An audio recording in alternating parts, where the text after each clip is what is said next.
And I believe, Mr. Sam Page, we are live on the internet this fine Friday night. How are you doing? Not too bad, pal. How are you? How are you? Pretty good. Pretty good. Very briefly, everyone, welcome to Battle Streams of Middle-earth. And if some kind soul out there would let us know that you can hear us and you can see us, that would be super. Well, I can see us. I too can see us on my screen. So that's the first step, isn't it? Yes. And if one of the 25 wonderful BSIMers out there could let us know they can hear us, that would be absolutely super. I have Richard Clammer, audio and video, all good. Sam Page, my friend, it's a go. It's a go. Let's a go, as a famous Italian plumber would say. He's, certainly, to my mind, the best of Italian plumber. Welcome, one and all, to Battle Streams of Middle-earth. This is, of course, our regular live stream where we take a look down memory lane by exploring this, dear lady. Oh, DXD's Partwork Battle Games in Middle-earth. Imagine I have one here. That looks perfect. Mine are in storage. Shall I pass you a binder? Yeah. Is it, no. Is it likely to work? All right, Sam, it's coming. It's coming. Here you go. No other way. Oh, binder. I mean, the way is half the problem. The lack of binder is the other problem, I think. Wonderful. So we take a walk down memory lane by looking through DXD's Partwork Battle Games in Middle-earth, but we didn't want to call it Battle Games in Middle-earth. That seemed a bit obvious. So what we actually did was, I don't know if you've noticed this, Sam, but whilst it's called Battle Games in Middle-earth, we actually changed the second word games to streams. That still blows my mind. I know. And what episode are we on? 120? 120, if you can believe it. 120. 120. What a time to be alive. I know, it's quite remarkable, isn't it? It is. It's really quite remarkable. But yeah, indeed. So, the point of... I don't have my mug. Can you mug? I can mug. Yeah.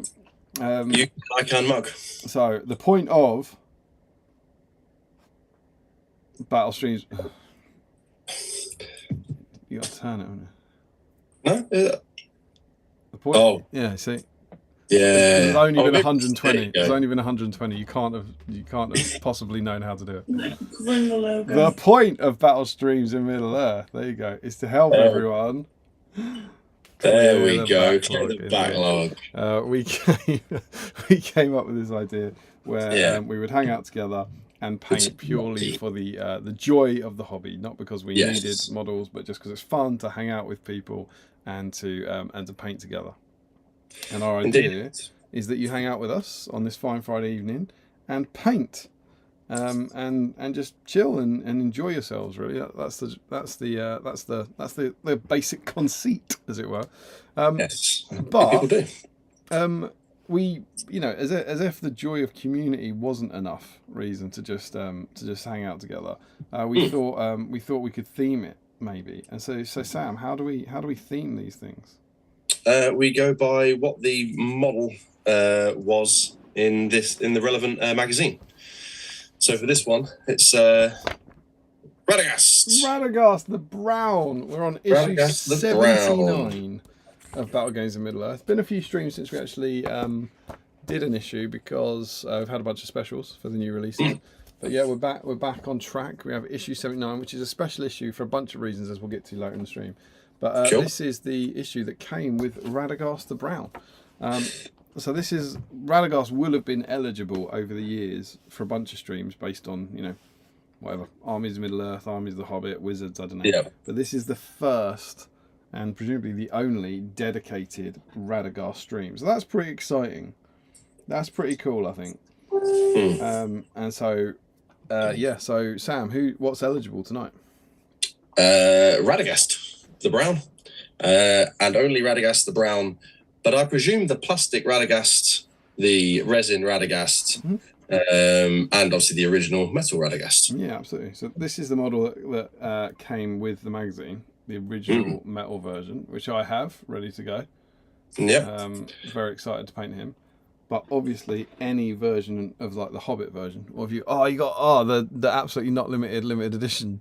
Yeah, and then I've also got the absolutely limited but not limited one that I cut up and stuck on a horse. Is that a second version of it? Version. Very cool. And I also have the in case I get really carried away, the eagle. Oh, eagle! You got Trip Radagast. Trip Radagast. Triple Gast. Yeah, that's pretty cool. Well, no better time than to paint the Radagasts that have been sat there for however many years, and I might as well paint all three at once. That's the spirit. I'm going down the route of I've got this metal guy. He's been sitting there for ages. I will never. I have no use for him. I will never ever paint him for anything else. But I think it's kind of where the horse one comes in, because he now cannot have that option. Has the horse gone? The horse is gone. Like, not even in Legacies. Right. Okay. I've got a really cool Radagast on horse conversion that I was really happy with. Yeah. I hadn't realised that was dead. That's a shame. Yeah, dead. Just an eagle or a bunny sleigh now. Fair enough. Yeah. Any of those Radagasts are eligible, and we'll get you in, and then we'll have some fun. We'll look through the issue. I've got a little bit of a deep dive on Raddy. There's not much that I found, sadly, but we'll have a little look. We'll look through some profiles and just have a chat about Radagast and just hang out on this fine Friday evening. Yeah, I look forward to it. We don't need to introduce Sam. He's hosted here before. I was saying in our little group chat, it feels like a while since you've done one. Is that right? I think it may have been the Christmas stream where I had to dive off and rescue Nick from the I've got you down as 108, so it's been 12 streams since you hosted. Yeah. So that's remarkable. It's been 7 months. That's crazy. Lovely to see you, my friend. Lovely to see you. Yeah, right. Yeah, it's lovely to be back. Absolutely. And yeah, so I'm on theme. You're on theme. That's quite rare for two hosts, I think. Yep. To be fair. Sam, do you want to talk? Have you got any sustenance to help you through? Oh, yeah, I do have sustenance. So let me grab it. So first up, I have the very important barbecue sauce. This would be just to see the barbecue sauce. Yep. Perfect. Yep. What a night.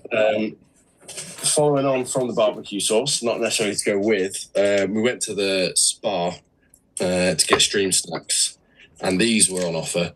McVitie's Eton Mess cake bars. I can't believe you can buy those in a spa. I thought they'd only sell like cucumber water and stuff like that. Yeah. So I'm going to pass these to Nick. She's been dying to try one. Lovely.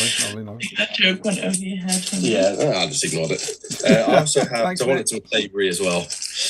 Some cheese sandwich tuck biscuits. Oh, nice. That's in my paint. And then I also have leftover takeaway chicken from last night. That's what the barbecue sauce is for. Leftover takeaway chicken. Perfection. Yeah. And then in terms of drinks, I've got the ever-present Pepsi Max Cherry. Mm-hmm. And then I also have 2 random alcoholic beverages. Very nice. That I will try. One is a Wookiee Mistake.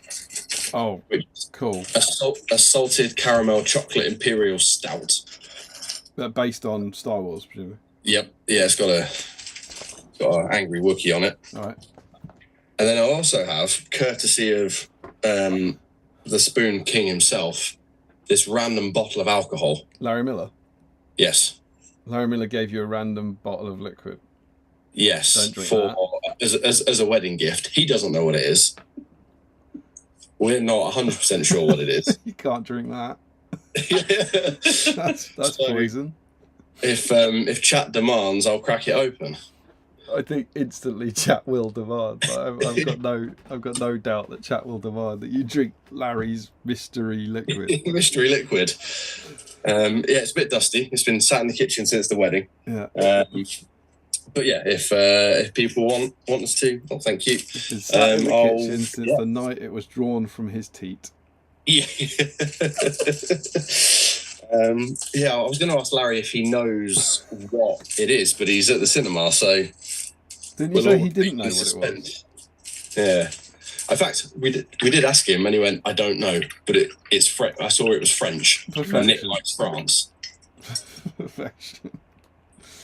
It looks like, I mean, I say it looks like it's just a clear bottle, but I get the feeling it's got something with a grappa about it. I'm gonna say it's some form of grappa. Yeah, don't know. Oh well, yeah. I mean, perfect. So, brilliant. Might crack that open. But yes, that is my selection of snacks. It's a ridiculous selection of food. Yeah, I'm going for it. I'm in for the long haul.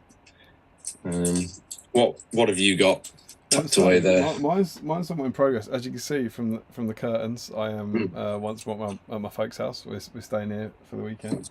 So the service is always kind of exceptional. So I've fetched myself a beer. Yeah. It's Friday night after all, right? Yep. And I have a whisper, a joyous whisper.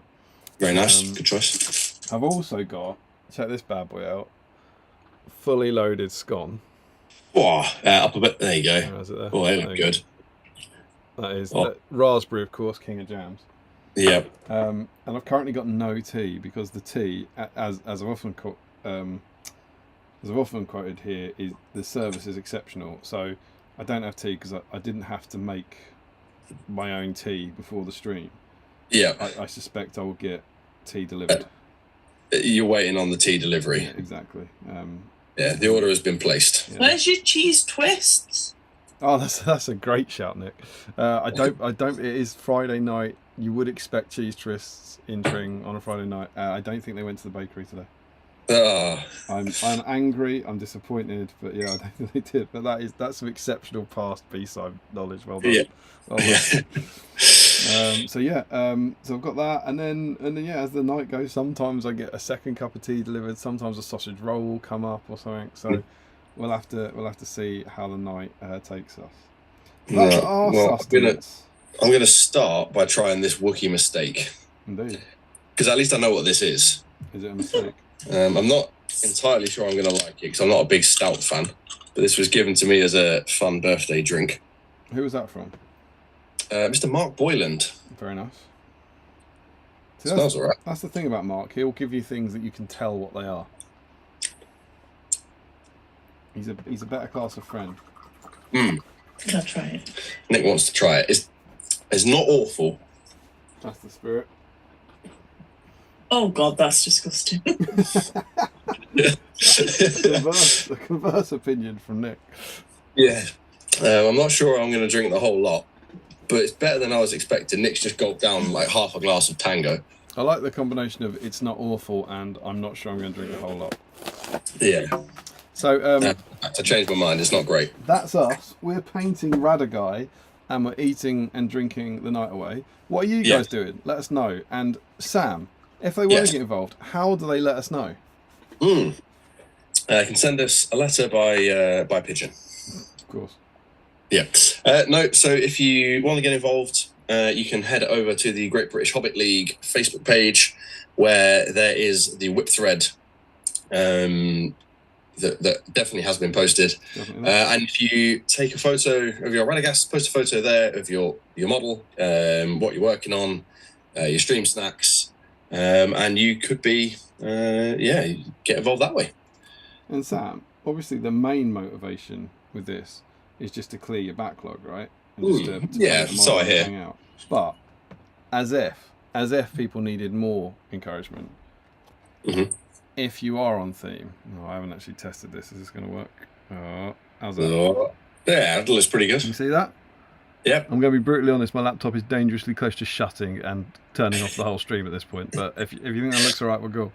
I probably wouldn't close it anymore. Yeah. So of course, these are our beautiful, beautiful purple patron dice. So if you would like to join the coolest community of nerds in all the world, feel free to join up to our Patreon screen. I'm part of that patron. Absolutely, much appreciated, my friend. But you can't. These you get for regular payments of money. What you want, my friend, is a prize that money can't buy, and that is this dear lady.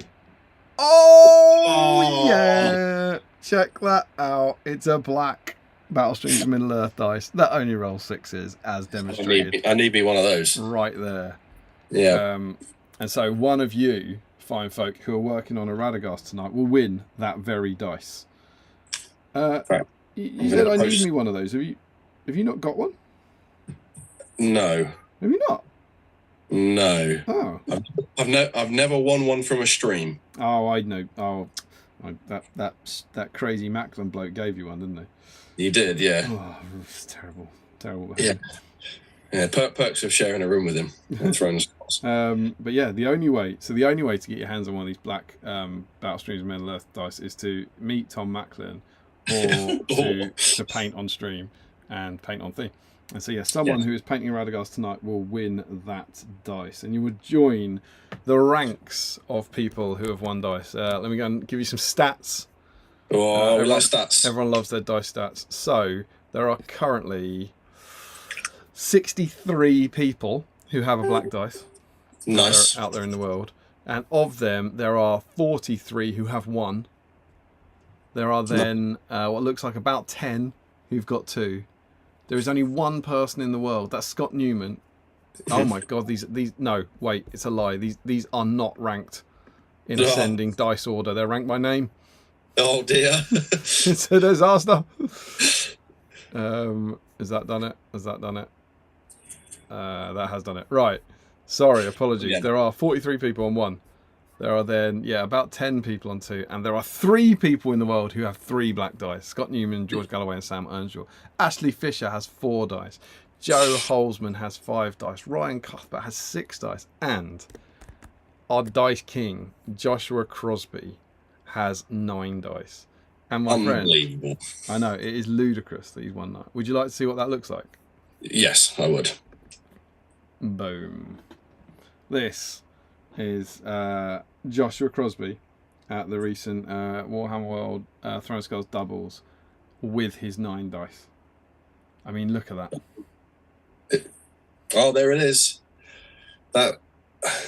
I mean, he can nearly volley fire in old rules with those 9 dice. There's a lot of dice, right? Yeah. 9 dice is when you could be like Crosby. If you entered hundreds of our trolls. Yeah. It's ludicrous how far ahead he is now. You know, the idea that he's. Do we have the stats on how many times he's entered for a black dice?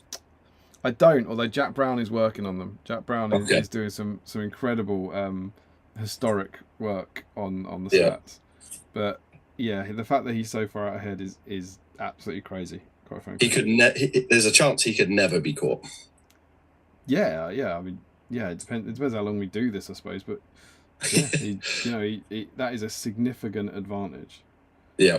And the stat that got him over the edge that we like to bring up, although no one chasing him likes to bring up, is that he won 3 in 5 streams. Yeah, I mean those are crazy odds. And that was all this year.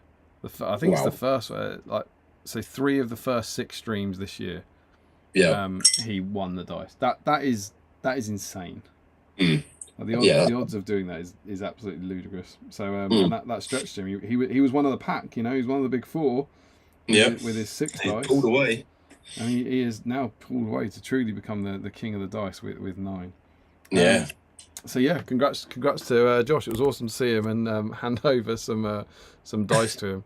And how many did you have to hand over there? Well, I gave him the 3. I gave him the 3 that he'd won this year. Right. So that was pretty cool. Yeah. But yeah, he's the man to beat, man. And if I know Josh, he'll be on tonight. He'll be entering. So yeah, got to be there. Yeah, I'm sure it'll be, but it's still early. So that's the plan, really. We're going to hang out together. We're going to paint some Radagast. We're going to eat some food. We're going to chat, and we're just going to help the evening pass. We've got 30 wonderful people in at the moment watching, which is lovely to see you all. And we let us know how you're feeling. So Sam, do you want to do the honours and jump in and see who's in? Let's jump into the chat. What I will say is if we can get, I don't know, 25 likes on the stream. So if everybody watching can go and like the stream, I will crack open Larry's mystery liquid. Oh, I love it. So there you go. Okay, right. Live chat. For some reason it keeps changing back to top chat. But so we got Joe Holzman, good evening. Jen Elmos, good evening. Myself, good evening. Jens is hoping to join, but there's a dog in the neighbourhood that's barking and waking up his daughter. Joe Holzman, disaster has struck in the Holzman household. My stream snack has melted in the heat. I'll have to stick it in the fridge to re-solidify and revisit it later. I just eat it now. That doesn't sound like too much of a disaster. No, it could be worse. You could have Larry's mystery liquid. Could have been worse, John. A lot worse. Yeah. Woody, evening all. And he says it's even worse in this household. I have no snacks. Oh, nice. That is a disaster. That is a disaster. Gabriel Abbott, happy Friday. Okay. Happy Friday indeed. Fellow Sam Huddy, evening all. Michael Dublay's in, good evening. AI is in, Mark Greentree, hello everyone. Richard Clammer, evening all. Joe Holzman at Woody, you've still got 7 minutes until the stream starts. I mean, you're 20 minutes behind. Show us the meaning of haste. Richard Clammer, happy stream night. Scott Newman, how are we all? I am good. Scott Newman, I believe, won our last dice. Yeah, did he? I think he won the last one. Okay. Posting Spirit, like the beacons, Woody. Gondor calls for aid, or at least Milky Bar buttons. That's well, that snack gets the approval of Nick. Matt Hudson, good evening. I was running into him last week. Element Games, he were playing a game. His brother, I think. Ashley Fisher, sniffing around for dice number 5. Oh, evening. There you go. 4 dice Fisher. Yeah. Fancies a dice. Joe Achille, good afternoon from the States. So happy to be joining you all once again for a live stream. Happy to have you in. Welcome. Welcome. Harjinder Singh, evening all. Just got back into painting MESBG this week after more than a year away. This stream is perfect timing. Glad to have you back. Let us know what you're painting. Yeah. And if you want to get involved, post it on the whip thread. Jakey, evening all. Destro the Dexterous, Houstonian greetings all. It's 2:03 here in the States. Hope to fish out and pry my Radagast in time after work. I wouldn't recommend using a fishing rod. Hey. And I hope that's 2:03 in the afternoon, not in the morning. It is in the States. Yeah, that would be awful. Ricky drinks paints. Good evening, everyone. Wouldn't recommend that. Michael Dublé says, my hot take for tonight is that I prefer this depiction of Radagast than the Hobbit version. Yeah, I kind of like the Druid. I don't think that's a particularly hot take. No, I think that's a fairly common take. I think you'll get quite a lot of those, the sort of anti-Hobbit crew who are like, yeah, this is the real one. Yeah. He doesn't have bird poo on his face, does he? This depiction, look at him there. He looks like a kind of classy history, doesn't he? Yes. It kind of looks like Saruman coloured in brown. But maybe we'll talk about that. Maybe we'll have a chat about our feelings on Radagast as the night goes on. Yeah. Joe Kelly watched last stream on Catch Up, got to the terrain bit where Damien said, "You need to pay extra for a bottom." I yelled out loud, "Put that on a mug. My wife thinks I'm crazy talking to my computer." Should put that on a mug. It's good. Yeah. You do have to pay extra for a bottom. Like Manchester. He then says, "Groovy curtains are back." A couple of comments about audio, which is good. Richard Clammer, still the wrong season curtains. That's something Nick would probably agree with. Do you guys, does the Page household have seasonal curtains? That's what came up last time. Whilst we don't have seasonal curtains, but we do have seasonal bedding. Yeah, that's all right though. I think that's fine. That's also far saner than seasonal. But also seasonal candles. Yeah, seasonal candles. Sometimes seasonal decorations. Seasonal decorations. And by seasonal, I mean like every holiday. So it's like Easter, autumn, Halloween. Is autumn a holiday? Yeah. August bank holiday bedding. Yeah. I think that's quite a big American thing though, isn't it? The fall. Like changing things for the fall. Yeah. Like bringing in those oranges, bringing in those browns. Clean and put on in time.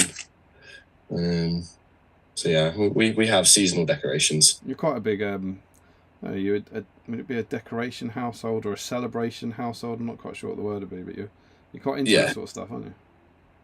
Yeah, I buy lots of models. Nick buys lots of stuff to decorate with. Joe Holzman, Sam's a bit louder than Damien, but I can hear you both. I will pop sound down 2 pops. Sure. See how that does. Rory Campbell, worst handoff ever. Yeah, that definitely didn't practice. It also really doesn't work if the person doesn't have the thing. Yeah. And when the person forgets that he's mirrored. Oh no, I'm mirrored myself. Yeah, you need to be still went the wrong way. For future handoffs, you need to be giving things to the shelf side of you. Yeah. No, that's not the shelf. That's the shelf. That's the side. It's this sort of stuff that's the problem. Yeah. That's where you get stuff. Do you want me to try something? Should we try something? You got a paintbrush? I have got a paintbrush. All right, I'll give you a paintbrush. Yeah. Yeah. What colour is it? Black. Perfect. Don't pick it up now. Make it obvious. All right, you ready? Yep. You literally took it from the wrong side. What are you doing? Let's just leave the hand off. You truly rubbish magician. You take it from the shelf side. You take it from the shelf side. I had it on the shelf side. That's not the shelf side. Your shelves in the background. No, the other one. Nick, help him. Help him. It has to be on the Nick side. Yo, I can't see Nick. All I can see is shelves. You have a side with shelves and a side without shelves. Yes, that side, right? That side. That's where you get the paintbrush from. You ready? Yeah, ready. All right, I'm going to give it to you, all right? All right, sure. All right, here it comes. Oh, there we go. Oh, that might have been all right, you know. I've been all right, yeah. The timing looked all right. I'm watching. I'm watching. So look.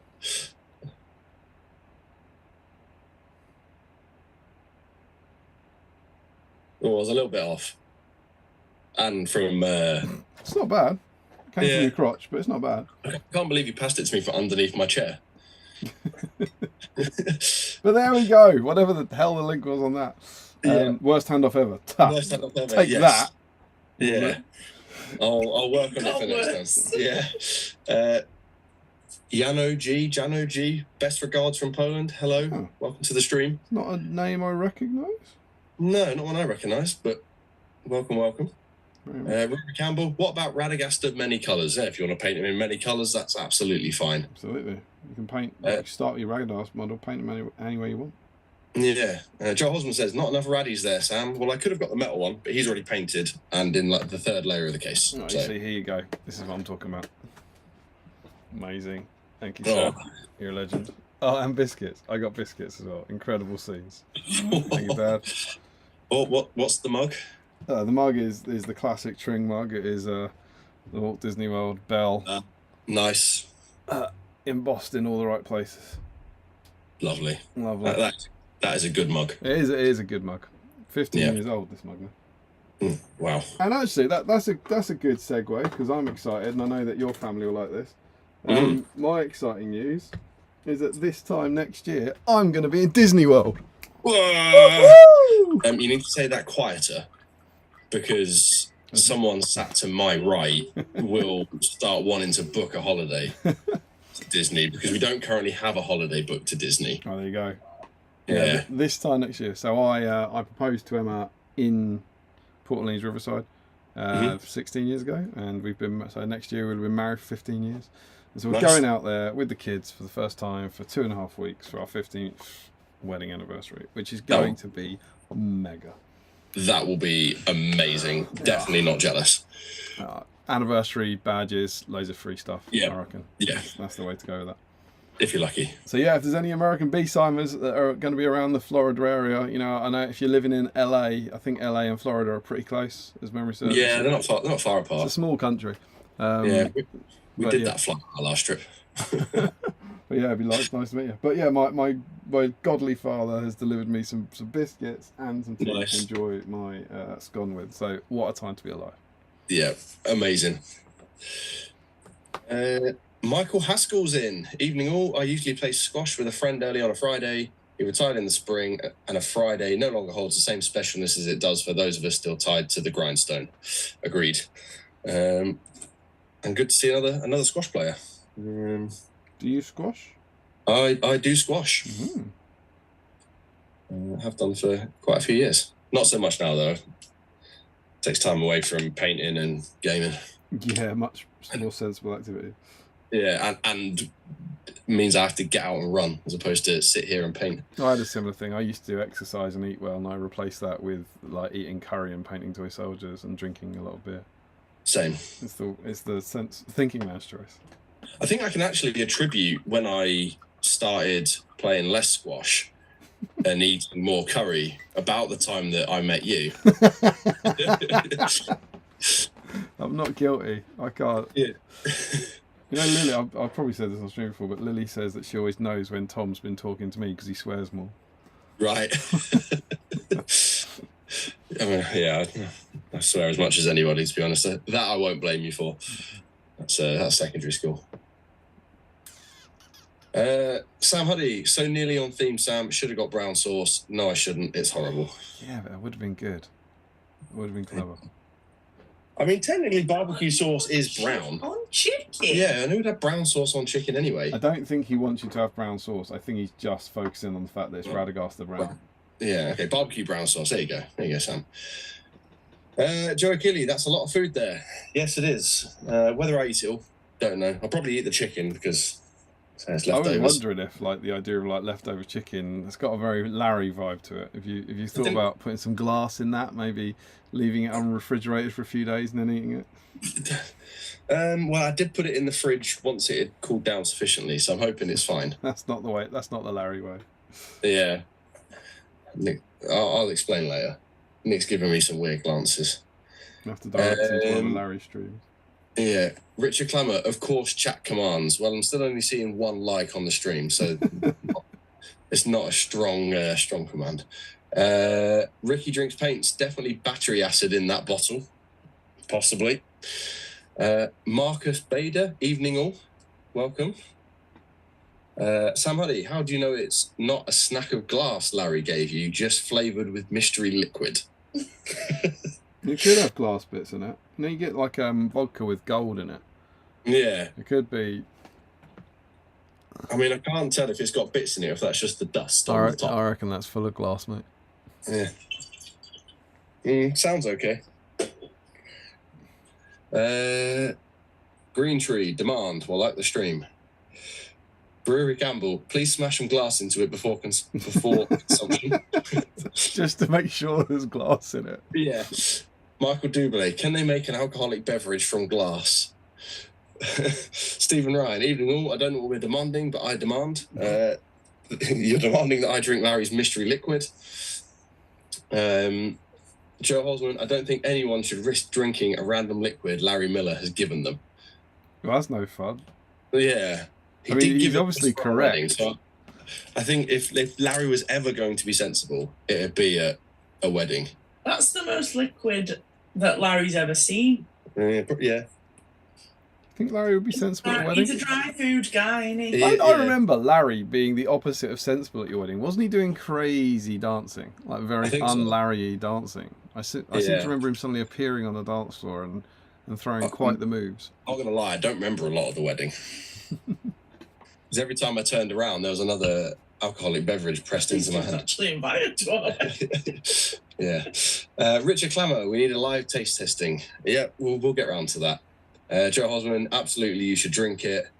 He then says, that's not... Jesus, it's jumped. Where have I put my eyes?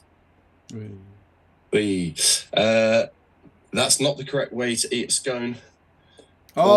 Scone. Who said that? Joe Holzman. So I've gone... is that not his way? I've gone jam, then cream.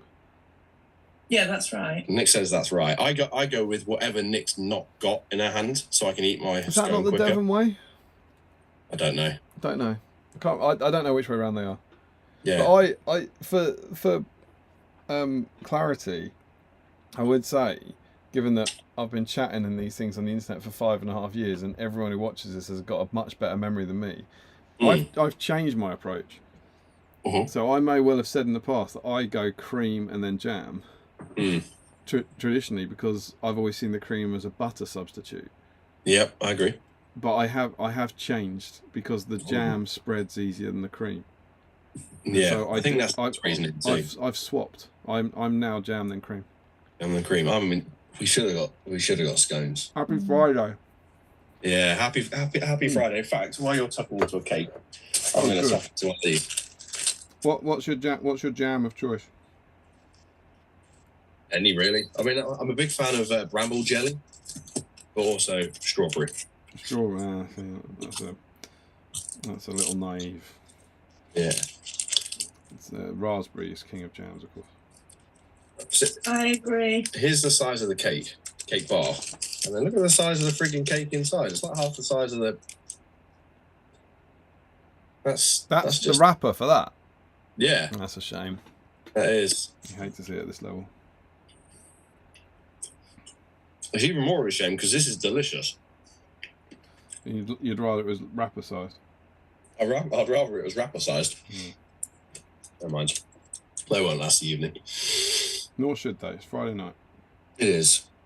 James, sitting with my son painting Fatty Lumpkin. Fatty Lumpkin? Is that a pony? Is that a conversion? Yeah. Definitely need to get that in the whip thread. Yeah, for sure. Is that who? Which James is that? It just says James. Oh, very cool. Yeah, get us a photo in the whip thread, man. Is that a Bill the Pony conversion? How are you doing that?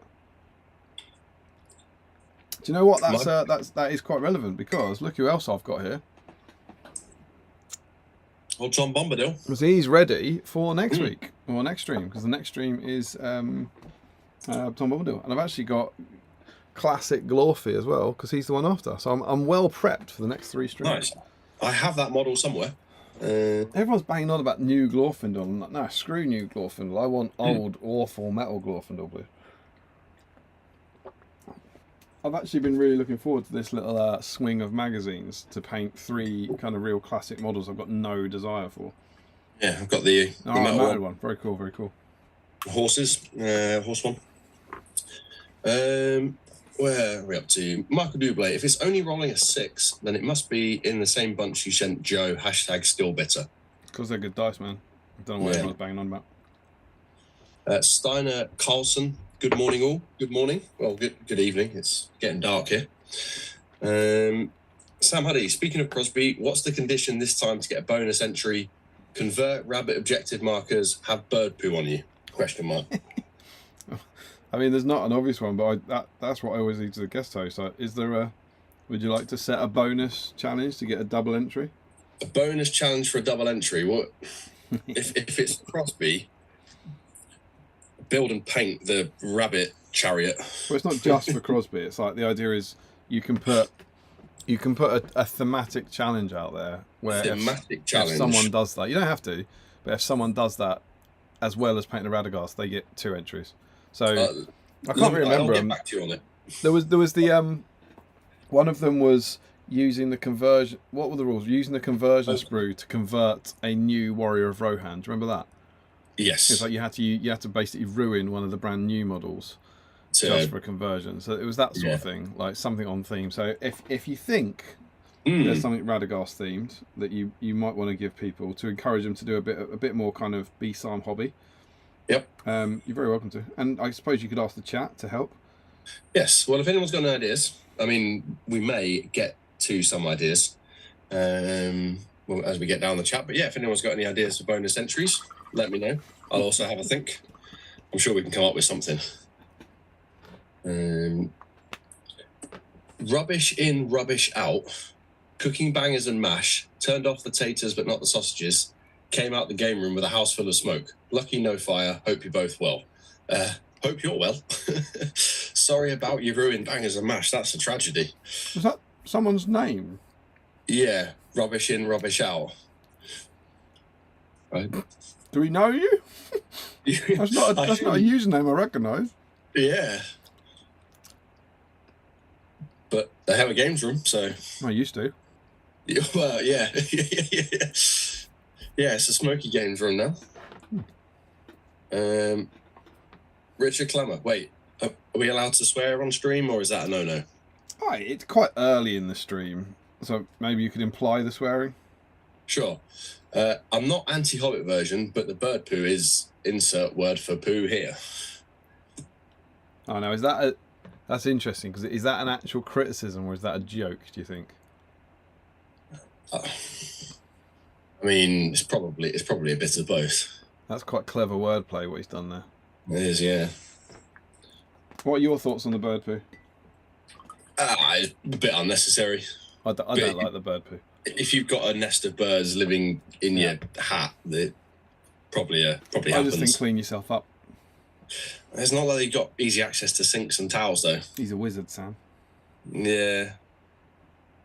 I like Sylvester McCoy. I like how he looks. I'm quite on board with the bunny sled. I don't mind birds living in his hat. I think poo down his face is too much. Yeah. It wasn't necessary. But it doesn't bother me that much. The poo never bothered me anyway. Hashtag Hercules is better. That's such nonsense. Utter gibberish. Yeah. Side tangent. I actually enjoyed both of those shows equally. Have you seen the Pro Shot Frozen? No. You know it's on Disney Plus now. Yes. I don't know why we've not watched that. I haven't watched it. Everyone else watched it last night. The rest of my family watched it last night. Right. They said it was awesome. I have seen. I've seen the dress change because I wanted to see how the dress looked, and it looks absolutely stunning. But, I mean, it's mind blowing in person. Yeah. I said this in the Patreon chat. It's one of those things that if you watch, I'm sure now, if you just watch that live, you'll assume it's edited. Yeah. You'll just look and go, well, obviously that's been edited or CGI'd or something. Because it's CGI, so good, it couldn't possibly have been real. And it's like, no, that's exactly what it was like in the theatre. Yeah. But yeah, crazy times. But yeah, Frozen Pro Shot. I'm sure Frozen will come back. It's too big a franchise for them not to do it on. Oh, maybe. But, they've released the Pro Shot now, which is always, they haven't released the Aladdin Pro Shot because they're, it's still touring. So I always think releasing the Pro Frozen Shot. will go on tour. Nick thinks Frozen will go on tour. Oh, we can hope. Yeah. Love that show. Yes. Joe Holzman, he might not have bird poo on him, but he famously loves animals and wears brown. Coincidence? Who's that? No idea. Who's God? We must be able to work this out. Who have you been talking about who loves animals, wears brown? Radagast. Radagast. Yeah, it can't be Radagast, can it? Yeah. Don't know. No idea. Oh, the AI bot's back. Mark Greentree, has your beast come yet? That is. Can I show? I'm not sure if I can show this off yet, but that is in reference to the fact that my fabulous Disney World mug has the sauciest line in all the world. Okay. Can you see it? I can see it. I can't read it. It says, "Someday my beast will come." Okay. inside this mug from Disney World. It's just Lovely. It is the sauciest mug in the world. Yeah, with tea and not sauce. Not even the right Disney princess song. Yeah. God's sake. Snow White and a bell. Do you think? Oh, actually, do you think that's a pun on "Someday my prince will come"? Yeah. Yeah. I always thought it was an awful sentence. I've never seen the connection there. You might be right. Yeah. Yeah, Nick. Hang on, wait. I've got the Aurora version of that. I'll see what that says inside it. Someday my massive swarm of thorns will come. Is that? Yeah. Joe Achille, I'm in New England. Autumn, fall is huge here. People travel to see the leaves change colour. It's a whole thing. Oh, that's sweet.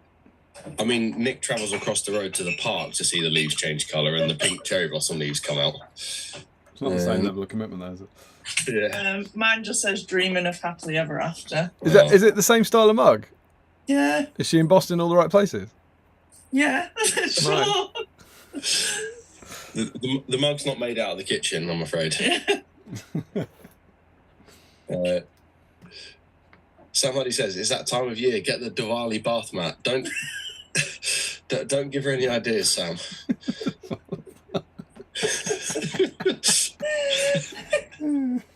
That was good. Yeah, I've already got too many bath mats. Do you have seasonal bath mats? Well, when I was leaving my my last job, and my boss was like, "Take what you want," there was lots of bath mats, please. Yeah.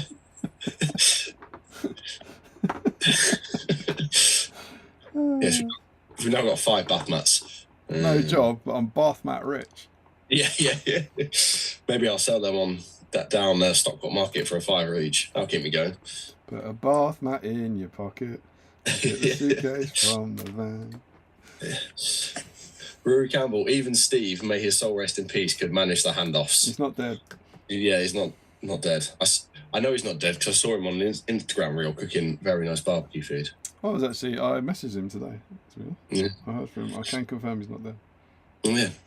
Joe Hosman, I'm still waiting for the stream where Nick guest hosts and Sam makes occasional comments from the corner. That can be arranged. I'll fetches the mugs. Yeah. I'm not a member of BSIME. Well, Nick says she's not a member of BSIME. You're sort of honorary, aren't you? Honorary, yeah. Thomas Macklin. Wow, the Mac Attack. Mac Attack. Captain Mac Sparrow.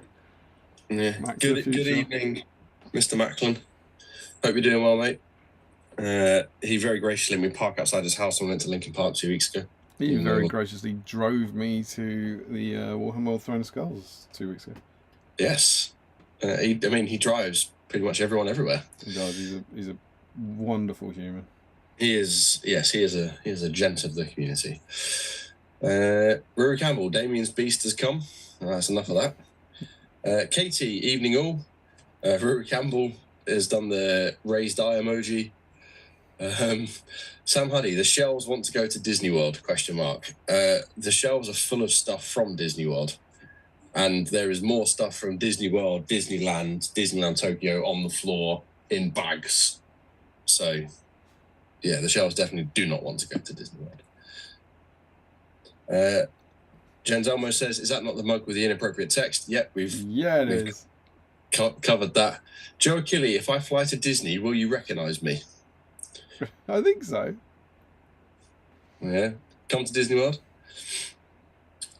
Gabriel Abbott, just don't show up to the Disney World Hotel after 11 p.m, Damien. You know what that's in reference to? No. I only saw you briefly at the Throne of Skulls weekend. We were going to Throne of Skulls. I had a room at the Holiday Inn. That's key. And we were going off to the Two Trees gaming event on Friday, so we weren't going to check in. And so I rang the Holiday Inn. That's really key. And I said, "Hello, what's the latest you can check in?" And they said, "Normally it's 10 p.m. And I said, "Cool, can I check in any later?" And they said, "What sort of time?" And I said, "It'll be sometime around 11, half 11. And they said, "Yes, that's absolutely fine." That's key. And they said, we'll put a note on the system to let them know that you'll be in late." That's key. Yeah. So I went off to the Not event, got there about, I don't know, 11:15, 11:20, turned up, and he said, "Sorry, we've given your room away." And I said, "That's the opposite of what you said you'd do." Yeah.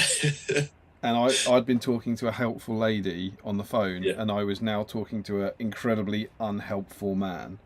Yeah. Who obviously weren't the same human. Yeah. And I was saying, but I rang up and said, I'm gonna coming, be late. Can I come late? And Yeah. the lady said, yes. And the man said, I hear what you're saying, but we've given your room away. And I said, I don't really understand. Yeah. And he looked at me, if I'm brutally honest, with the eyes of someone who does this quite a lot. Yeah. And he kind of went, I'll tell you what we can do. We've got a list of other hotels, and we'll get you a room in one of those.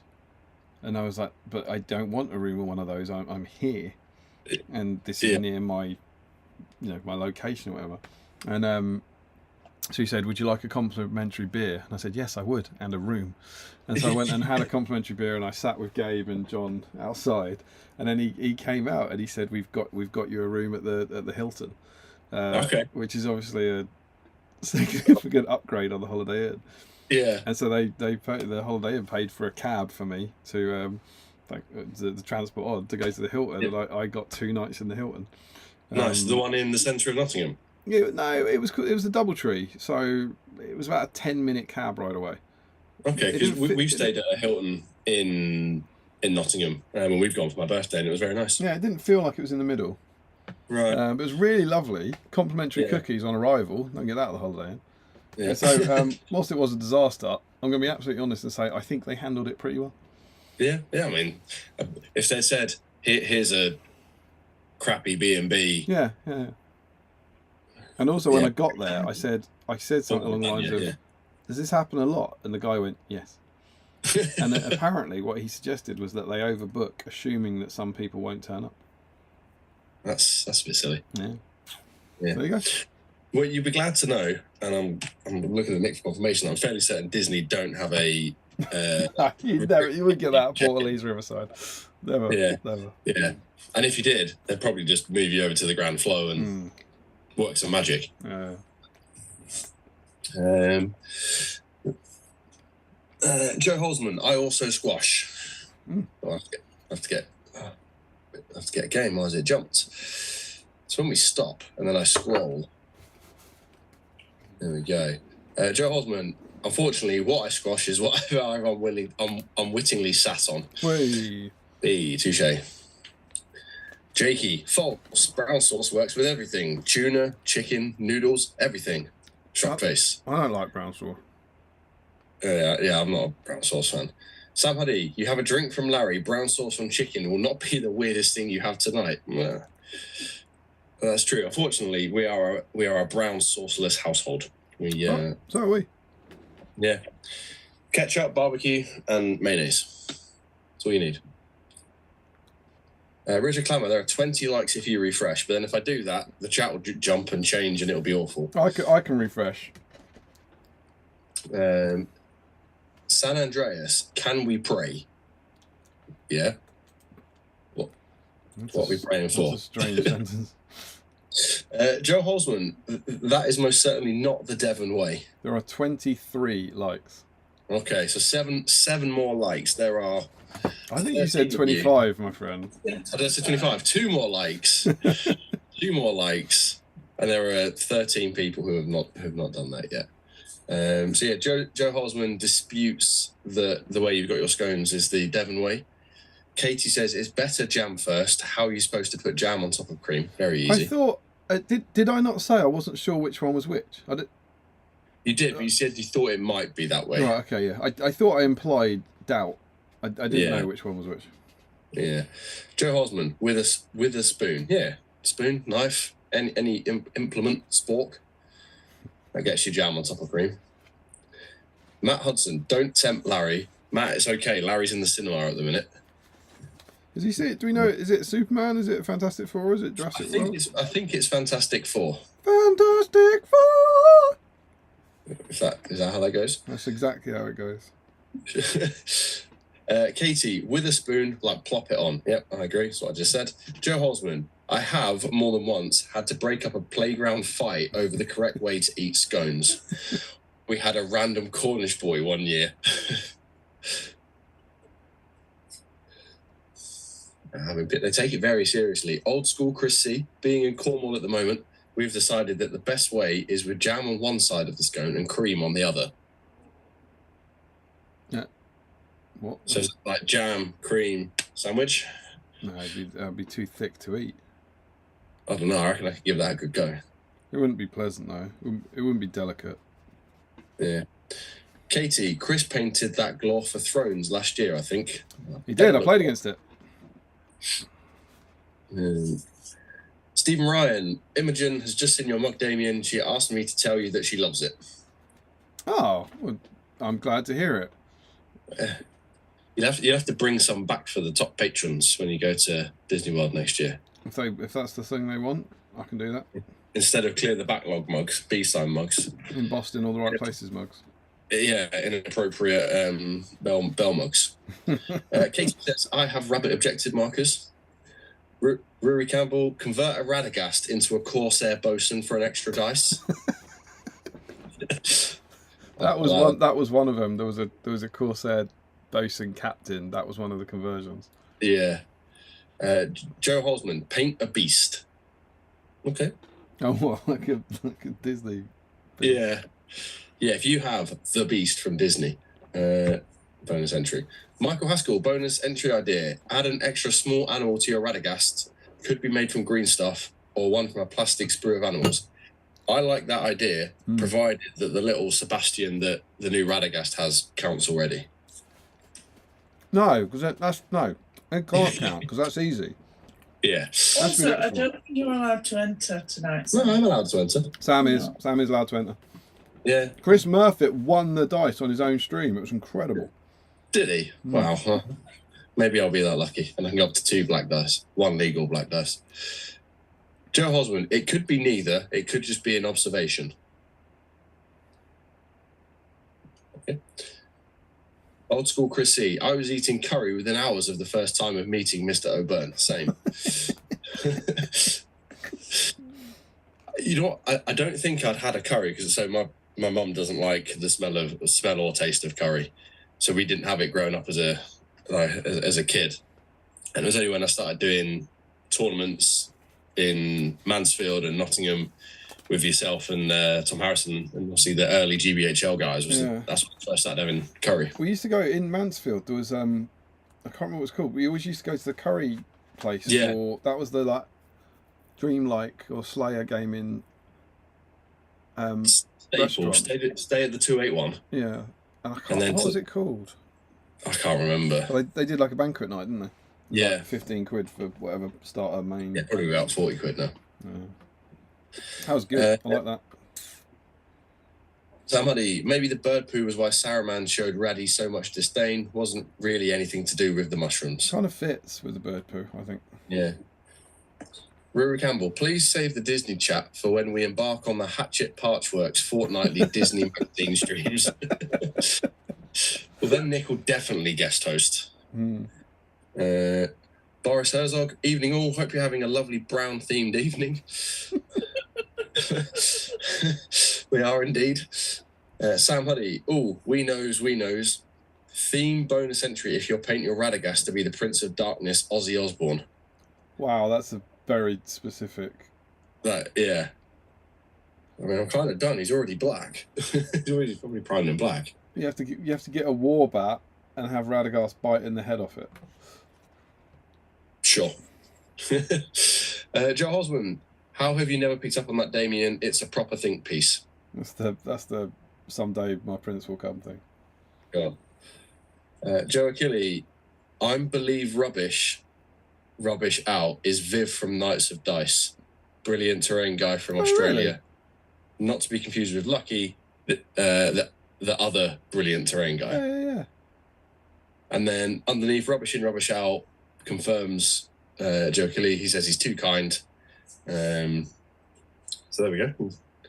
Welcome, Viv from the Knights of Dice. Absolutely. Joe Gilly, love your stuff. This is too rubbish in, rubbish out. Always very inspiring.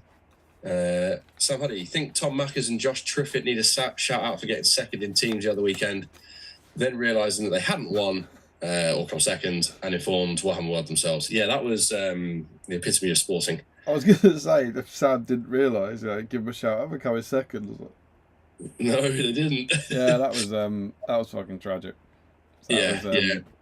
Really sad for them. Obviously, two wonderful humans. And due to what is frankly just a really horrific and unfortunate admin error, their names just got swapped to a different team. Yeah, it sucks. It was awful. Yeah, because they also won most sporting, right? No, you see that? No. We see this is going to sound horrible. We won most sporting incorrectly. Right. So we got first and most sporting, but they'd made a different mistake, which they gave most sporting based on favourite army votes instead of most sporting votes. Oh, so army. We still managed to come first, but we didn't win most sporting. And most sporting was Tom Thorpe and of Planet Mithril fame and Chris Jeebus Jones, which is very well deserved because they're absolutely wonderful humans. We played them in the last game. But yeah, so in the car ride home, there was literally we got in the car with a gold trophy and 2 silver trophies, ecstatic. Yeah. And then the spreadsheet arrived 20 minutes later, at which point they realised there'd been a mistake. Yeah. At which point I had to sit in the back very quietly.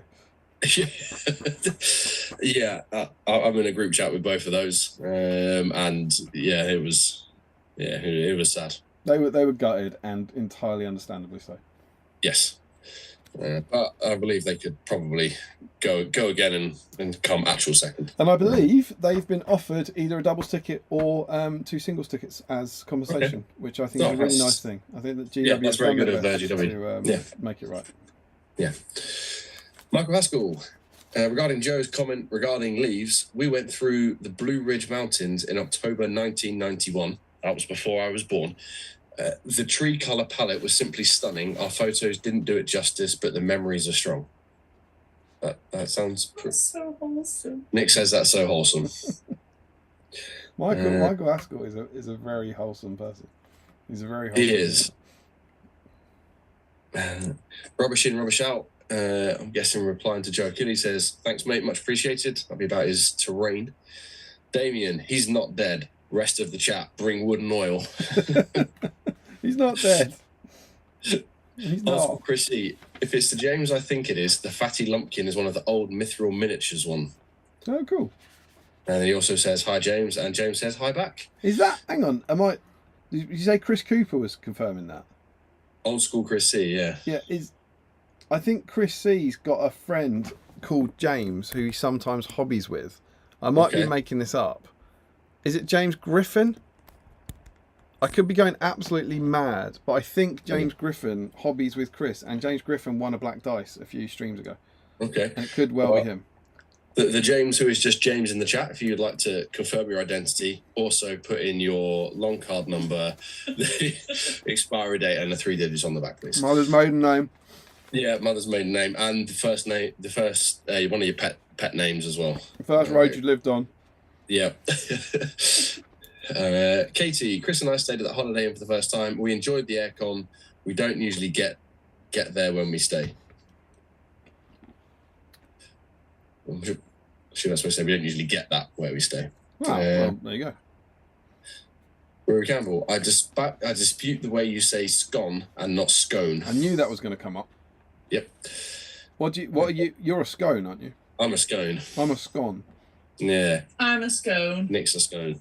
Maybe that's why you're a scone. No, I've always been a scone. But it's also I think it's a southerner thing. I think southerners say scone and northerners say scone.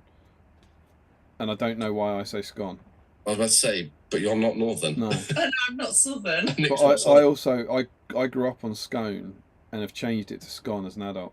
I've a complete scone based reversal. The order of it and the way you say it. I've flipped entirely. Midlife crisis. Yeah. Sure. Yeah. Richard Clammer, with a spoon? Nah, I prefer a beef eater. I was going to make that joke when they said Witherspoon, because I thought that was very funny. Well done, Richard Clower. Yeah. It took me a minute to get that there. Joe Hosman, Damien is correct. That is exactly how it goes. Jens Elmos, as an ignorant Dane, what kind of cream are you putting on scones? And this next sentence is probably going to cause an uprising in the Southwest. Is it whipped cream? I mean, it kind of is, right? It's incredibly heavily whipped cream, isn't it? Yeah. It's It's clotted more cream. like clotted cream, yeah. If you really want to annoy the Devonites and the Cornwallese, use squirty cream, Jens, when you come over. Ask them for squirty cream on your scone. How would you? It's like a. So he said whippy cream. She knows what what's that? Squirty cream? Do you think? It's like, that's where I went to. It's a very very thick cream. It's in between. It's like cream that's gone so far. It's almost cheese. Well, it's almost ice cream, I suppose, isn't it?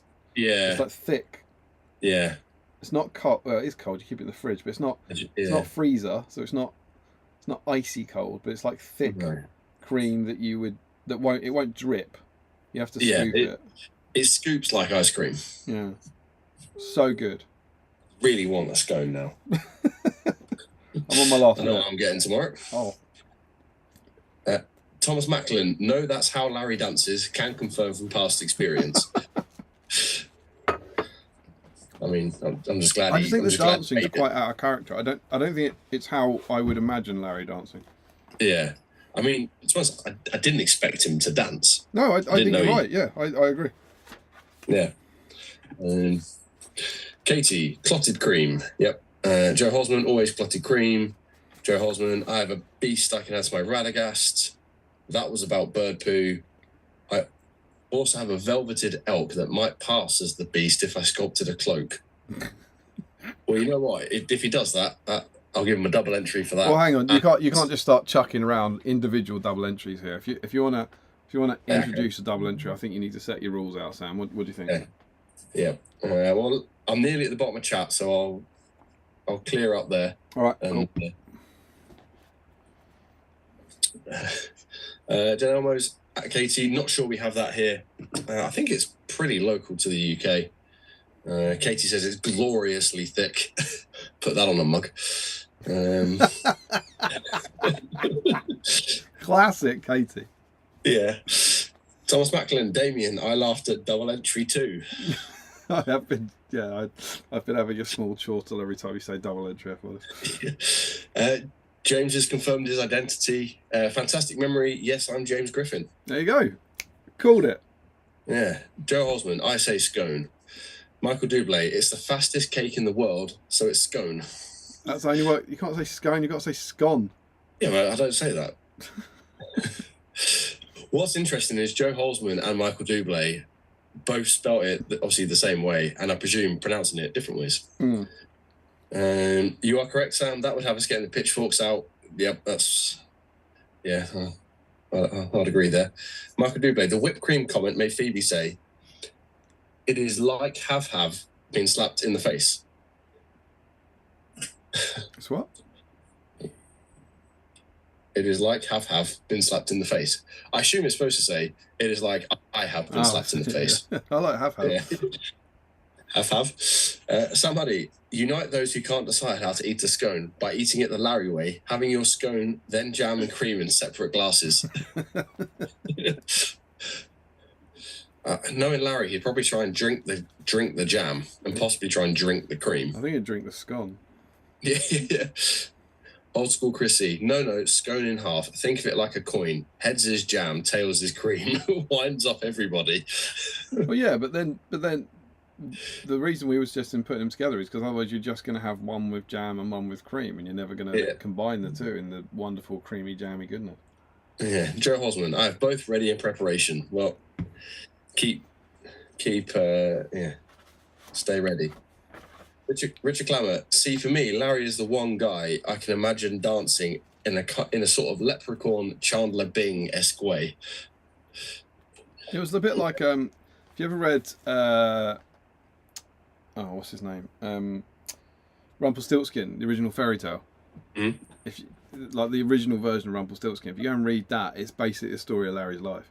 Yeah. And it's like this demon little goblin who runs around like making deals with people and then going reneging on the deals, and then things not necessarily going exactly his way. Like Larry. and it ends with him dancing around in a fireplace, singing a little song about his own name.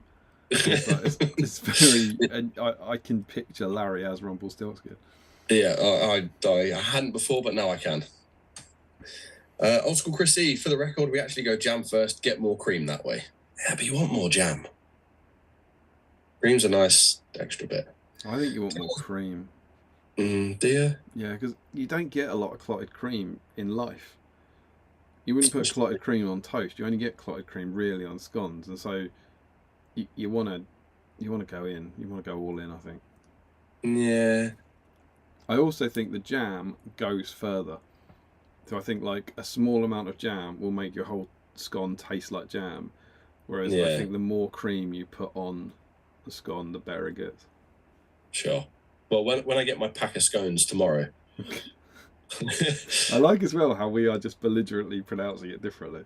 Yeah, like, I know. Not referencing it, you know. Yeah.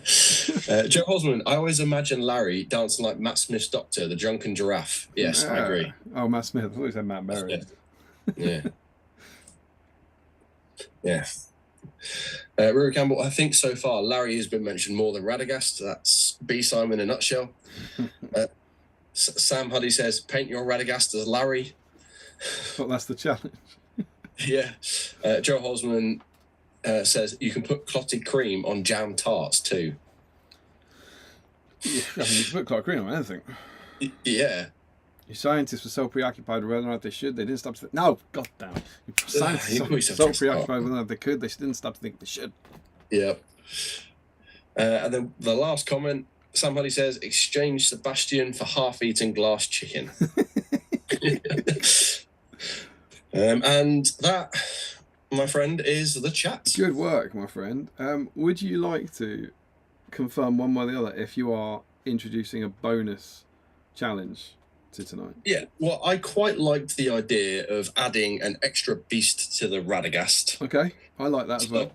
So, yes, I would say if you're painting a Radagast and you sculpt or add on a little rabbit, bird, bunny, fox, animal. So you have to add an animal to a Radagast. To a Radagast.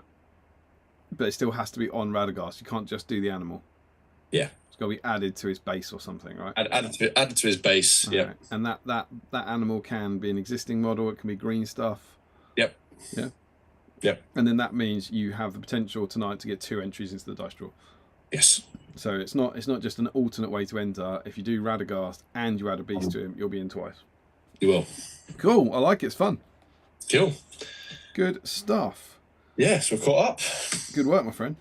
So that was our entry. Always nice to see who's in. Lovely to have you. We've got 35 people watching, I think, tonight, which is kind of cool. What are the likes on? Well, they were 23 when I last checked. So I would hope we've. Let me have a look. Sam, you're gonna be horrified to know the likes are on 28. Oh dear. You need to drink Larry's juice. I need to drink Larry's juice. Okay. Well, if you joined the stream late, this was a wedding present from. This was a wedding present. I'll get it. Sam, from Larry to Sam and Nick. It came from Larry Miller. It is a clear liquid, and Larry claims he doesn't know what it is. Maybe that's because the liquids you squeeze out of Larry are unknown. I've got a fresh cup. Good wine. Yeah, I've got a Donald Duck themed cup for drinking, and it's going to be exceptionally strong alcohol. Is what it's going to be. It'll be that'll be my prediction. Might end here. It'll be something like 60% vodka or something. I would expect. It's saying 13%. Oh, okay, it's not bad. Yeah. I think it's gonna be grappa. That'll be my punt. I don't think you're going to like it at all. No, well, I'm not really a wine drinker. Oh, Nick's got herself a wine glass. I don't think that's wine, mate.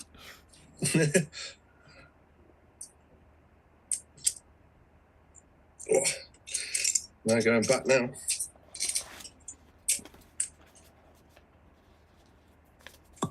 Oh, that made a nice pop.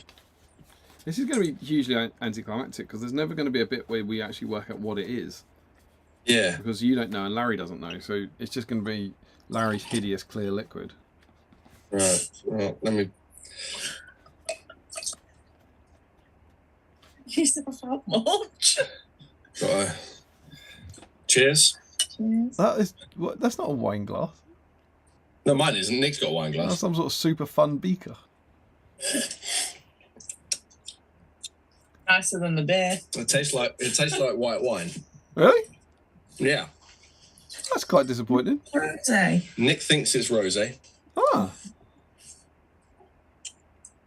So Huh? yes, can confirm I like this more than the Wookiee Mistake Stout. I mean, it's not nice, but it's nicer than the beer. To be clear, it's not enjoyable. Yeah. If it tastes like white wine or it tastes like rosé, that's all right, isn't it? But yes, my fun beaker is from Tokyo Disneyland. Donald Duck. They had a big Donald Duck parade. They love him over there. Is there a line in there that says something like, "Someday my mouse will duck"? Unfortunately not. It is devoid of words except for Tokyo Disney and Donald Duck. Very nice, very nice. Yeah. Do we have a wine stop? Nope. Cool. This is going to be a fun stream. Got all of that to go through. Thank you, Larry. That's a lovely, lovely gift. I will be enjoying that. There's been a lot of Larry content, given he's not in tonight. I know. Maybe I'll ring him and. Wonder what it'll taste like with my tango poured into it. Okay, Nick's experimenting. Bloody awful, I imagine. Yeah. No, she pulled a face. No. It's weird because normally when you pour tango into wine, it tastes great. Yeah. A couple of comments I've seen here. Is Sam about to become the second deceased BSIME host? Sam Huddy says, say hi to Steve for us. Andrew Campbell says, 13% glass? Well, to be safe, I'm actually drinking mine out of a plastic beaker because, you know, it's Disney approved. Absolutely. Yeah, so there we go. We've opened and started Larry's mystery liquid. So I'm going to have to either drink it all or probably pour away because we don't have a wine stop. Fair enough. Put the cork back in it. Yeah, I'll try and get the cork back in. A teaspoon. Yeah. If you don't have a bottle stop, a teaspoon does the trick almost just as good. That was. Did you? What Was that Larry? What That just was happened Larry there? Burner account. What just happened there? Did you not hear What? that? No? I literally just said put a teaspoon in it, and then you just started saying that sentence. That's absolutely insane. Who said that? Jakey. Yeah, see, me and Jakey, our cycles are synced. But a teaspoon won't fill the It void. does. It has the same effect. You put a teaspoon in upside down, it'll do it. It'll keep it fresh. Okay. But you might not want to keep it fresh. Yeah, I might just drink it. Well, yeah, you two are linked. Absolutely. And now I definitely need to eat some food. Some chicken with Radagast barbecue brown sauce on. You're getting a bit like Larry now, you know. You're sitting there drinking reheated chicken whilst drinking strong alcohol neat. I haven't heated the chicken. I'm just eating it cold. That's what Larry would do. It'd just be a few days old with Larry. Yeah, well, this is only 24 hours old. That's quite old for chicken. Also, 13%'s not strong for wine. No, It's not bad, is it? no. Or some Blue Label 60% vodkas are really messy. White lightning and moonshine. Yeah, White Lightning, the strongest alcohol there is. Yeah. So, I also want to say this. Check this out for a bit of retro thing. So, I'm at my parents' and decided to do some painting, even though I've currently used 4 colours and kind of stopped. Yeah. I forgot. I brought everything. I brought brushes, brought my palette, brought a little pipette for the water. I brought the paints, and I forgot a bloody painting handle. And I haven't painted a model like this in about 5 years, and I'm not even sure I can anymore. Right. And I was like, so what am I going to do? And so I crafted one out of something that I had here. Check this out. Wow, that's probably older than me, right? It probably is. So this Citadel can. I'd love to know in the chat if anyone's still got these. I didn't use these. So I grew up on the hex pots. They looked like this. They had white plastic tops and they were hexagonal. These are the ones that predate them. I think this is the first Citadel color range. Wow. I would have said like late 80s, and you can even tell from the logo, and you get the golden demon on the paint pot. That's really cool. This is Hobgoblin Orange. But I got these in I think it was like a car boot sale or something. Someone was just getting rid of loads of them, and I don't think I've ever used any of them. Yeah. But I've still got a pot of. I've got this box of like 20 of them here at my parents' house, and I thought, particularly given the stream and all that sort of stuff, I was like, this is very BSIME. Get a bit of a relic from a bygone age. Yeah. In going on. So yeah, I thought it was quite fun. Yeah, that's a very good painting handle. I am mainly because I'm dry brushing, just doing it the old-fashioned way.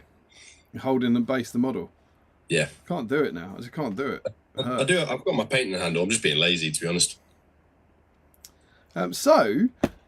Caught up, wonderful, happy Friday, everyone. Happy weekend and such.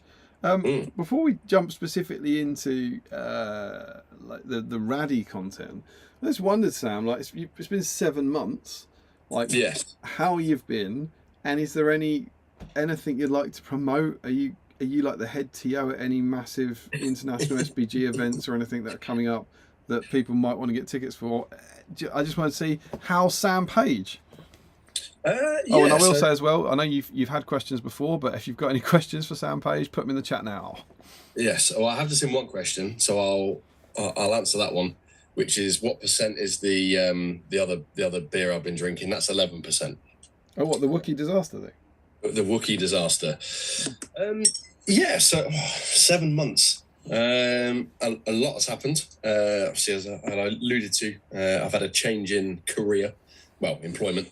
Previous company I was working for sadly went into administration in April. Nick and I went on a honeymoon to Japan. That was incredible. Where'd you go? Pardon? Where'd you go? Where'd we go? Disney. Can't believe it. Yeah, shock. Who would have thought that me and Nick could go on a holiday and go to Disney and then buy extra days in Disney? That was Oscar Isaac's fault. Yeah, Oscar Isaac's fault. Classic Isaac. Classic Isaac. Yeah.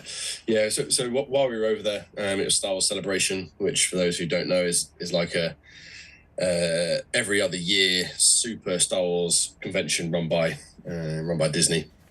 Usually have lots of big reveals, lots of big guests that you can meet and autograph. And this year for the first time, I think you can autograph them. Pardon? You can autograph them. You can write Sam Page on Oscar Isaac.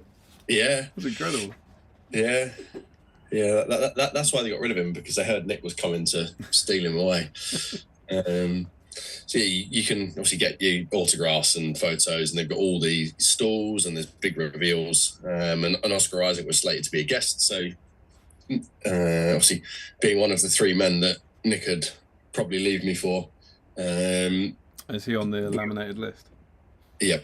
Laminated photos and everything. We booked a photo op with him. So we could meet him obviously in April 2023. We met Hayden Christensen, and I thought the marriage might be over.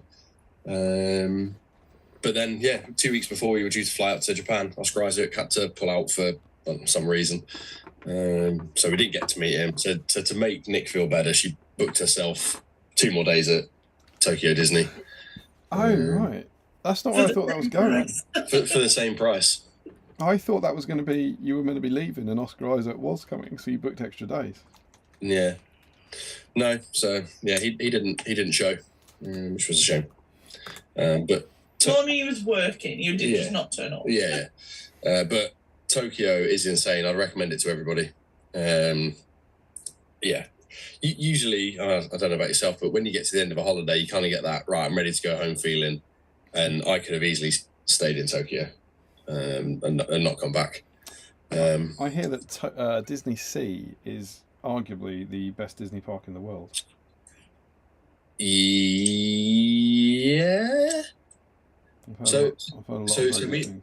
Me and Nick discussed this quite a bit. We think it's definitely the best looking Disney park in the world, but it is massive. Like there's no other Disney park that matches the size, like the literal size of it. So you have to get a train round to the entrance from like Tokyo Disneyland Station, and then to get to Fantasy Springs, which is the new section with the Frozen ride and the Peter Pan ride and the Rapunzel ride, you then basically have to walk back to Disneyland. Right. Because Fantasy backs onto Disneyland, but the entrance is half a mile. I mean, it took us 20 minutes to walk from the front of Tokyo Disney Sea to the back. Yeah. What's the biggest in Florida? Animal Kingdom, probably not. I mean, Animal Kingdom itself is pretty small if you take out the safari bit of it.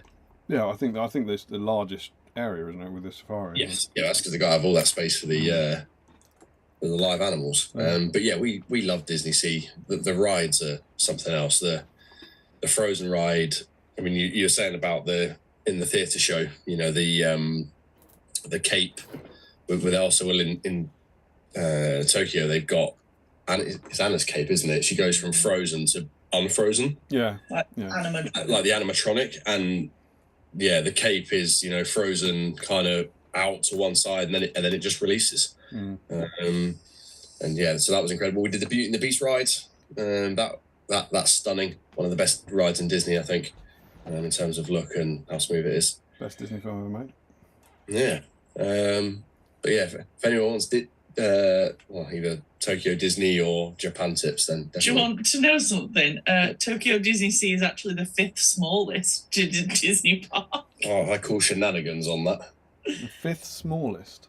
5th smallest. Does that mean 5 from up from the bottom? Yeah. From the bottom, yeah. So there's 1, 2, 3, 4, 5, 7 parks that are bigger than 7 parks Disney that are bigger. Sea. Okay. Well, I still think the word he's saying, people. The guy's a fraud. Yeah, ignore me. This might be from before the expansion, though. Possibly. But yes, Tokyo Disney Sea, very good. If you get to go over there, I mean, we spent a day just vibing, didn't we? Mm-hmm. Just kind of sat in different areas, taking it all in.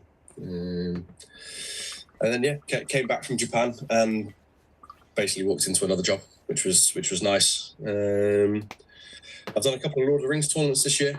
I've been one of them filthy power gamers using all monsters. I've noticed that. I've noticed your armies have been a bit powery.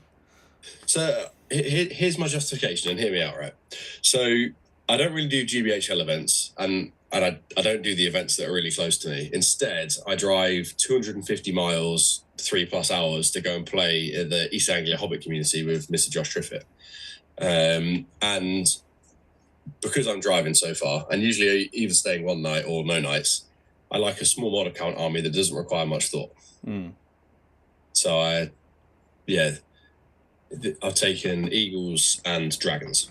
So you don't like going to the uber competitive GBHL tournaments and getting sweaty with them. What you like doing is taking the really powerful stuff and ruining your friend's tournament. Yeah. Okay, cool. Yeah, that's fair. That's a good way of putting it. Yeah. I mean, the Scout Hut does get sweaty because it's an old Scout Hut that's in the sun.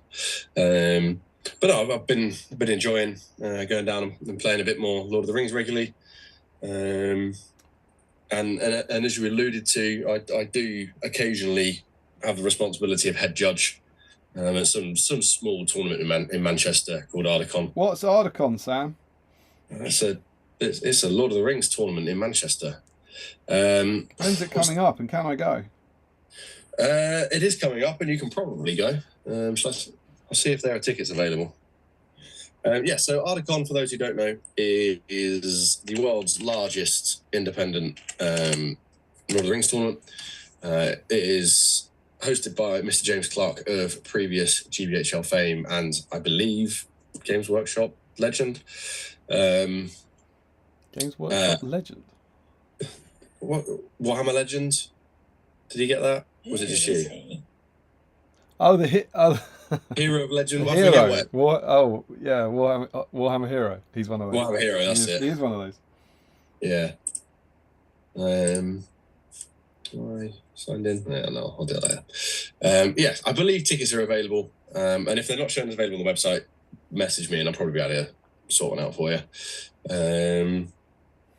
But yes, so it is the world's largest independent SBG event. Historically, we've had over 150 players, with players from all over the world. We usually get a contingent of Australians and Italians and Southerners and all sorts. It has so many events. We've got 2-day doubles, 1-day doubles, Chaos Sonata. We've got the Masters, which is I want to say 16 players who have won events throughout the year, basically to qualify. James calls them Articon System Opens.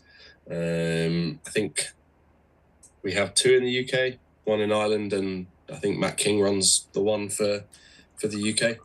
So if you do want a shot at being the master, I forget what the prize is. But yeah, look out for your local Articon System Open. And yeah, I somehow I'm the head judge for that.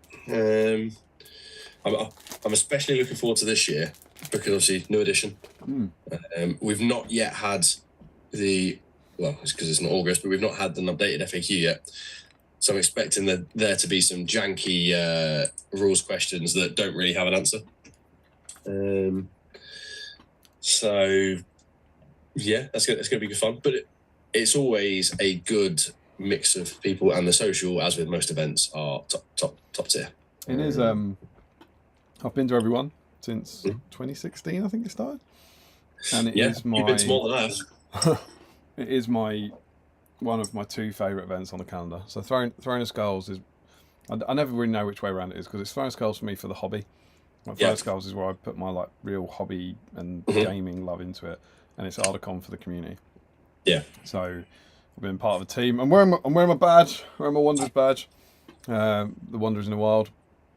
We've been going to 8 years. And getting to whoever else is there, the guarantee that you're going with however many we have every year, 7, 8, 9 friends that we see every year and play together, and we just hang out for 4 days in a hotel, and it's super, super cool. And then I don't go to many events these days, but I'm still pretty sure there's not, and correct me if I'm wrong, I don't think there's many events in a hotel in the UK.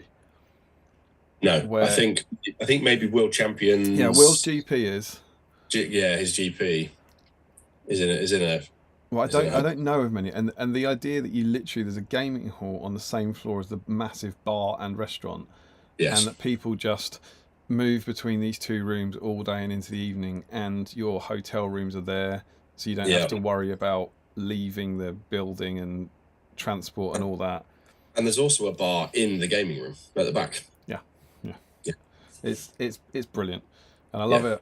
And we always have a blast. And we usually get some guys there trying to hog some old magazine. Those guys will be there. They won't have a magazine. There is no new SBG this year. That might be for the first time in a long time. First time in a while, yeah. Yeah. Because we the next one is War of the Rohirrim, and Hera wasn't out. Hera wasn't out in time for us to paint her and photograph her. And then we also hear rumour that a book might be coming, a source book of some kind. And is that an actual rumour? Or there's the picture, isn't there? Made up? There's the picture, isn't there? Yeah, I don't think that's... You think the picture's fake? I think the picture's fake. I don't think it's fake. I mean, for it to only be sent to one region, Was only Australian only Australian retailers got that photo, apparently. I don't know. Having spoken to a couple of UK retailers that I know. For me, it's one of those things. I always try and look at these things from a kind of like motive point of view. And it's like I don't think anyone wanting to fake it would fake that and put it on that kind of post. Yeah, I think it would be more a kind of I've heard this, or have you just seen? There's loads of I think the is it the Spanish guys, the Italian guys? They seem to have like their own April Fool's Day. Yes, they do them. Fools. And you just get the book. You just get the book with the fake cover. We've seen this or something like that. It just seems odd to me to mock up a sort of trade page. Could be wrong, but we'll have to wait and see. Anyway, I think it's also, given that we still haven't had all the models as well. Yes, I was like, I think it's not unreasonable to think there might be a book. Yeah, no, I mean, before that, I thought there might be one. As you say, we've not had Freylaf and not even seen Freylaf. We've seen Leaf and we've not seen Helm. Just Leaf. It's very odd. Yeah. So maybe it is. And anyway, the point of that was that we were going to have to write some custom scenarios. We were going to do 2 of them. We were going to do Helm and Hera against the Snow Troll, trying to get back to Helm's Deep, and we were going to do basically Siege of Edoras. And so we were going to write them as scenarios, and then we were planning on releasing it in August. Yeah. And obviously we were like, and this, we made this decision back in May, I think, not to do it. And it was like, realistically, the 3rd book's out now. When's the next supplement going to be out? September, Christmas, which will have scenarios which will instantly invalidate anything we do. Yeah, and so you've got to spend all that time and editing for not a lot. So we were just like, what we'd rather do, we'll just pause, have the summer off, which is quite pleasant, and then do an issue using the scenarios from the books when we've hopefully got all the models. So fair enough. Fine. But we will have issue 17 there, which a lot of people won't have picked up. So issue 17. Yeah, I don't think I actually picked it up at Seven Stones. There you go. Because that was 7 Stones was just before my first paycheck, so there you go. Having to be frugal. So I will be at the stand. Glad to hear it. But we will be there with our magazines. I'll probably be helping you bring the stand in. Yeah, if you could do it. We have a long drive. If you could do it for that, sort that out while I have a beer, that'd be super. Yeah, I'll get Nick and PMG on it. Perfect. That's great. Yeah, and then we'll have a nice beer in the level 3 bar. Wonderful. Sorry, can you really picture me picking up boxes full of magazines? Yep. It's not happening. Yeah. I didn't say it was him. Yeah. Let me see if you've got any questions. We're up to Joe says picture on the whip thread for the bonus entry. I think that's him saying. I don't think it's an instruction. I think he's saying he's in, basically. Okay, well, I'll go and have a look in a minute. Janelmo says, did the stout have more than 13%? No. It was 11, wasn't it? Rory says, agree, late 80s, early 90s for that paint. Now drink it. We get 1,000 likes. Yeah. I've given it ultimate power tonight, haven't I? Yeah. And then he says, peer pressure, peer pressure. Joe Holzman, Sam, do you like DVDs? No. That's the classic B-side question. Why not? Because I like Blu-rays. Do we not think they are DVD? Blu-ray's not a type of DVD. No, they're different. I have a story about this. So I went to Asda when Little Women 2019 came out on DVD, bought the DVD. The look of disgust I got when I got home from Sam because it wasn't a Blu-ray. Don't even like Little Women. We should put it on DVD, not Blu-ray. The advantage of a DVD player, and it depends on your household. Sorry, not a DVD player, a DVD. And obviously the advantages of them are running out as the years go on. Was that sometimes you might have had your Blu-ray player in the lounge, but you might have had like a TV in the bedroom or the garden room or something that had a DVD player built in. Yeah. And so, that sort of idea, or a computer maybe, that could play DVDs but couldn't play Blu-rays. I mean, I hear your point. I mean, we only have one room. and we don't have a TV in the bedroom. So you mean we only have one TV? One TV, yeah. Which you must. I mean, I don't want to suddenly, this might suddenly go horribly wrong, but you've got more than one room, haven't you? Yes. Yeah. The toilet's not over there, is it? Like. Yes. That way. You wouldn't know which direction it was. That's how you should hand things off. Is it toilet side or is it kitchen side? Like? The kitchen and the toilet both go the same way. Yeah, they're the same room, right? Yeah. Just open the washing machine door. Rooms. Yeah, there you go. But you're room rich.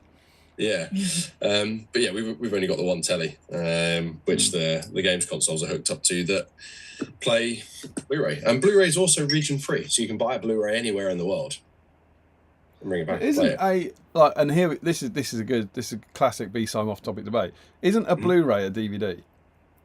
No, it's a Blu-ray. Well, I think, and I might be wrong. I think because what a DVD's it's digital versatile disc, right? I don't know. You're the old one. I think the old DVDs probably are old now.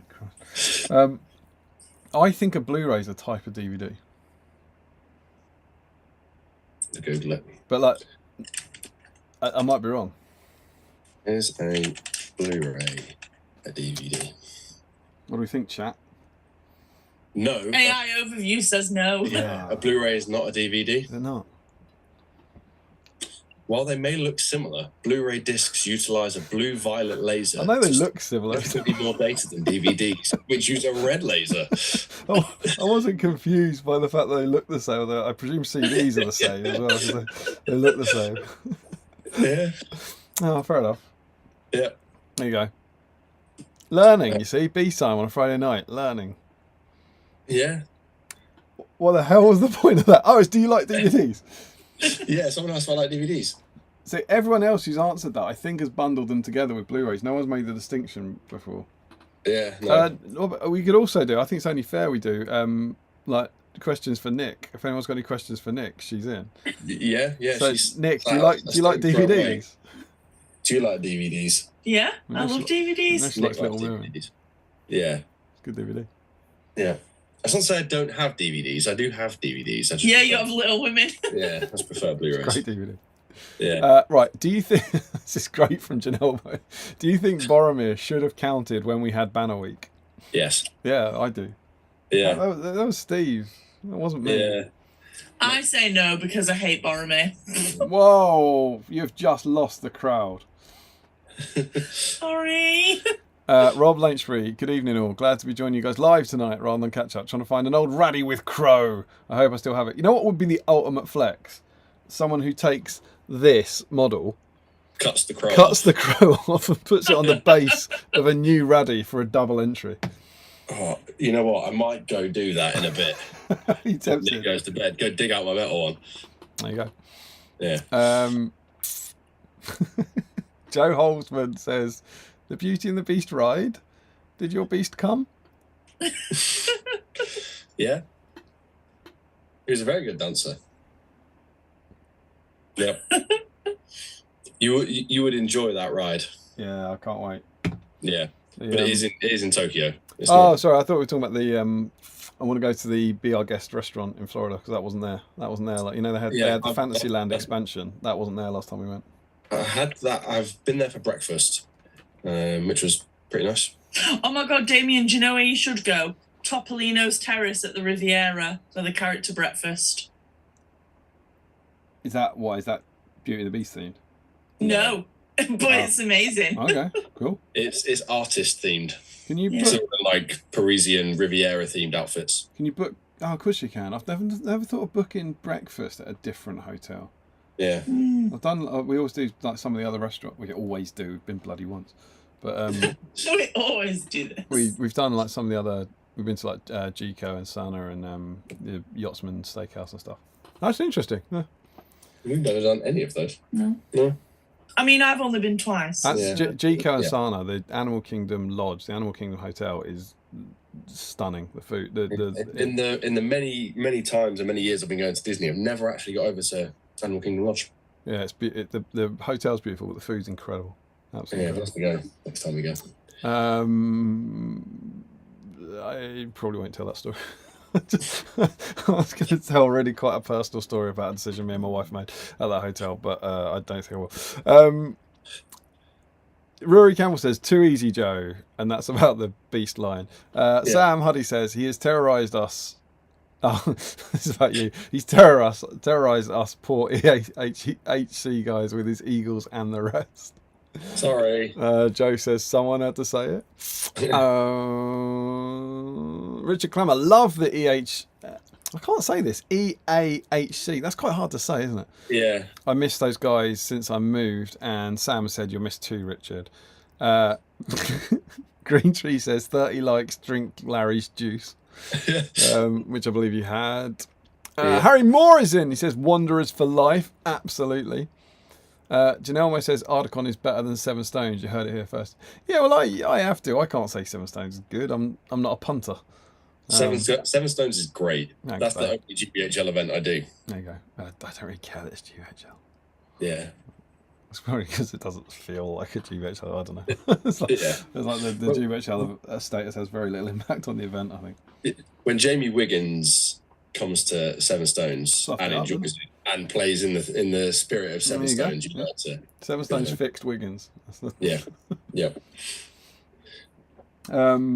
Yeah, I obviously like Seven Stones, but it would be a special kind of arsehole who said the best events in the year is mine. Yeah. Joe says, I'm still frantically painting for Articon. Not tonight, obviously, as I'm working on Radagast. Glad to hear it. That's classic B-side. You're meant to stop what you need to be working on so you can work on something you not need. Yeah. I have, guess how many models I got to paint for Articon? 0. You're bringing Hobbits again? I am bringing Hobbits, actually. I'm bringing Hobbits to singles. Okay. I have to paint one model for Articon. And what model is that? That is Helm Hammerhand, Wraith of the Hornbow. Okay. Me and Tom are doubling up with some new Rohan stuff. And I suspect, despite the fact we decided this about a month ago, I'm going to be incredibly stressed out. I just, that one model, just paint it, man. Just paint it. One model. Just do it. Just paint it. Nah. Yeah. Nah. Will that coming in a hobby vlog soon? Next week, maybe? It'll be in a hobby vlog. I'm filming it, but I am currently 7 months behind on my hobby vlogs. It's killing me, man. That's fair. Like genuinely, like it's like a hideous weight around my neck because I filmed everything. So everything I've done this year, I've still filmed, and I just can't catch up. Yeah. And I'm feeling quite ill about it. You'll do it. I need a week off work and my family, which is impossible. Just to edit. But yeah. Well, what you could do when you come up for Articon, just of an evening, just not play at Articon. No, just of an evening. Skip the level 3 bar and just edit. Get PMG to do it. That's about. I like that idea. Sam's idea is me not drink. Nick's idea is get someone else to do it. I know which one I think's winning. Yeah. But maybe skip the end of Articon Chinese. That's the best bit of Articon. That is the best bit of Articon. That's why we now book the Monday off. Yeah. To stay out at Pinway. Every year, I can't wait for that Chinese, and every year I'm like, this Chinese is so good, and every year when I get there, it's better than I remember. Yes. And every year you get more soup. Yeah. Such good soup. Yeah. Such good soup. But yeah, working my way back from that hobby vlog. Yes, so I am going to be covering that, but God knows when you'll see it. I've got to crack the last Throne of Skulls one. I've got to break the back of that because that involves so much editing and voice clips. And then once I've done that, I kind of hope they'll roll out much quicker because they're significantly less editing jobs. But it sucks, and I'm sorry, and I wish they were out there. Oh, that's okay. And they will be there soon. Yes. But yeah, so Punchy Helm, and I'm quite excited because I haven't done any of that stuff. So yeah, I've got the new Hera on the desk to paint. Oh, plastic one. Yes, new plastic one. Very cool. And also a Bride of Death somewhere on that shelf. That's what Mr. Tom Harrison's painting. Nice, lovely model. Yeah. Well, to paint it though, because obviously white wedding dress. Janelle Mo quotes Sam Page as saying, "I don't like little women." Luckily, I'm tall. He's a married man. Sam says, I think DVDs now are probably as old as Betamax was when DVDs came out. God, probably. Is that right? I always think DVDs are about 2001. That's when they became commercially viable, I think. You know, like people started having them at home. Somewhere around that. Yeah, it's probably about then Dad started bringing back bootleg ones from Singapore. Yeah. When did Shrek come out? Shrek was 2001. Yeah. Yeah, I'd say early 2000s then. Yeah, they are 25 years. Joe Holzman, I googled it and Google says they're different. Do you know what Google's always right. I think Blu-ray have a different laser. I'm not. Yeah. I would never. I always think this. I've been doing this for 5.5 years now. I would never doubt the authenticity of any user's comments, but I'm always, you know, when maybe Janelle knows an awful lot about home media, but I'm always slightly suspicious when people who I can't see, who have access to Google, go, I think they have a different laser. Yeah. Well, I did Google it. And yeah, I know you Googled it, but that's what I mean. You Googled it and you found out they had a different laser very quickly. Yeah. Well, Google is very quick, Damien. It is. And so Janelle, if I'm doing you a disservice there, I apologise. But yeah, it's always one of those things that make me giggle whenever like someone goes, you know, what's got the smaller landmass? Is it Chad or the Central African Republic? And I go, I don't know that. And then 83 people type it's Chad. Yeah. And I was like, did you know that? Did you? Yeah. Cool. Yeah, it's Chat GPT. I don't know if it's Chad or the Central African. I suspect it's going to be Chad. Let's find out. Yeah. Rory says a Blu-ray is both digital and versatile and is a disc. That's what I think. Sam says I'm actually more or less spot on with the Betamax thing, 1975. Oh, well done you. Cool. Ashley Fisher, as far as I'm aware, the technology is basically the same, but Blu-rays just have larger storage. That's what I thought. Yeah. Apparently Google's AI thing, which is absolutely never wrong, thinks otherwise. Joe Holzman. Nick, what colour would you paint Radagast the Brown and why is it pink? Lime green. Oh, she's gone rogue. No, I'm joking. I was saying Radagast the pink earlier. Radagast the green would be interesting. And this is quite a specific one for Nick. What is the best 90s Disney movie? My favourite is Aladdin. That's a shame. Lion King. Oh, Jesus. So you got a triumvirate here because I'd go Beauty and the Beast. So, but that's three of the four from the Renaissance. Good. That's what. The takeaway is they're all good. Yeah, well that's the Disney Renaissance, isn't it? Yeah. And actually, Little Mermaid wouldn't sneak in because it was 89. Yeah, true. And Tarzan's. Yeah, Tarzan's like I think the Renaissance is the 4, right? Yeah. And then I think the sort of Tarzan, Mulan, Hercules. No, it's everything. No, the Renaissance is everything from the Little Mermaid up until about 2001.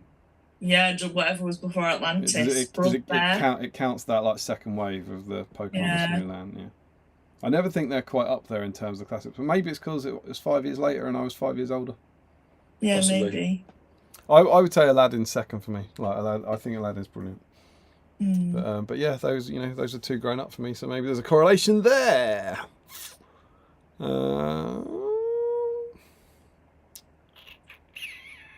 Ashley says regarding regions. Oh, hello, Sam. Not all Blu-rays are region free. There are only 3 regions, A, B, C, and many have the ABC logo saying they're for all regions. All 4K Blu-rays are region free. Okay, well, so most are region free then. They cover all regions. Yeah. I bought a Blu-ray from Korea the other day that will play here, even though we're in a different region. Yeah. So. I'm desperately trying to sing. We're region, what are we, B? I don't know. B or C? Because it says region free in the description. So yeah. What just happened in my face and my brain there was I was trying to sing Apata to the tune of DVD. Right. I was thinking, can I? And I can't do it. I can't even think of how the melody goes. Yeah, Apata is too many syllables for DVD. No, it's the same amount of syllables. It's APT, isn't it? It's APT, isn't it? It's Apata. Yeah. But then how's it go? It changes rhythm, doesn't it? It's not apata, it's apata. I can't even think how it goes. Yeah. But anyway, banging bit of K-pop. Yes, Yeah. lovely tune. And we've learnt some more. Yes. Joe Holzman, hot take. I prefer See My Vest to Be Our Guest. What was See My Vest from? The Simpsons. There It's you from go. Simpsons. Yeah, that was it. I knew I recalled something staring in the back of my mind. Yeah, Mr. Burns sings it. Sam says, besides Seven Stones is all about the raffle with 2 to 3 days of SBG build. Yeah, It's a good raffle. We're sad out to shoot off before the raffle. Strong raffle again this year, my friend. Yeah, I'll definitely be raffling next year. Rob Lynchbury, looking forward to Articon. Woo woo! It's my first year going. And welcome. managed to get time off work and doing all 5 days. Oh, you maniac. Maybe cooked on the Sunday from all the gaming. Very cool, sir. See you there. I'm always, I have a lot of respect for the people who do all 5 days, because by the time I get to Sunday, I tell you, you're going to get rubbish judge calls, because I've had enough. Even I don't go all 5 days, and I just sit behind a desk. Yeah, I don't do all 5. We always think of it as 4, but we do 3 days of gaming. We come up Thursday night and leave Monday Thursday morning. afternoon. Yeah, I'm excited. Joe Holzman, I'm actually fully painted for Articon, unless werewolves come into stock before the list registration deadline. But I want to paint more, as I prefer the newer conversions. Ooh, what's that for? Has he said what he's doing? What are the newer conversions? Last time we went to Warhammer World, which was week before last, they had werewolves on their shelf. You need yourself a Nottingham-based friend, Joe. Yeah, I did look for warbats. Yeah, didn't have any.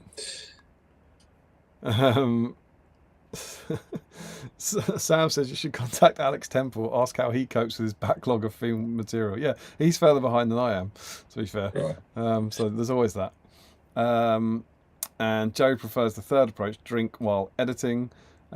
He's up for the Wednesday event this year for the first time, having the Thursday off, though, to visit the zoo before partnering with Murphy in the single-day doubles.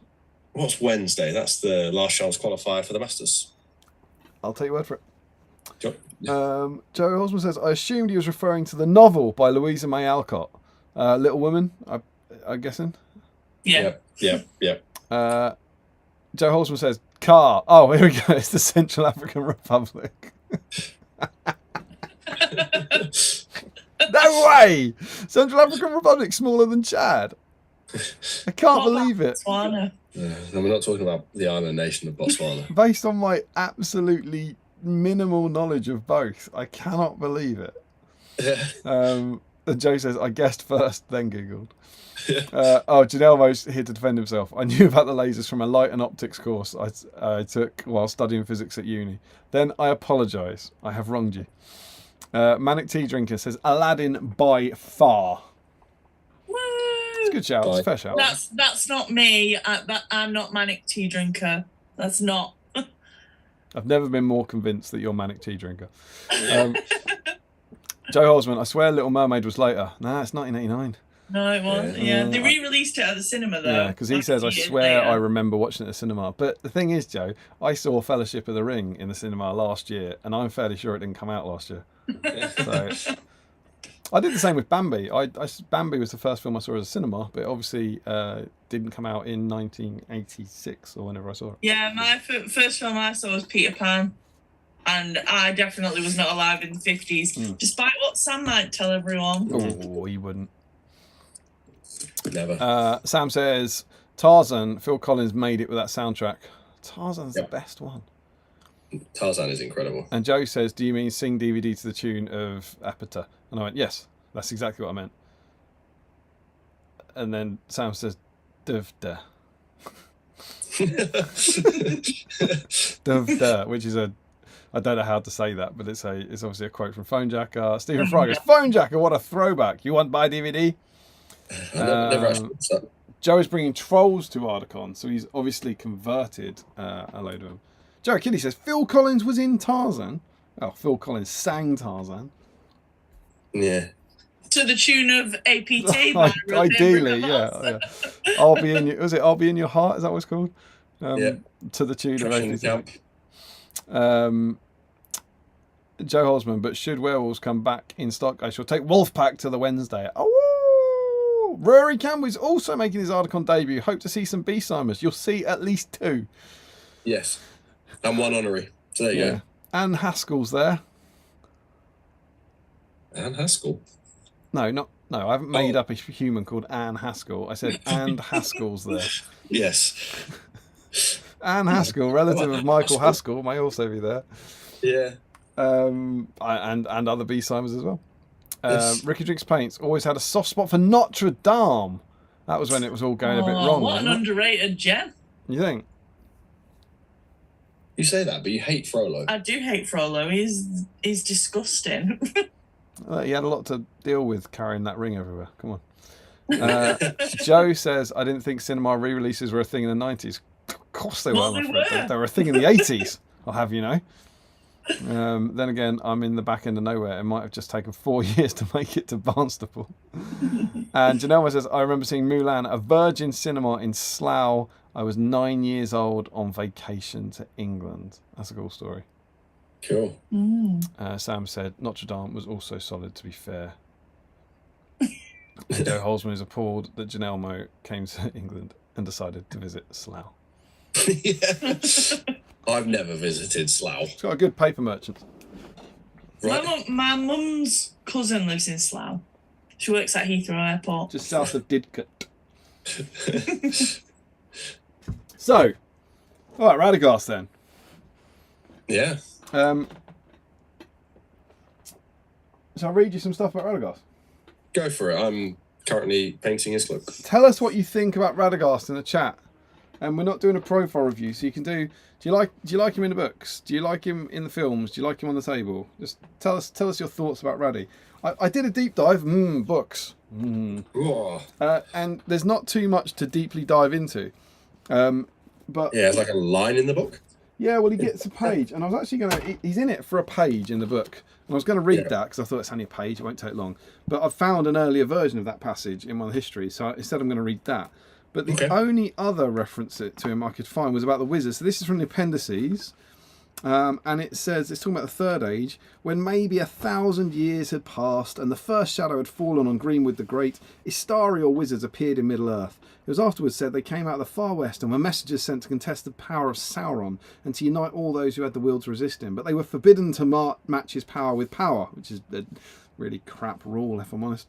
Or to seek to dominate elves or men by force and fear. They came therefore in the shape of men, though they were never young and aged only slowly, and they had many powers of mind and hand. They revealed their true names to few, but used such names as were given to them. The two highest of this order, of whom it said there were 5, were called by the elder Curunir, the man of skill, and Mithrandir, the grey pilgrim, but by men in the north, Saruman and Gandalf.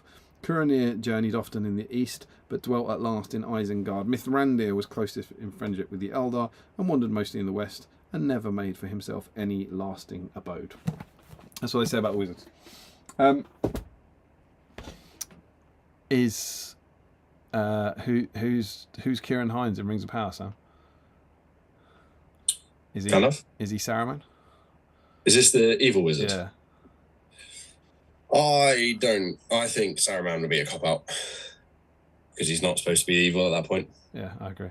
Am I getting the impression, do we think, has something happened to make us think he is Saruman right at the end of the season? I haven't gone back to it. Am I being an idiot? I think it's just his mannerisms, how he's portraying him. He's obviously, I think he's got a slightly more white cloak and his staff is... Like throughout the season, I think you were meant, people going, oh, it feels like Saruman, and we know he's one of the history. I just thought, was there not a quote at the end? I might be thinking because they confirmed Gandalf, didn't they, at the end? So maybe I'm thinking of that. I must admit, I only watched each episode once. Yeah. Maybe I watched the last one twice. Because of time and whatnot. So, I hope he's a blue one. I hope he's not Saruman. He shouldn't be Saruman because Saruman doesn't really turn. No, for sure. He's to evil until pretty much the end of the war. Because what they're doing at the moment doesn't contradict anything. Them arriving earlier than the Third Age doesn't contradict anything that happens in the Third Age. If Gandalf finds out Saruman's evil before the Third Age, then it does contradict it, which is But yeah, hopefully he's a naughty blue wizard. I don't know. I just got the impression there was something that Maybe not. I don't know. He seemed to speak with that kind of commanding voice that Christopher Lee had with Saruman. Yes. I'm sure if there is something in, someone will tell me in chat. So, Yep. in Tolkien's letters, I went digging for references to Radagast, and there's not many. Sure. One of the fun things I found was that one of Tolkien's longest letters, I've probably talked about this before, that he ever wrote, was in response to an animation. Okay.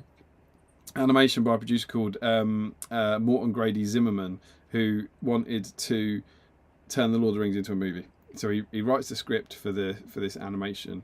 We've never seen the script. Like, to the best of my knowledge, the script doesn't exist anywhere. And Tolkien like hates it, like crazy hates it. And the longest letter basically he ever wrote, or the longest letter we have from Tolkien, is him railing against this script. And one of the things he was to do with Radagast. So I'll just read this excerpt because I think it's quite cute, but then it mentions Radagast. This document, as it stands, is sufficient to give me grave anxiety about the actual dialogue that I suppose we used. I should say Zimmerman, the constructor of this, is quite incapable of exerting and adapting the spoken words of the book. He is hasty, insensitive, and impertinent. He does not read books. It seems to me evident he skimmed through The Lord of the Rings at a great pace and constructed his screenplay from partly confused memories with the minimum of references back to the original. Thus, he gets most of the names wrong in form, not occasionally by casual error but fixedly. He always writes Boromir instead of Boromir, or he misapplies them. Radagast becomes an eagle. Right. Tolkien didn't like that. Funnily enough, and then there's another reference here. Why didn't I highlight this? Where's the Radagast bit in here? Oh, here we go. Here we basically Zimmerman has in the script. He's got people flying all over the place on eagles. Which is, what the internet wants. Why don't they just fly the eagles? Zimmerman was like, yeah, let's fly the eagles. Yeah. Here we meet the first intrusion of the eagles. I think they're a major mistake of Zimmerman, and without warrant. The eagles are a dangerous machine, in inverted commas. I've used them sparingly, and that is the absolute limit of their credibility or usefulness. The alighting of a great eagle of the misty mountains in the Shire is absurd. It also makes the latter capture of Gandalf by Saruman incredible and spoils the account of his escape.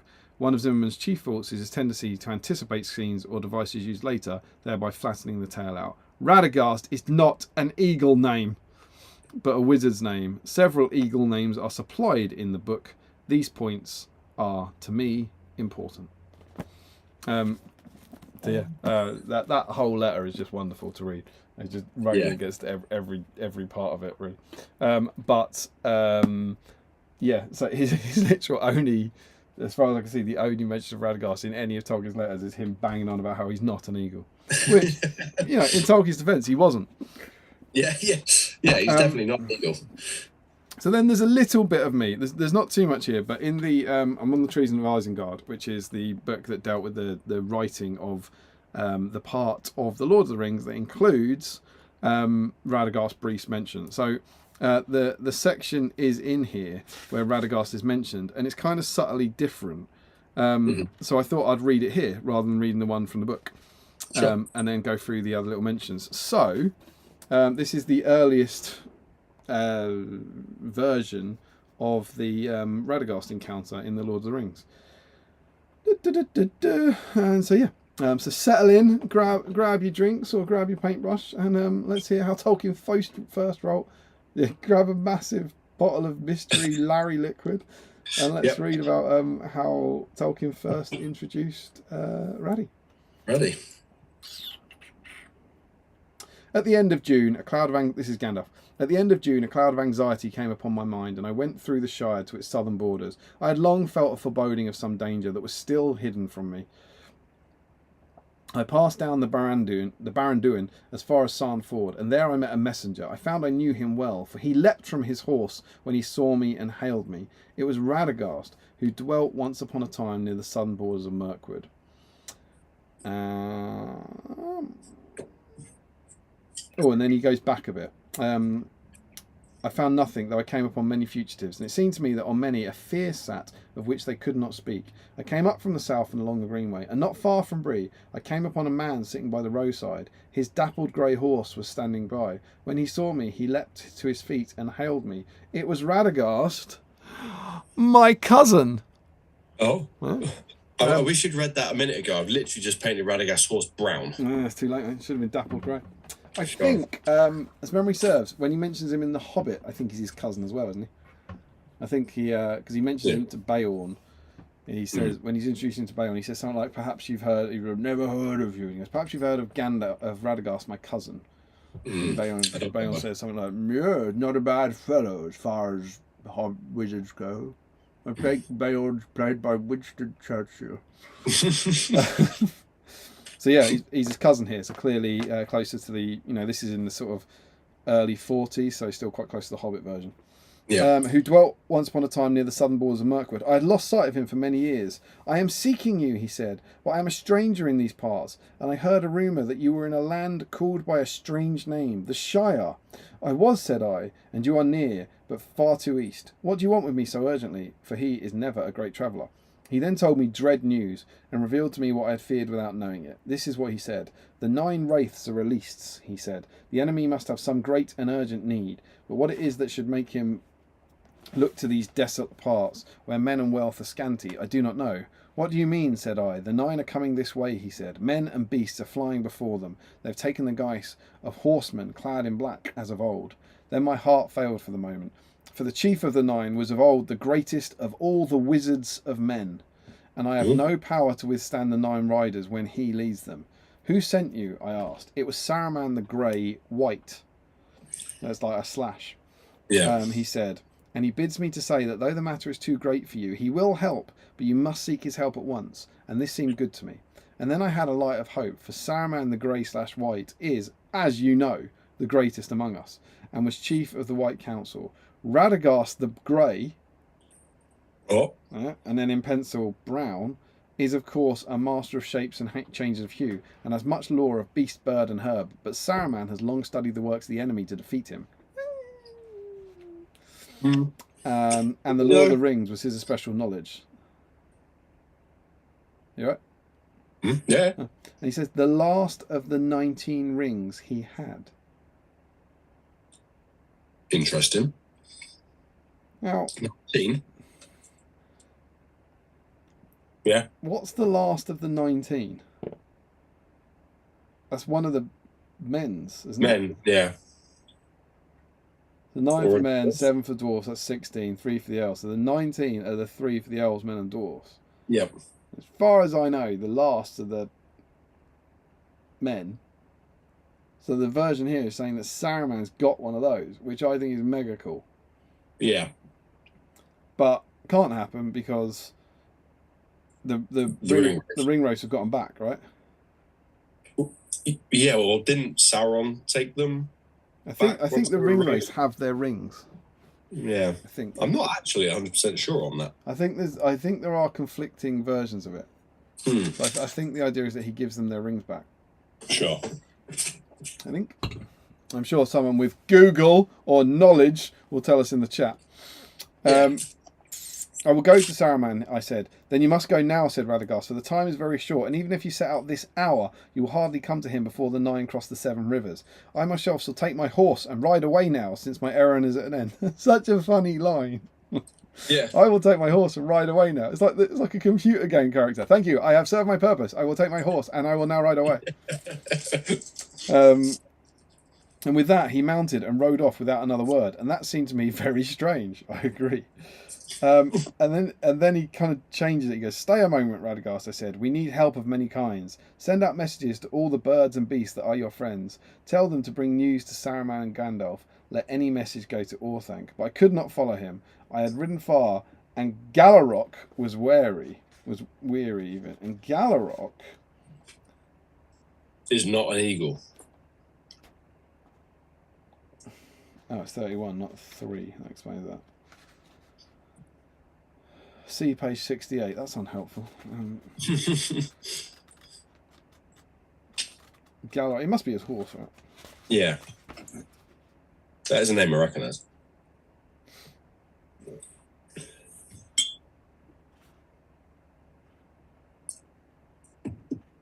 Oh, Galarok then, on page 68, then leads you to note 4. This is like a choose-your-own-adventure book.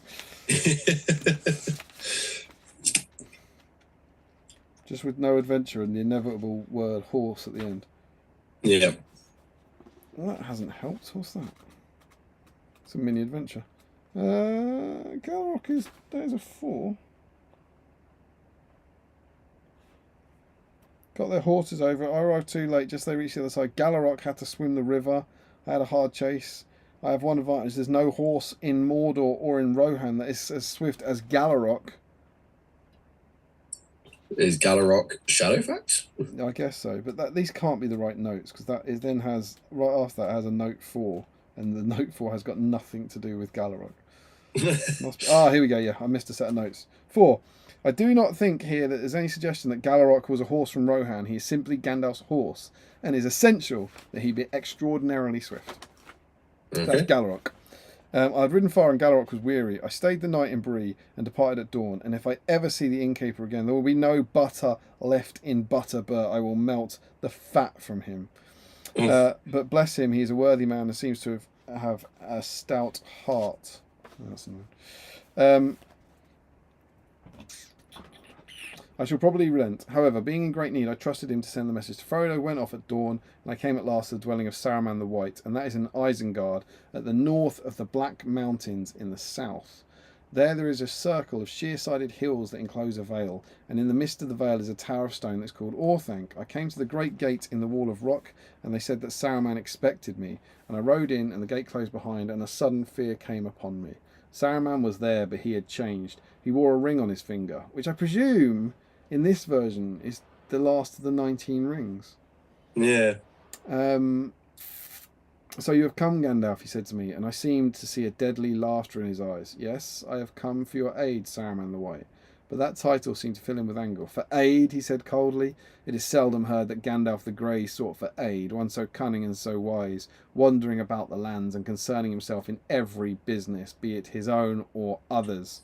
But now matters are afoot, I said, that need all our strengths. The chief of the nine is guised as a rider in black, and his companions likewise. This, Radagast told me. Radagast the brown, he said, and shook with laughter. Radagast the simple, Radagast the fool. Yet he had just the wits to play the part that I set him.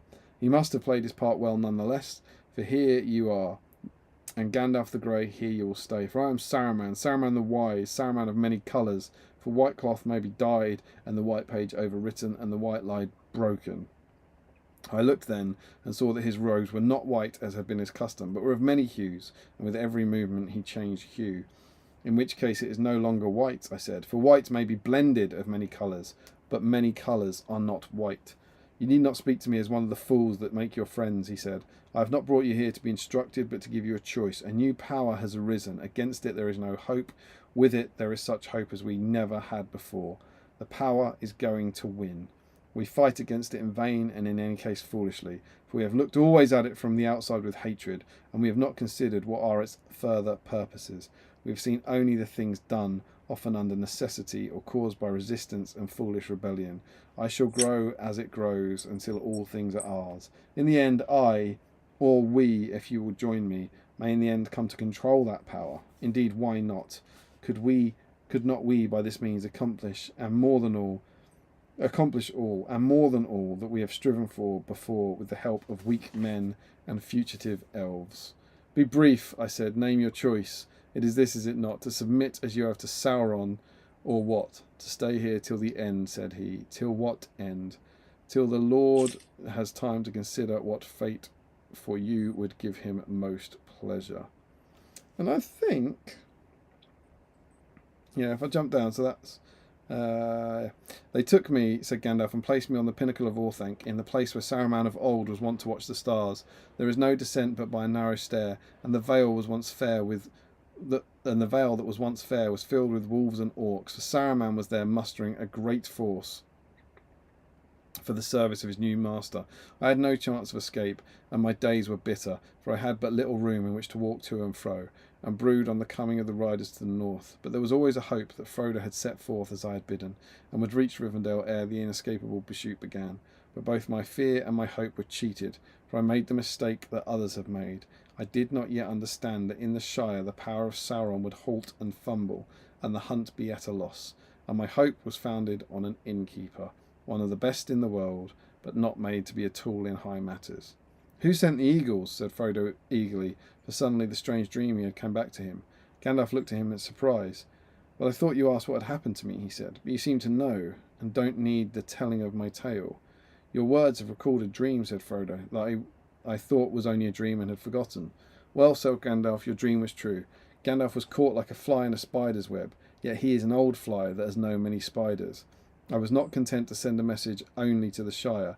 At first I feared, as Saruman wished that I should, that Radagast had also fallen, but it is not so. He trusted Saruman, who had not revealed his purposes to him, and the very fact that Saruman had so successfully deceived Radagast proved the undoing of his scheme, for Radagast did as I bid, and the eagles of Misty Mountains kept watch, and they saw the mustering of orcs, and got news of the escape of Gollum, and they sent word to Orthanc of this to me. And so it was, that when the moon was still young on a night of autumn, that Gwaiwa the Windlord, chief of the eagles, came to me, and I spoke to him, and he bore me away before Saruman was aware, and the orcs and wolves that he released found me not. And I think that's the end of. So that's the end of the passage. So it's like it's kind of it's very similar, it's recognisable, but it's subtly different in a lot of ways. Yeah. It's quite fun. But that's the kind of first version or the draft version of the Radagast text. Mm-hmm. And then we get some more mentions. Oh yeah, so Chris Tolkien then says, a notable feature of the evolution of the colours of the wizards, Gandalf, Saruman and Radagast, which came in the final form in the course of the writing of this draft. Saruman is at first the grey, becoming at once the white, and Radagast immediately takes on the epithet of grey, but Gandalf then becomes the grey, and Saruman calls Radagast the brown in the text as written. So, poor old Radagast. Yeah. Right, Saruman's the grey, so Radagast gets the grey, and then Gandalf takes that off him. Yeah. It's very unfortunate. There's also a note.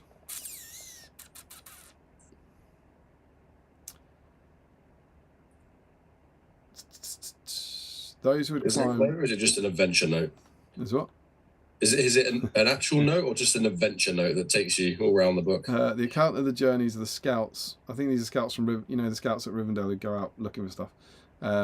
Moves on from the previous versions and largely attains the text in Fellowship of the Ring, apart from those who had climbed the pass at the sources of the Gladden had reached the old home of Radagast at Roscabel. This is where Roscabel is first named. Mm-hmm. And in the margin, my father wrote Brown Hay. I'm really hoping this is... Yeah, excellent. And Roscabel had a previously, but as a subsequent addition to the 5th version of the Council of Elrond. The present passage is clearly where the name was devised.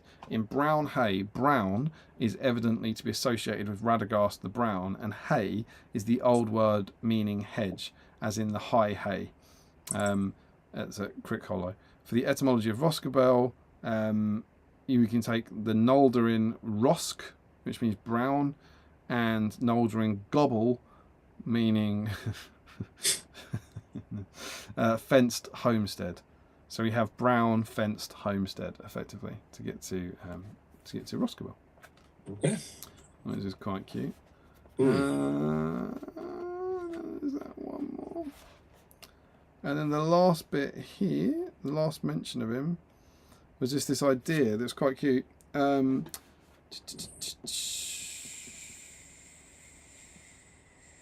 Yeah, so here we go. So this is the kind of Storming of Isengard. Gandalf looks at him. I am the White Wizard now, he says.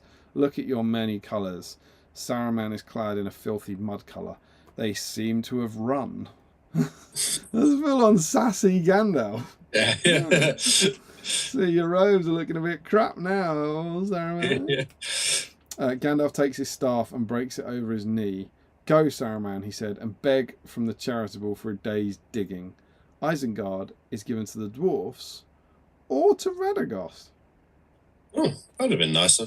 I'm not sure Radagast would have wanted it, really. I don't think he would have liked it. It's a bit stony for Radagast, isn't it? Yeah. But again, you know, he nearly got grey. He nearly got white. Taken away from it. He nearly got Orthanc. Yeah. And I wonder if he runs about in the forest covered in poo. Tolkien just keeps nicking everything off him. Yeah. But yeah, that's what I could find. That is what my deep in diving found. Not too much, but then of course there's not too much Radagast in there. So Yeah. I hope you enjoyed. That gave you some interesting stuff. Yeah. Do you want to catch up on the chat, and then we'll have a look at a magazine? Yeah. Let me scroll up. Well, there's. It's Joe Holzman saying, "Have you ever visited Slough, Nick?" Yeah. Have you ever visited Slough? Yeah, I stayed with my mum's cousin in Slough. Okay. Yes. Nick Don't really remember much about it, but. So Nick's been to Slough. Jens Elmos did not choose the location. They were 9. Joe Holzman says, I like Raddy. Joe Achilles says, Bird Brew Raddy is a travesty. Oh, a travesty. Travesty. Joe Holzman, I have 8 painted Radagasts. That's a good. Can anyone top that? That's a lot of Radagast. Yeah. Yeah. I think I've only got 2. Yes, they are. I mean, I'm probably not going to finish these tonight, but once they are finished, I'll have 4, which I would consider a all right amount of Radagasts. So you're painting 3 of them tonight? Yeah. Rory Campbell, he is probably the 3rd or 4th best wizard in Middle Earth. Joe Hosman, I've only used him once. I might need to start cycling your Radagast usage. Michael Haskell, my first cinema memory is Jungle Book 1967 in the early 70s. Having mini reruns has been a thing for quite a while. Yeah. Somebody says to Rory, do you include Bryan Adams in that list? Which Rory says, yes, of course, that goes without saying. Jens Elmos, I've never owned a Radagast. Really liked the old metal one, though. Well, you missed your chance to buy one and paint it on stream. This is your night, right? Surely. Yeah, this is the night. This is the night to make it happen. Yeah. Sam Huddy, I reckon Kieran Hines is the Witch King in Rings of Power. Possible. He could be, but then they'd making an history. The Witch King's that's a bit. I mean, I suppose there's actually no reason why one of the Blue Wizards couldn't have become the Witch King. I don't hate that. No, he follows up with he's referred to as a sorcerer before he became a ring wraith. I was fine with that in I don't know the first bit of season 2. Yeah. When we didn't know he was an history. Yeah. But yeah, I wouldn't mind that. I don't think that's that much of a travesty. If we don't know I think there's a few options for the Witch King in Rings of Power. We didn't know. We don't know what happened to the Blue Wizards, and one of them could have become a ring wraith. I thought there was comments to the effect of that they were still active in Middle Earth at the time of War of the Ring. I don't think anyone knows. They vanish into the east. Yeah.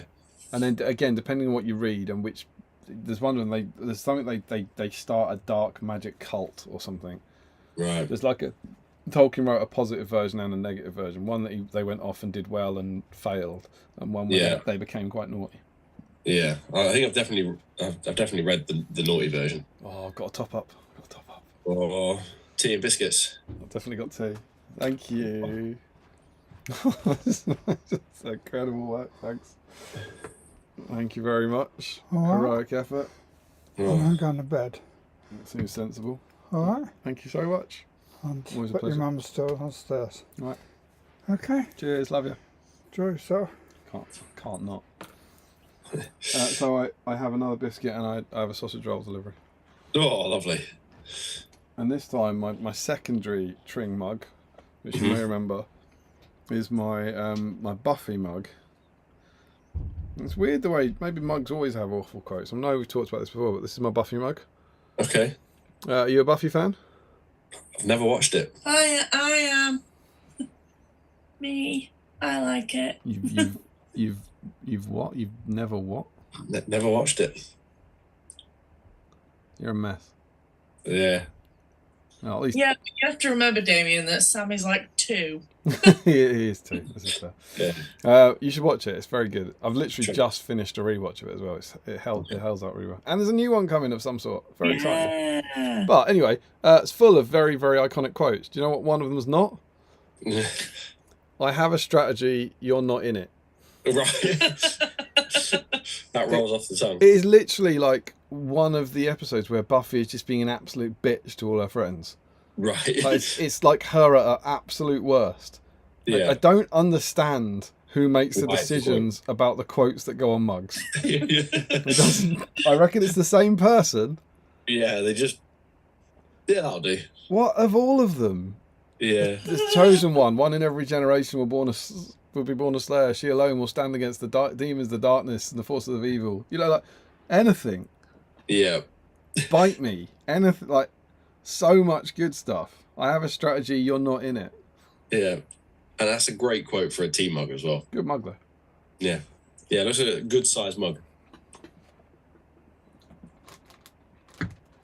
I love how you say this as if you drink hot drinks. I've been drinking out of a mug. He's got his Mystery Larry liquid. You have that. Yeah. I'm drinking that. Yeah. Michael Haskell. I quite like Sylvester McCoy's portrayal despite having seen him as Doctor Who in the late 80s. I think he played a great Radagast Brown. I don't think there's any dispute in that. It's just the poo on his face. Yeah, I agree. That's where I am with it. Yeah. Rory Campbell. Lol, is Tolkien an ent? I'm assuming that's referring to his use of words. Why are you pulling a face? I'm trying to work out what that is. Is that about the Zimmerman thing? He didn't like. Yeah. Did he say don't be hasty? He calls him hasty. He calls Zimmerman hasty. Yes. Got There it. you go. Nailed it. Jens Elmos, you should have read that earlier. Then the bonus entry could have been convert Radagast as if he was an eagle. Just an eagle with like Radagast's face on it. Yeah. Joe Hosman, I assumed cousin was used much in the way people might use uncle to refer to someone they're very close to but not actually related to. You could be right, but because it comes from The Hobbit, yeah, I think it's, you know, in The Hobbit where Bolg is Azog's father and stuff. The other way around. Azog's Bolg's father. I think it is potentially more likely to be an actual family relationship. Yeah. In that version. But again, could be wrong. I think it's. You might be right that it was just to mean, you know, a close friend or kin or something like that. Yeah. Jez Elmos, I always assumed that the Nazgul had their rings as they wore them when they fell under Sauron's control. So why would they not have them? Sold them to cash converters. Needed a bit of Middle Earth gold. Horses won't pay for themselves. Joe Hosman says brown gobble and then love a bit of sassy Gandalf.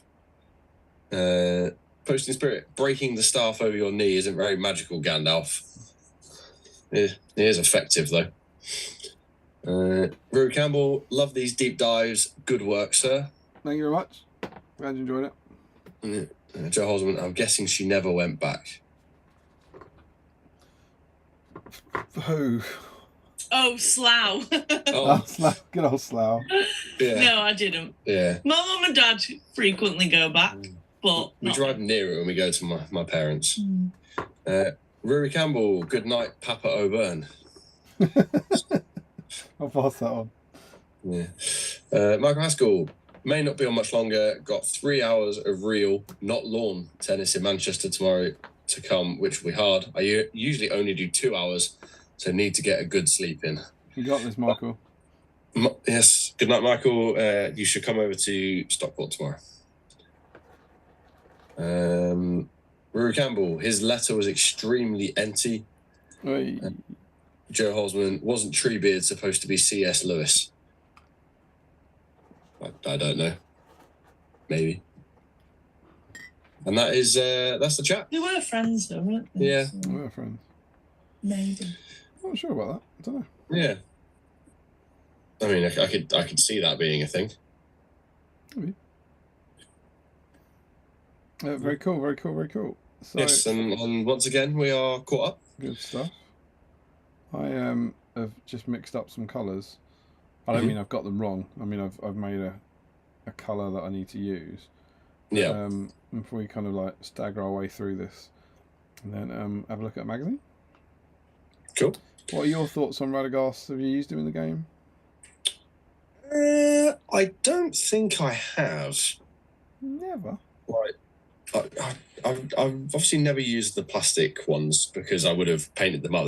That tends to be my motivation for painting these days, is using them in a game, in a scenario. And as he can't be mounted on a dragon, although he can be mounted on an eagle, which is why I have the eagle on and I painted him up. For that lovely, fair and balanced list. I may have used the metal one back when I first started, but I don't remember. Yeah. Possibly not. I don't think he was ever quite as cool as Gandalf and Saruman, Sorcerer's Blasting stuff. Yeah. I'm just trying to think about my collection. I've never used him on the Slate, and I've never used him on Eagle. Yeah. And I'm fairly sure I've never taken like the White Council to a tournament. So I've never done that version of him, as all the wizards together or whatever. Yeah, I don't have him on Slay, so I've definitely not used the Slay. I've definitely faced against him. I've definitely.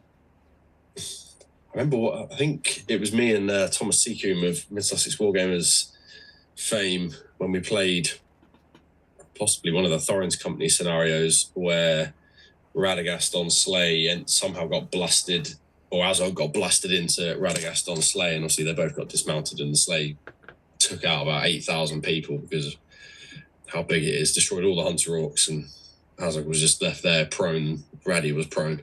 Lovely. But yeah, it's not a model I see often other than on an Eagle. I'll probably use him on Eagle because I quite like the idea of Raddy on Eagle, Bayon, and some more Eagles running around. I know obviously the big scary Eagle list is just the Eagles, right? Yes, yeah, Guahir. All joking aside, Eagles. You would know this more because you've used them, but does the Radagast Alliance version fit into that at all? So Radagast Alliance ones kind of scales at higher points. The Eagles list kind of caps out really at 600 points. Beyond 600 points, as pure Eagles, you obviously got more things that can deal with Guahir, and Guahir just wants to be the big bad. Obviously, the Eagles' weakness is the lack of might points. Obviously, the more points you have, the more might your opponents have to heroic move or might up or strike or do whatever to make Eagles really sad. Whereas at 5 to 600 points, they've probably only got 1 or 2 heroes who probably can't do anything to Guahir. Whereas with Radagast Alliance, you can still say Guahir and Eagles, but the higher you go, you can add in Bayon, you can add in Raddy, you can obviously add in more stuff to kind of cover those weaknesses. Yeah, I guess what I meant is like, does the Radagast Alliance list, is that still considered competitive because of the power of the Eagles, or is that a fluff one because you don't get like the Shriek, right? Yes, you lose the Shriek. I think the Radagast Army bonus, I can't remember what that does off the top of my head. You definitely don't see it at higher points. So possibly not. Yeah. I think. Let me see what it does. Because you can run it as Radagast Alliance, and you can also run it as Battle of 5 Armies. Radagast Alliance. So friendly Eagles gain +1 strength on the turn in which they charge, which they get in the Eagles, and then Bayon's Fury.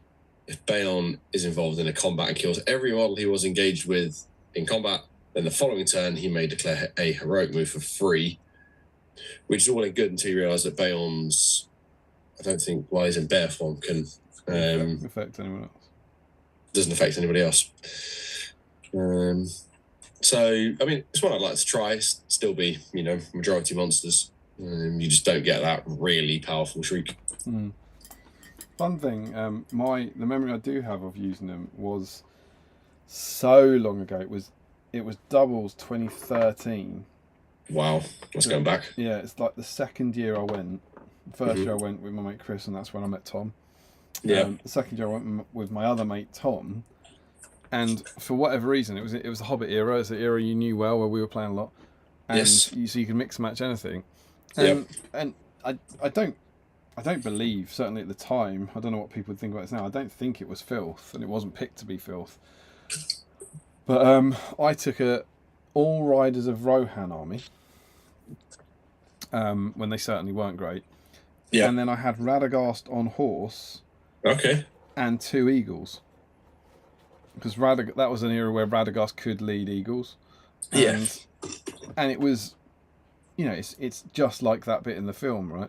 So obviously it wasn't picked to try and win games, but it's not like, but some part of my brain thought that was kind of thematic for some, Radagast on a horse, fast moving eagles. And you'll know, Rohan. Yeah, you'll know they weren't. None of that was sort of top table stuff or anything. Yeah. At that era, but and we did all right. Because I remember that's what I converted. So I've got the plastic Radagast on the fine cast Gandalf on Shadowfax rearing up. Okay. The Minas Tirith Gandalf. Yeah. That was the kind of base for it for my conversion. So I got to do a really cool kind of ratty conversion. And then I had like these 2 eagles, and I remember we got a best army nomination. Oh, nice. Which I think was the first time I ever got a best army nomination. But it was something like 30 Riders of Rohan, Theoden, Éomer, Éowyn, Erkenbrand, 2 eagles, and Raddy. Yeah. And they did all right, because you could put like Raddy had Terrifying Aura at the time, the one that gave you a bubble, which made your cavalry terrifying, which was quite cool. And didn't he also? He was one of the only one heroes or wizards with Panic Steed, right? Yep, he had Panic Steed then, yeah, for sure. And it was a cool list, and it was fun. And we didn't, I think we won a couple of games or something. We certainly didn't win the event or anything like that. But it was good fun. I think we might have won most sporting at that, possibly. So it obviously wasn't a horrible army to fight. Yeah. But yeah, it was. But that's kind of I think it for me. I think that's the end of my Radagast. Yeah. Like usage. I mean, I guess it's a lot harder to use him now because he's in so few lists. Yeah.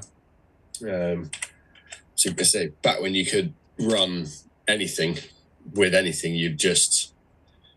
Maybe I'll try and put him in. Radagast and a couple of eagles. Radagast and a couple of eagles. Search for heroes. How many lists is he in?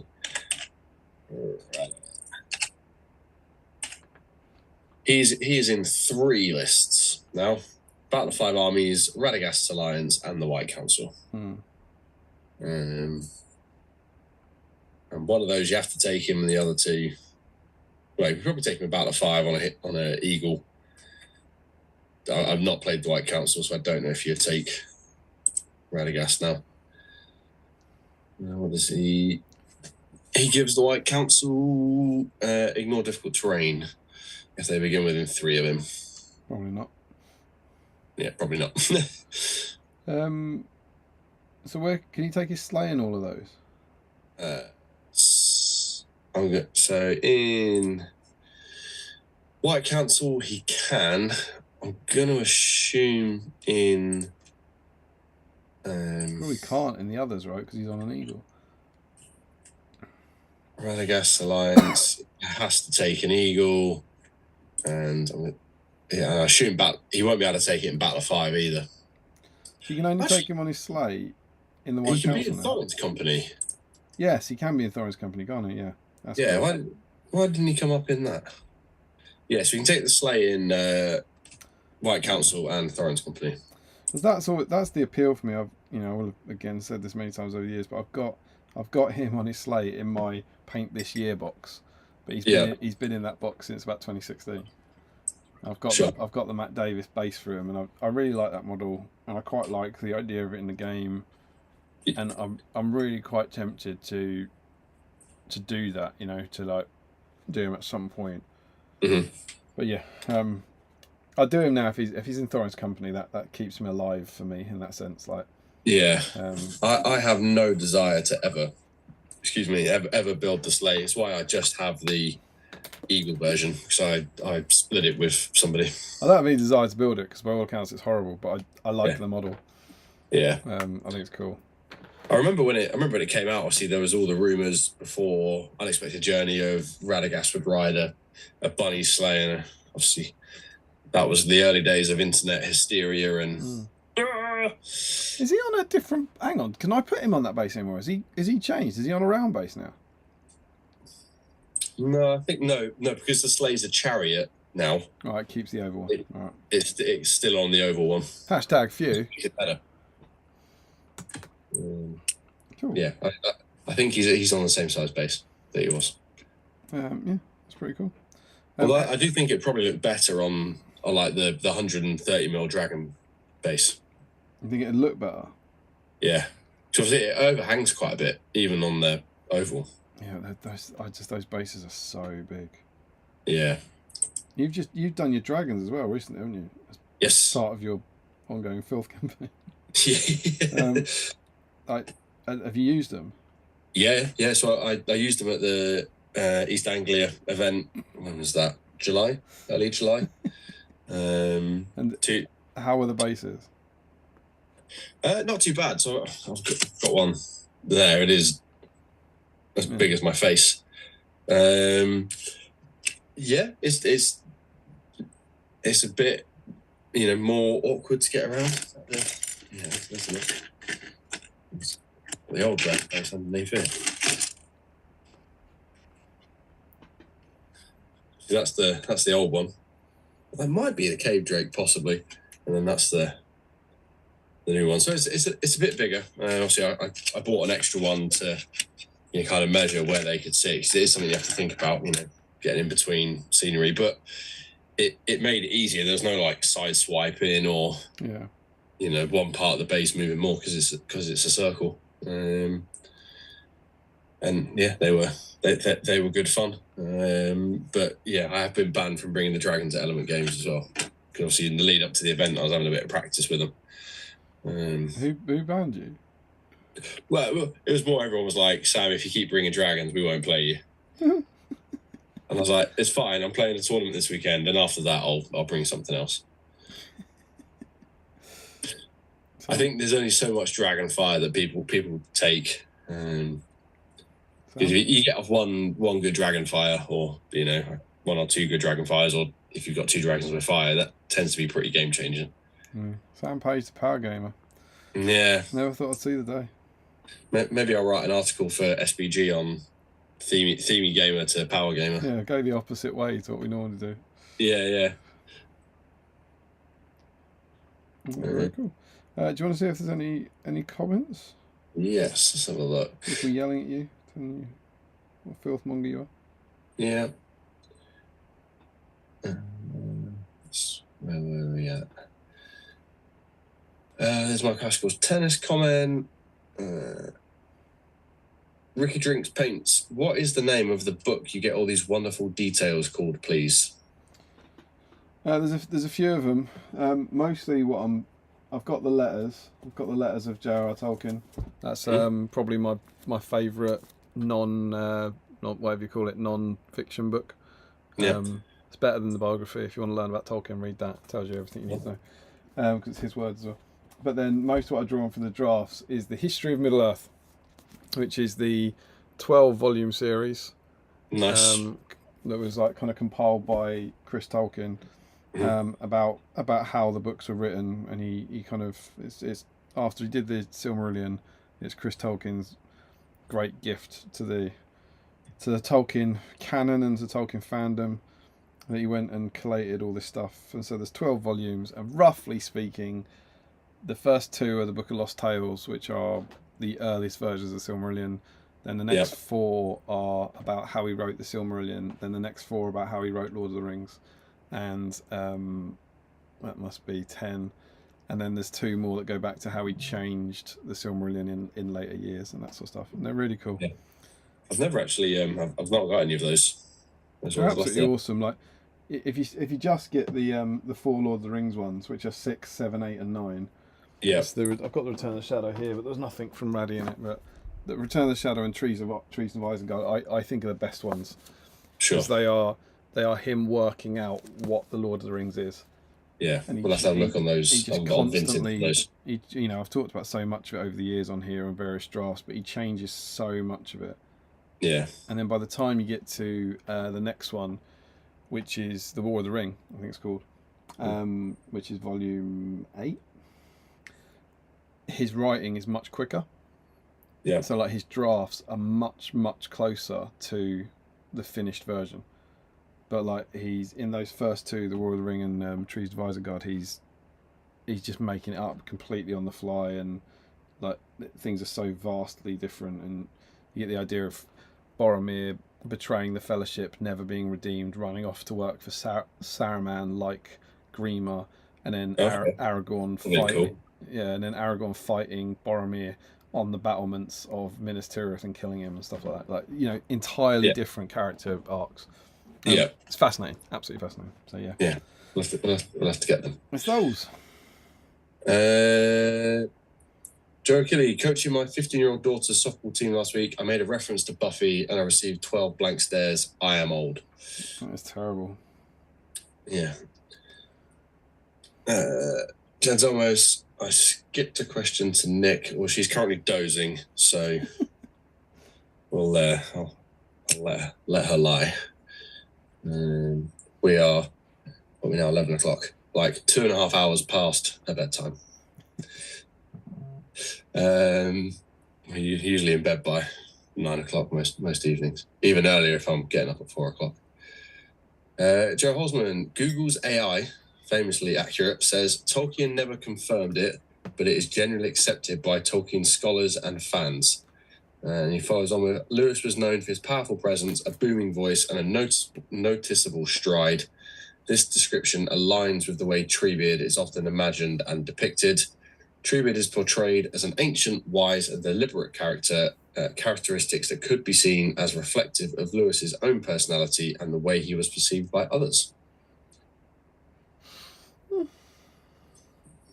So that sounds like both yes and no. Jen Zelmos, have to call it a night as it is almost midnight here and my daughter usually wakes up at 6:30. Have a wonderful evening. Thanks for being part of the stream. You too, dude. And I'll get back to you with the answer to the next question probably tomorrow. What was the question? The question was Nick's favourite Buffy quote. Oh, I have a strategy and you're not in it. Yeah. Richard Clemmer, Old Metal Radagast in the Orb days, I assume that's One Ring book days, was awesome. Teaming up with a bunch of elf archers and they could volley fire to anywhere on the board. It was brutal. Volley fire was awful, and I guess being able to have line of sight to anywhere on the board was equally as awful. Radagast would have line of sight to anywhere, wouldn't he, because of the birds? Yes, yeah. Radagast had a rule that was kind of like Saruman's original Palantir rule, was he can basically see anywhere on the board. Does he not still have that? He doesn't have it anymore. I think Radagast, no, the birds allow him to ignore Stalk Unseen. Oh, okay. And volley fire was if you had 10 or more archers in base contact, they could choose to volley fire at one, which increased the range by, I want to say double. Yeah, it was longer range, and as long as some model in your army could see the enemy model, all of them could shoot at it. Yeah, but you only ever hit on sixes. Yeah. And what you tended to find was you had mass blocks of rubbish archers, so lots of Rohan archers, lots of Goblin archers, Hobbit archers that just rained absolute fiery death. It's goblins, wasn't it? Because goblins normally hit on a 5+, so hitting on a 6+ wasn't a big deal for them. Yeah, it didn't matter. Rubbish rule. Arjinder Singh, Tolkien and Lewis were part of Inklings, a group of authors, and gave each other feedback on their books. Mm-hmm. It's true.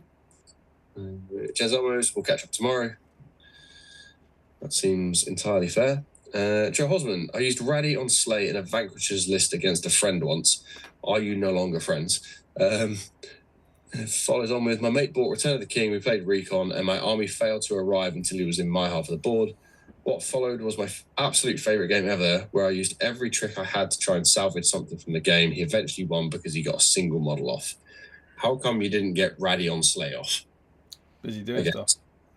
Yeah, he's not doing it right. I've got a biscuit I've never had before. Stream snack update. I've got a Lotus.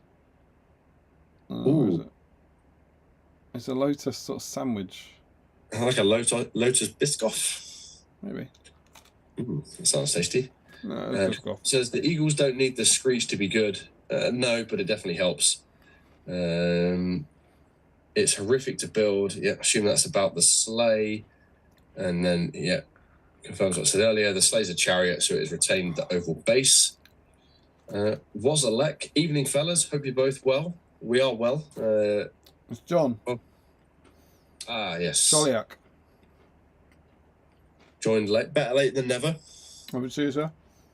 Yes. Sam Huddy, the base change that annoyed me was the Cave Drake changing to the circular base that was narrower than the oval one, so my nice Gen Shift base is now void. Yeah, that is a shame that people have used fancy custom bases.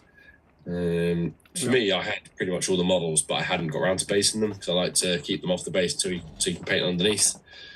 And my Metal Dragon didn't come with a base. I got it second hand. So I just bought more bases. That was a nice biscuit. A nice biscuit. Would you recommend that biscuit? I would. Okay, well, I'll look out for that biscuit tomorrow. I find it hard to because I don't know what they were.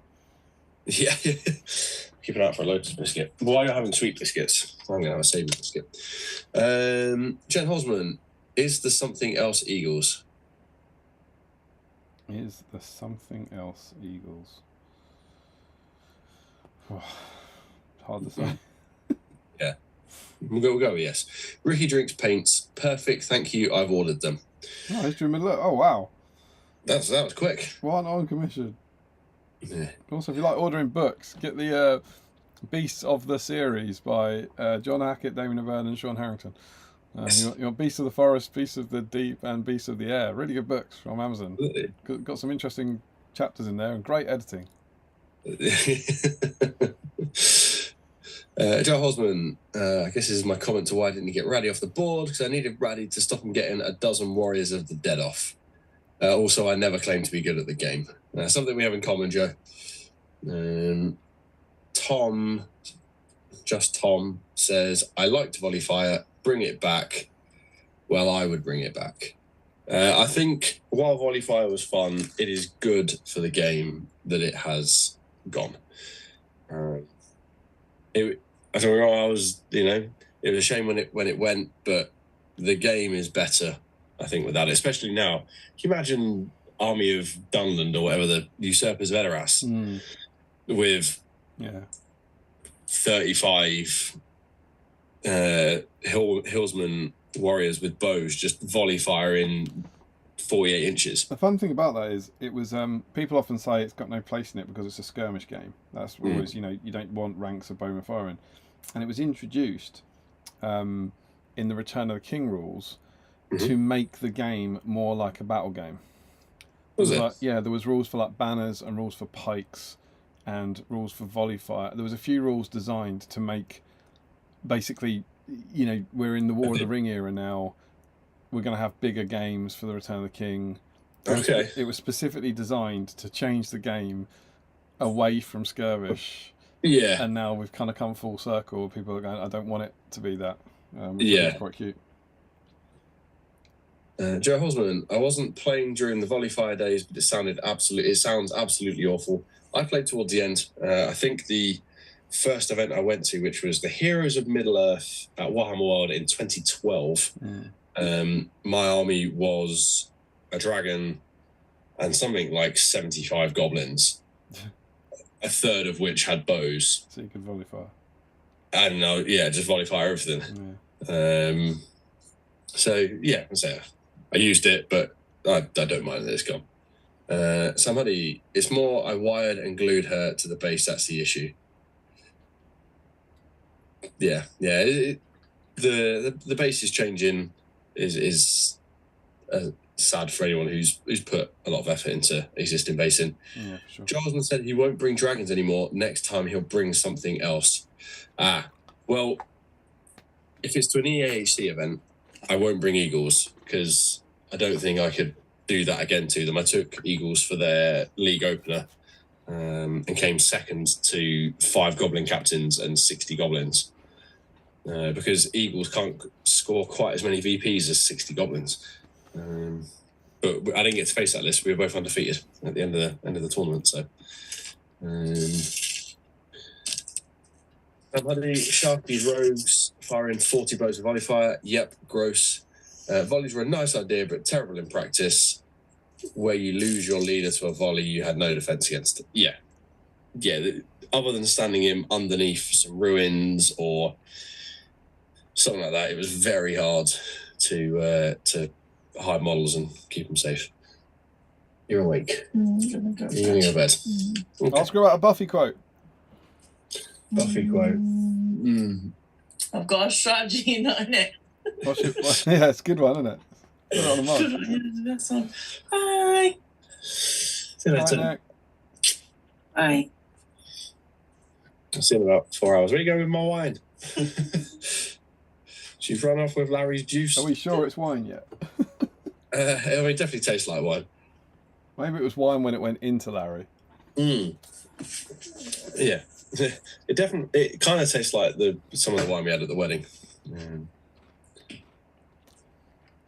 Maybe I've wrote it wrong. He said he gave it to you at your wedding. Maybe he went to your wedding, nicked your wine, and gave it back to you. Well, I would agree, except for the fact that my nan went round at the end of the night and picked up all the wine bottles that had anything left and took them to her room. What a lady. Yeah. She was there decanting. Maybe Larry was there with your nan. Yeah, maybe. Stranger things have happened. No, my love.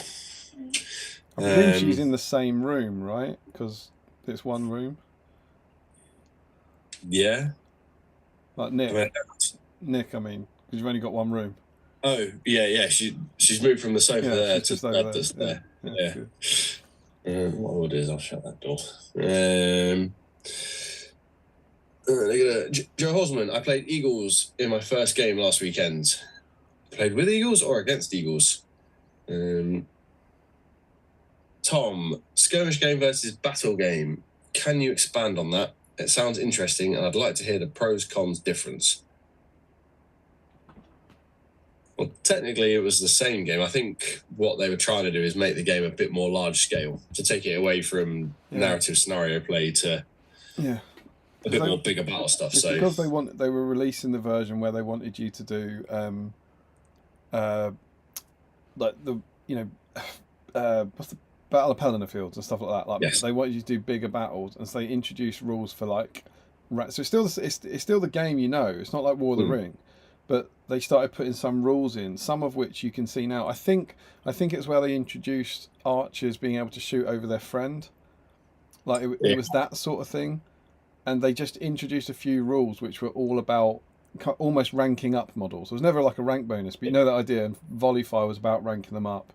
Yeah, and that's where banners were, I think. But get the White Dwarf. I'm sure it's in whatever White Dwarf came out in like December 2003.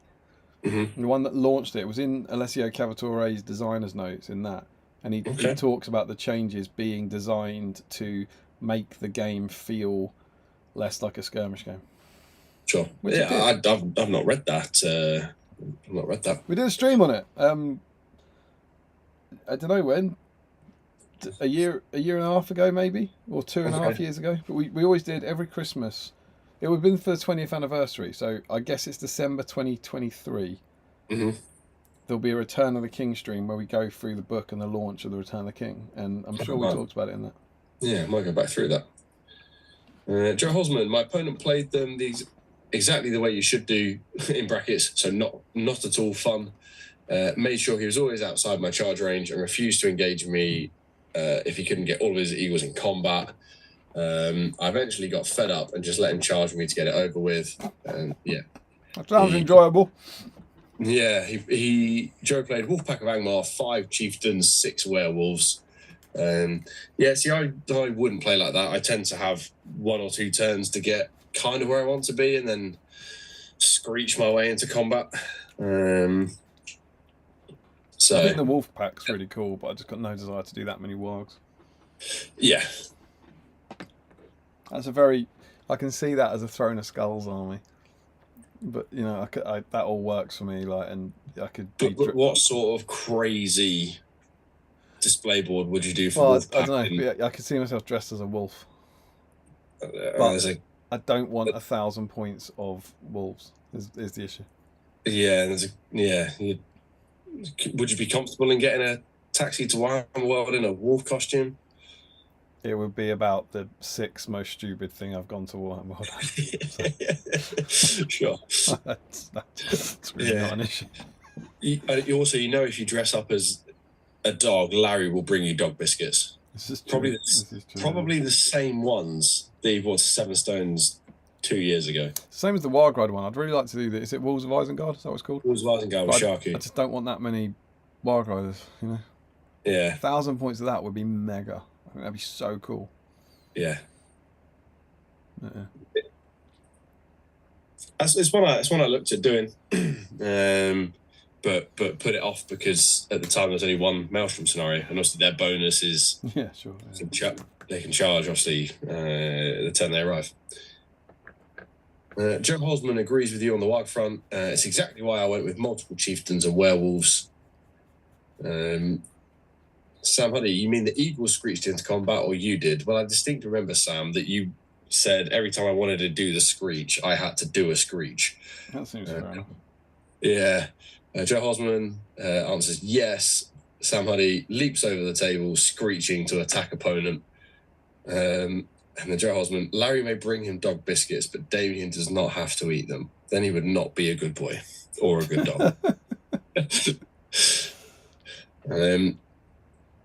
I've got a story about Larry and dog biscuits. So in February, a group of us went to Warhammer World for Mark Boylan's birthday. We did the Siege of Edoras kind of mega battle. We kind of made up a scenario for it. I remember the photos. It looked awesome. Yes. Yeah, Larry converted a helm from Haleth, and Mark painted and converted Arwen to be Hera. And he did all the scenery. We went out for a curry afterwards because why wouldn't you go, have a day of nerding and not go out for a curry? Yeah. And then after that, Larry was giving us all gifts, and I forget who he gave them to. Oh, it was to Josh Triffitt. He went, "Here's the dog biscuits from Seven Stones." Wonderful. Because I don't need them anymore. And obviously, Josh Triffitt works at a doggy daycare. And Josh went, "What do you want me to do with like 6-month-old stale dog biscuits?" And Larry shrugged, "I don't know, someone can eat them." Yeah. So yeah, I think they got binned shortly after Larry turned his back, but it was a nice gesture. I love the idea that he said like Larry gave out presents. Yeah. It's like, I don't want to be at Larry's house for Christmas. That's not I've got presents in my life, and 6 months old open stale dog biscuits, I don't think that's a present.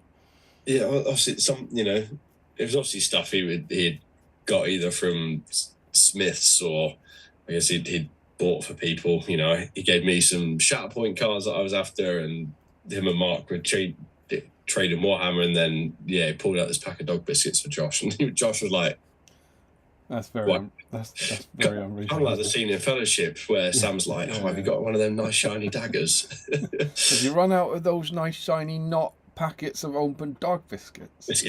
Yeah.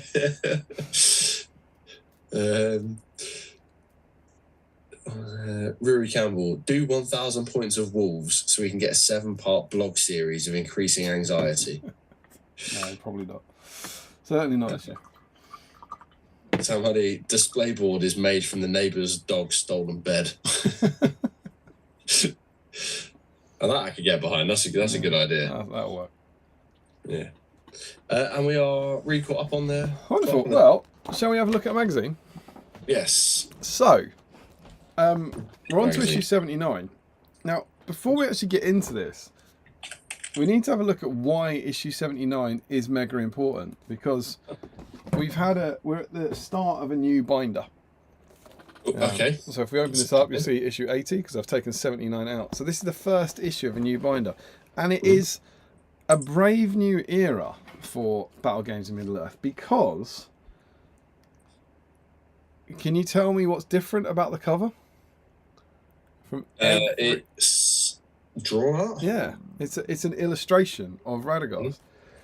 And before this, every single issue, potentially with a couple of the specials being different or something, has been a photo of a character.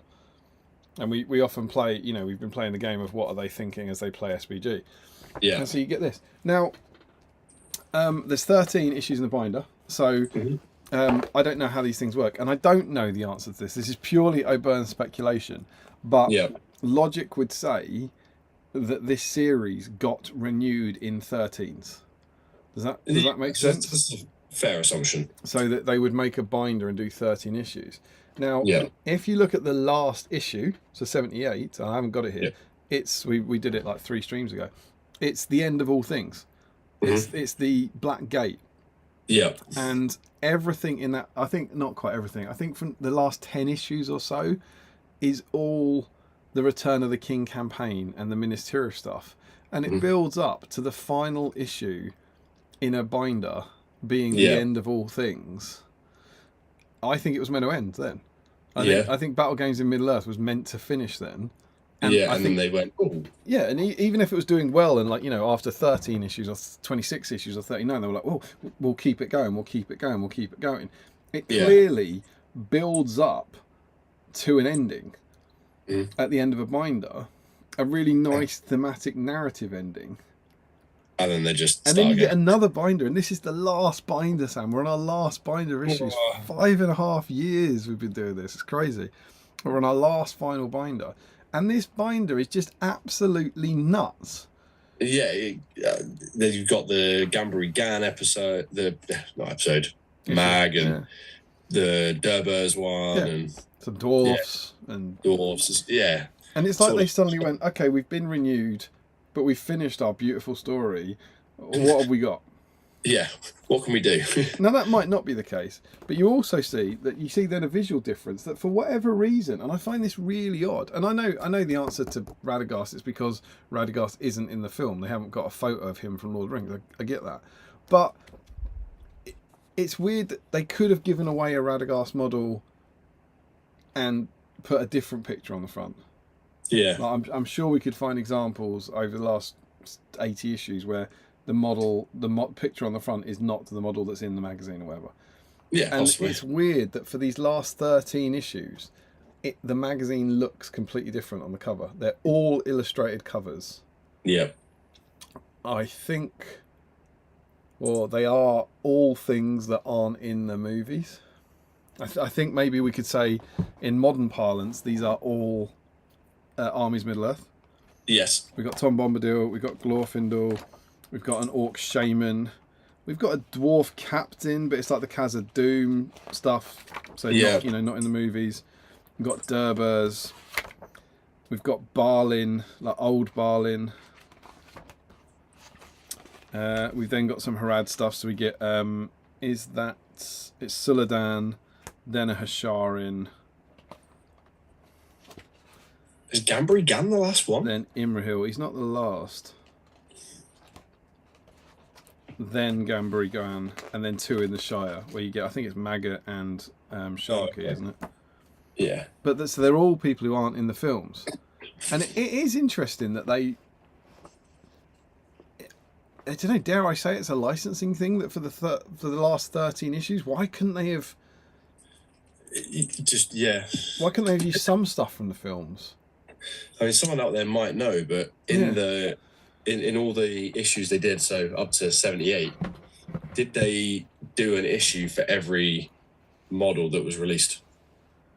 But they obviously could have done like another Gimli or another dwarf, or given you another plastic sprue or something.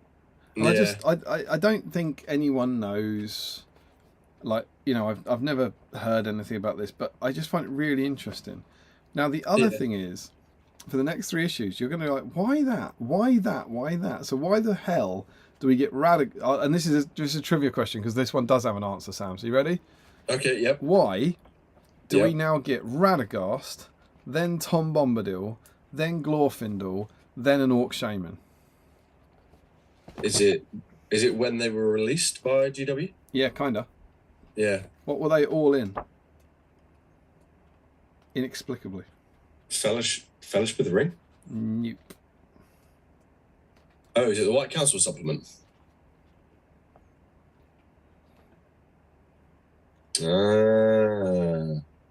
That makes sense. Yeah, it doesn't make any sense that they're in here, but they are.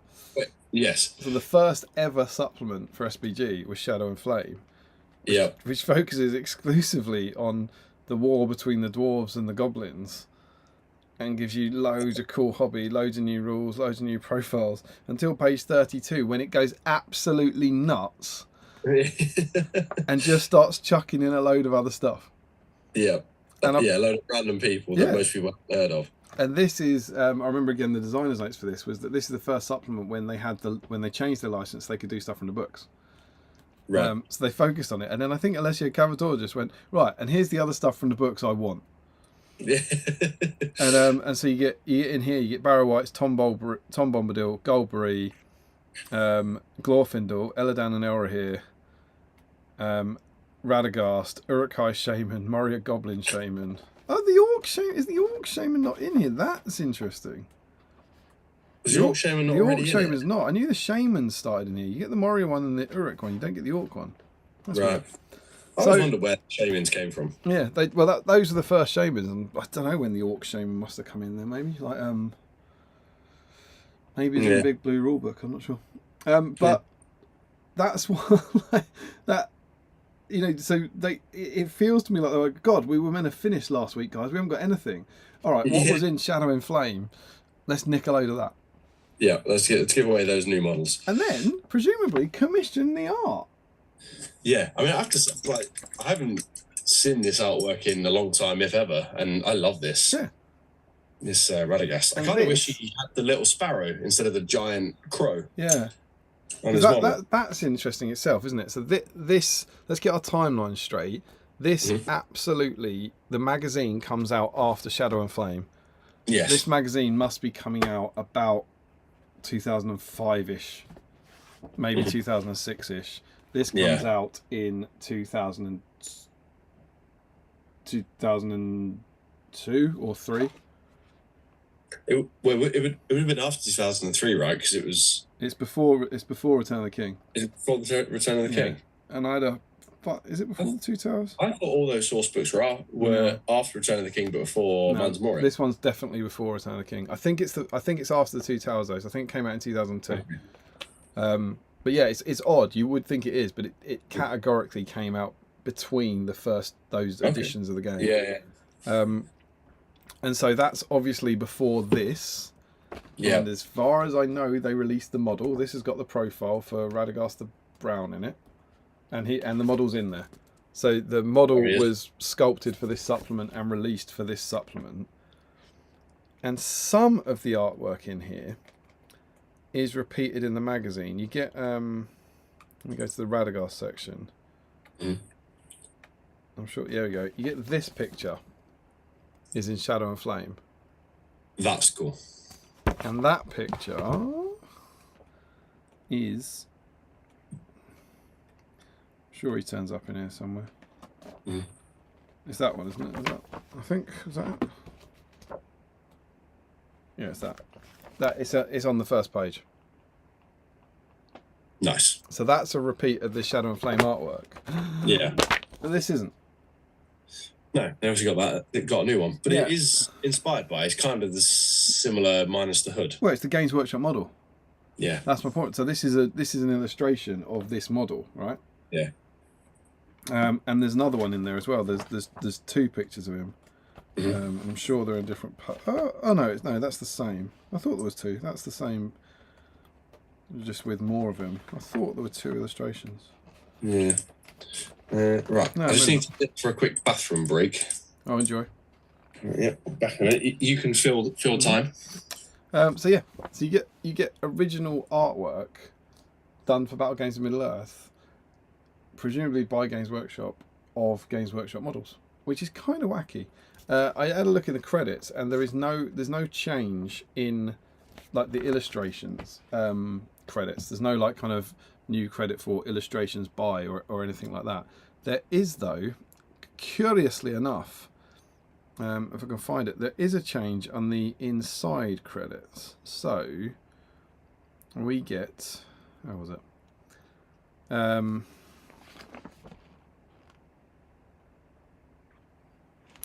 So issue 78, which is the end of all things, has design manager Roland Cox, editorial Graham Davey, Mark Latham and Jez Bigham. And then this one is studio manager Jez Bickham.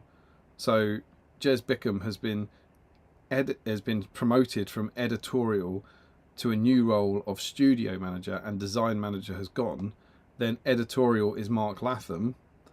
Graham Davey seems to have moved on. I remember him from White Dwarf. And the rest are the same. So there is a staffing change in Battle Games in Middle Earth, which is kind of fun and kind of cool. But no, there's no explanation of who painted this basically, or who painted basically 13 paintings for the last 13 issues of Battle Games in Middle Earth. But yeah, there you go.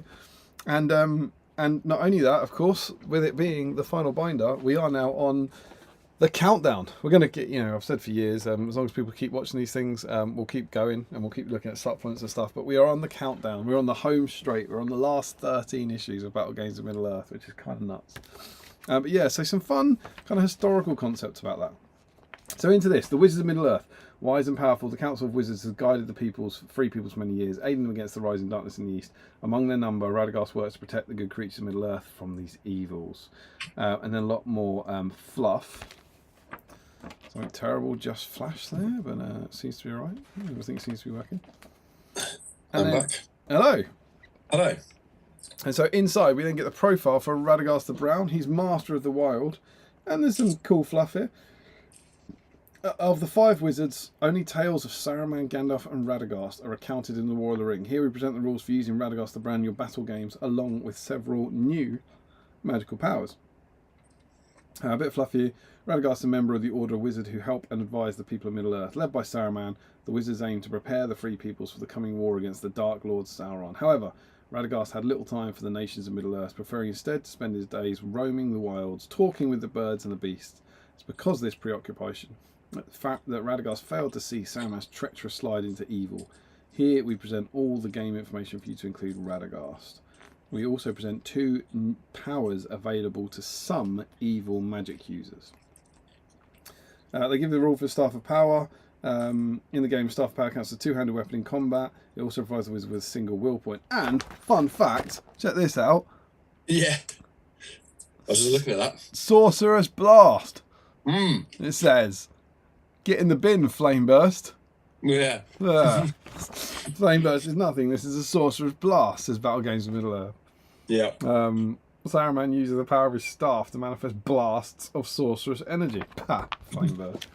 So Radagast, in his original iteration, 150 points, and he's the classic wizard profile. 5/5, strength 4, defense 5, 1 attack, 3 wins, courage 7, 3 might, 6 will, 3 fate. He has the option for a horse, God rest its soul. Mm-hmm. Terrifying Aura, Immobilize, Renew, Panic Steed, Aura, Dismay. I haven't compared, and we're not doing a profile review, but that seems to me my memories of him from that Blue Book era as well. Yeah. Those were there were the 2 Terrifying, Aura, Dismay, and Terrifying Aura. He had Immobilize. He definitely didn't have Command. I remember that. And then Renew and Panic Steed. That feels about right. Yeah, I think he has Nature's Wrath now. Didn't that get added for like the MESBG version though? Mm. I don't think he had that in the Hobbit era. Yeah. He got it on Eagle, I think. Or around the kind of Hobbit era. Maybe it was his Battle of 5 Armies version on the Eagle that got it. Yeah, because he obviously lost his Staff of Power on an Eagle. Yeah, it could be right. Yeah. And his rules were Master of Birds. Radagast is able to talk to all manner of birds, is frequently accompanied by a raven which acts as his eyes and ears. Because the beasts tell Radagast all that transpires within his protectorate. What a word. I know, right? Someone's bought a thesaurus.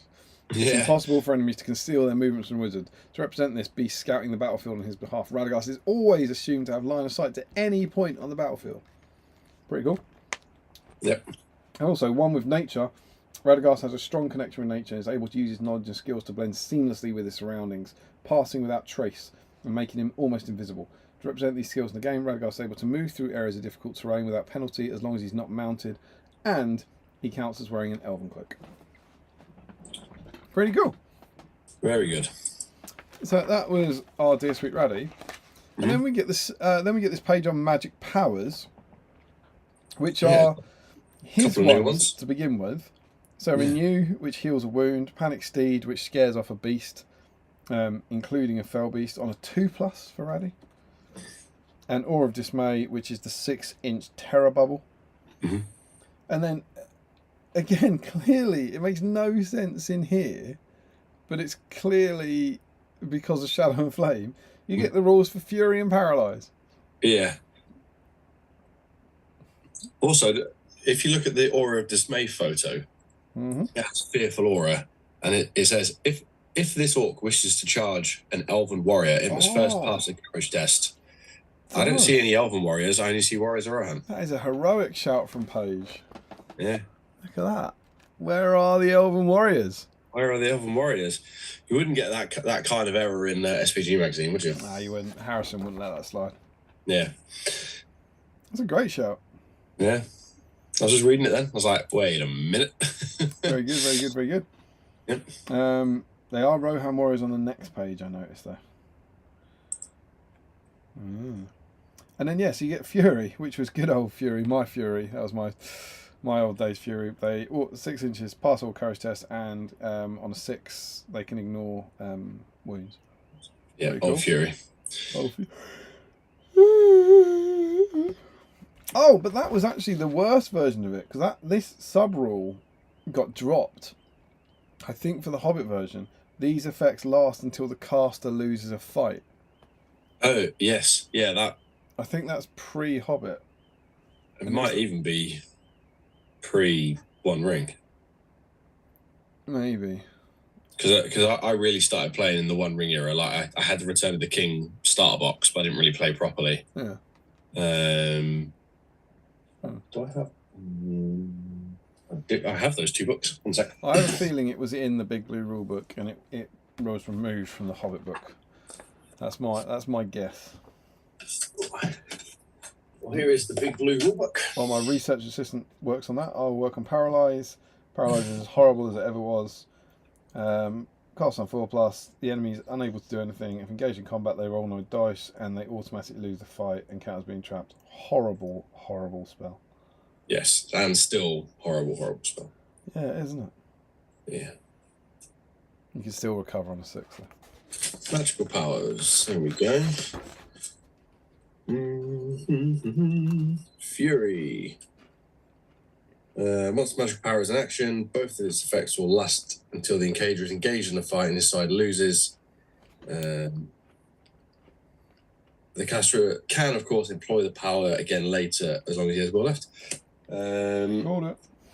I don't think I have the Hobbit rulebook. I'm pretty sure it's not in the Hobbit, because that's when I was using it a lot. Yeah.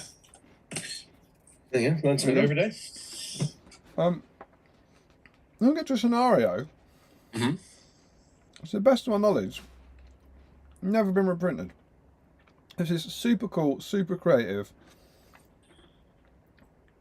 Just what if stuff. In this Pax battle game, we look at what might have happened if Saruman, knowing Radagast would never willingly serve the Eye, had sent a force of Uruk-hai to kill the Brown Wizard and steal his Staff of Power. Interesting. After meeting with Gandalf and relaying Saruman's invitation to Isengard, Radagast has returned to his home, Roscabel, unaware of the White Wizard's treachery. However, following Gandalf's escape, Saruman has been forced to accelerate his plans for conquest. Knowing the kind-hearted Radagast will never willingly follow him in the service of Sauron, Saruman has decided to kill Radagast and take his Staff of Power. To this end, Saruman has dispatched a war party of his Uruk-hai to Mirkwood to hunt down the Brown Wizard and kill him. Gandalf, suspecting Saruman's evil intent towards their brother wizard, has sent Gwai here to warn Radagast. Will the Windlord arrive in time? Will he? Do you remember playing on this particular Radagast hut? Or where you might have played it? Did you used to have this at East Grinstead? We did. Mr. Rick Fryer had made one and donated it to us. And we'll look at how to make that later because it is a thing of beauty. It is. This game is nuts. You need Radagast, you need 2 Ents, you need Gwaihir, you need Lurtz as a captain, and 16 Uruk-hai, 4 Uruk-hai bowmen, and 5 Wild Riders. Play on a 4-foot by 4-foot board.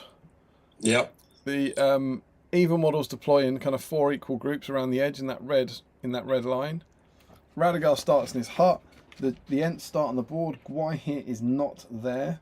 And it says Radagast is not alone in Mirkwood, as the Brown Wizard shares his forest with 2 Ents who are in deep slumber. They follow all the usual Ent rules described in page 32 on pack 32, which I believe includes a special rule called Tree-ish. I haven't got back 32 Is that the one with the dam? It probably is the one with the dam, yeah. Yeah. Great issue. Love that one. And it was a rule about waking them up. I can't remember what it was.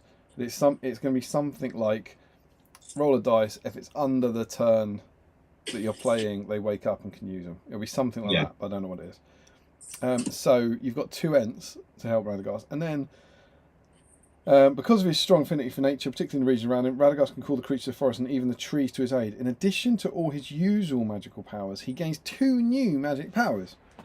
Oh. One of which is Constrict. Reaching out with his mind, Radagast entreats the trees to attack his foes, causing roots to rise from the ground, crushing and trapping his enemies. If the power is cast successfully, the target suffers a single strength 7 hit. In addition, if the victim is not killed, he's also pinned in place as though he's been the victim of the Immobilize spell. That's pretty cool. I think we should have kept that. So 5+, bit hard to cast, but a strength 7 hit and Immobilize. Pretty cool, particularly for Radagast who doesn't have Sorcerer's Blast. Yes, basically Sorcerer's Blast without the knockback. Yeah, and stronger. And then Awaken the Wood. Instead of casting a spell in the movement phase, Radagast can spend will points to affect the dice roll for the Ent's Tree-ish roll. For each will point spent, reduce the score of the dice roll by 1 to see if an Ent wakes up. The good player can only affect the Tree-ish roll of a single Ent per turn. So, assuming I'm right, that's... You know, it's turn 3 to wake a tree up. You have to roll a 1 or a 2. Yeah. You roll a 3, he can use a will point, turn it down to a 2, and wake an Ent up. Yeah. You roll a 4, he can use 2 will points. And you know, you have to see how tight these get. But I imagine 2 will points to get an Ent is pretty good. It's pretty good. Well, when your only other models is a 1-attack wizard. Yeah, for sure. And you're fighting 20 Uruks and 4 Wild Riders. Yeah. So they're cool. And then Gwaihir does not begin play on the board, see when you right, and then you have to roll the dice for him to see when he turns up, which is exactly the same thing. Yeah. Gwaihir can carry Radagast using the rules for passengers, and where he'll count as mounted and steed. And then there's also cab bonus. Yeah. I can't remember if that is the rule in this era, but yeah, potentially. Yeah. And also inhospitable. Because Mirkwood is a dense, inhospitable forest thick with brambles and gnarled roots, any model moving within 2 inches of a tree counts as moving through difficult terrain. There's quite a lot of trees. Quite a lot of trees on that, aren't there? Yeah. I think this might be like the, you know, the Galadriel thing? The original Galadriel, where people go, should we play in Lothlorien? And like the evil players are like, no. Players like, I think we should play in Lothlorien. I really don't think we should play in Lothlorien. Yeah. And we didn't really go, should we put another tree on the board? I don't think we should put any more trees on the board. I think the Uruk-hai cut down all the trees. But like looking at that, most of your models look to me like they're going to be within 2 inches of a tree for most of the game. Yeah. Which means Radagast can move at full across the whole board. Yeah. And the Uruks are moving at 2 inches. Yeah. No, sorry, through difficult terrain, so 3 inches, half movement. 3 inches, yeah. It also means the Wild Rider will be going at 2.5 inches. Yes. And never get charge bonus. The good player wins by killing both the Uruk-hai captains and at least 14 other Uruk-hai. Mm-hmm. The evil player wins the game by killing Radagast. If neither side manages to secure victory after 20 turns, the game ends in a draw. I think this is awesome. Yeah. Any thoughts on who wins? I mean, before the inhospitable rule, you'd have to say the Urukai. There's just so many of them. And in this version, there's actually then over the page, there's a double page of tactics.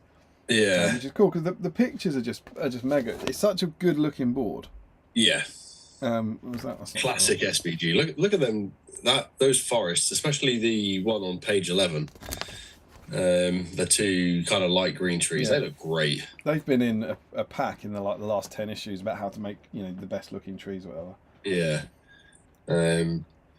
But it's interesting in here because some of the tactics are classic old SBG rules. So because the evil player is facing some of the toughest troops in Middle Earth, he can expect to lose a lot of warriors. If the Ents get too close, instead of tackling an enraged Ent, the evil player could try sending just a few Uruk-hai to distract it. And it's that old rule pre-brutal power attacks where you just charge a model into put one in the Ent and you just pin it, you sacrifice him, you just pin him in place. Yeah, especially as obviously there's no might points and no barge. But it was a tactic. It was specifically the tactic that brutal power attacks were designed to stop. Yeah. So if you're using the new rules, you might struggle with that. But yeah, I think it looks really hard for Radagast. But then if you do wake up those Ents and you get Gwai here fairly early, 2 Ents and Gwai here messing around near Radagast. I don't know. Yeah. I think it looks brilliant. I think it looks great fun. I think it'd be a load of fun to play, and I'd really like to give it a go. I'll have to try and I'll have to see if the Mid-Sussex guys have still got the thing. I know obviously we'll see it in a few pages that Rick made the interior as well. Very cool. Love the piece of terrain. And I don't think, as I said, I don't think that scenario's ever been recreated, republished at any point. No, I don't remember it. Over the page, then we get the painting guide for the Brown Wizard, which I am currently following. This is very much a Battle Games Middle Earth model. I've got no wish for this, so I was just like, well, I'll give it a go. I'll follow the guide, and it's going quite well so far. Cool. I think I wrote in the patron chat earlier that I was like, maybe I'll one shot him, but of course with the nature of the reading and everything, a 5-hour stream is about an hour and a half painting. But he was white at the start, and he's currently the inner robes are finished and his beard's finished and stuff, and everything's been base coated. So I'm quite happy with how he's coming along. So yeah, I've been following that, and it's cool. It's painting a lot of browns. He goes with a kind of grey beard in this rather than the brown beard that you sometimes see on Radagast now. Yeah. But yeah, it's cool. Yeah, I mean, I don't paint to quite the detail that you do, but I've just got a load of brown contrast that I'm slapping over my my Radagast. Yeah, we do get the full artwork that you can't see on the cover with his kind of crow and little sparrow. And yeah, it's cool, and it's just there's lovely details on it. There's this lovely little rune on the stone that he's got. He's got little pouches of leaves on his belt and stuff. It's a nice model. Yeah, I guess originally he was supposed to be a lot more druidy, wasn't he? Which is kind of what they're going for here with the totems and whatnot. I think Workshop have done a good version of creating a Radagast. Yes. For this, and he comes with Raven, which is cool. Bonus Raven. And I've got to say, by this point, that is a great paint job. Yes, some of the early ones were a suspect. Yeah. Really, really good looking model now. I've been painting for a long time, and I would say that the inner robes, mine of which are finished, are better on this model. So the one here is definitely better than I can currently paint. So the painting guides in Battle Games of Middle Earth at this point have eclipsed my abilities. Yes. I wonder if maybe they were getting like heavy metal to do a bit of it. Obviously, that's like the studio paint job. Yeah, maybe. I still think he's still like a step down from the heavy metal standard, I think. Yeah. But it's a really, really nice paint job that I think anyone would be proud of. Really lovely tones, differentiating it with different kind of browns. Big fan. Either that or the staff have been learning from their own paint guides. Yeah, maybe.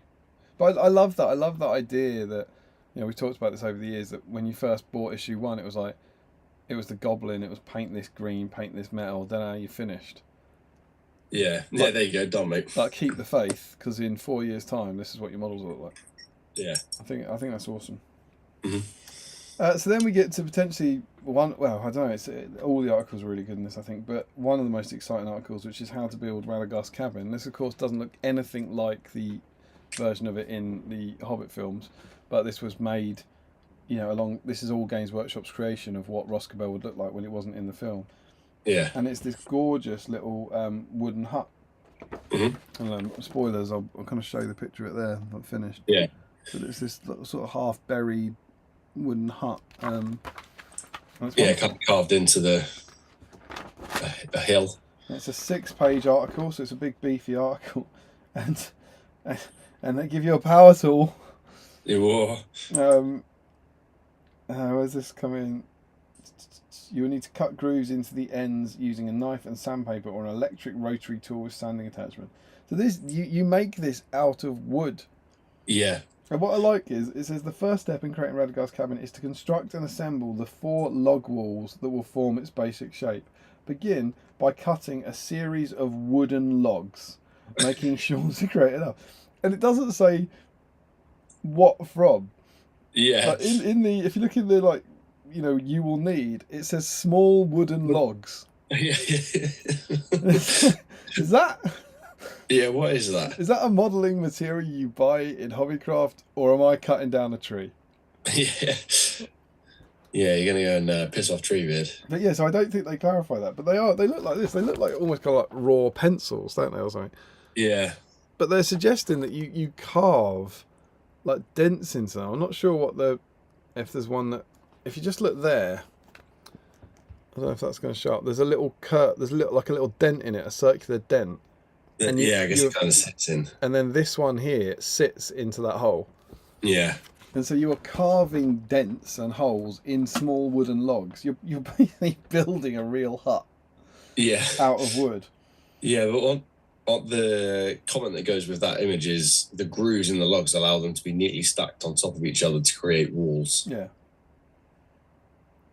So you basically make a square of 4 logs. 6. Yeah. And then you make 7 of these. Yeah. So you're carving 28 logs. Yeah. It's like, I don't want to do this. No, it's why I liked Rick's one so much. Because he made it. It done. And I presume he did it for real with Rick. Yeah. And I'm sure some of it, maybe this has got Mark and Alice, what's her name? Alice Martin. Martin all over it, to actually give this a go. Stephen Ryan, he hasn't, I'm not sure he's built some terrain in a while, but like give this a go.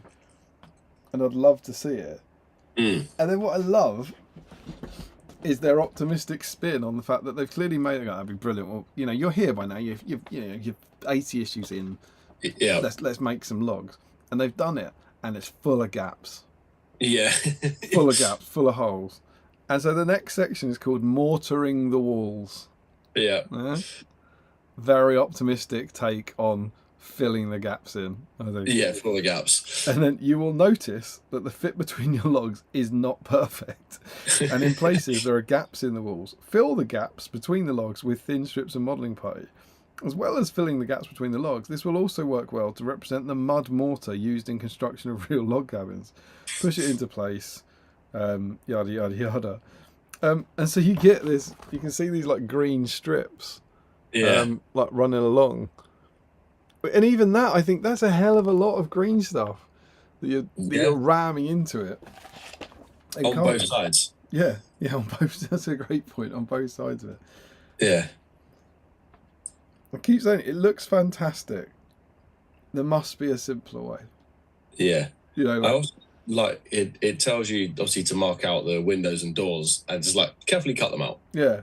Carefully cut them out of your wood. Yeah.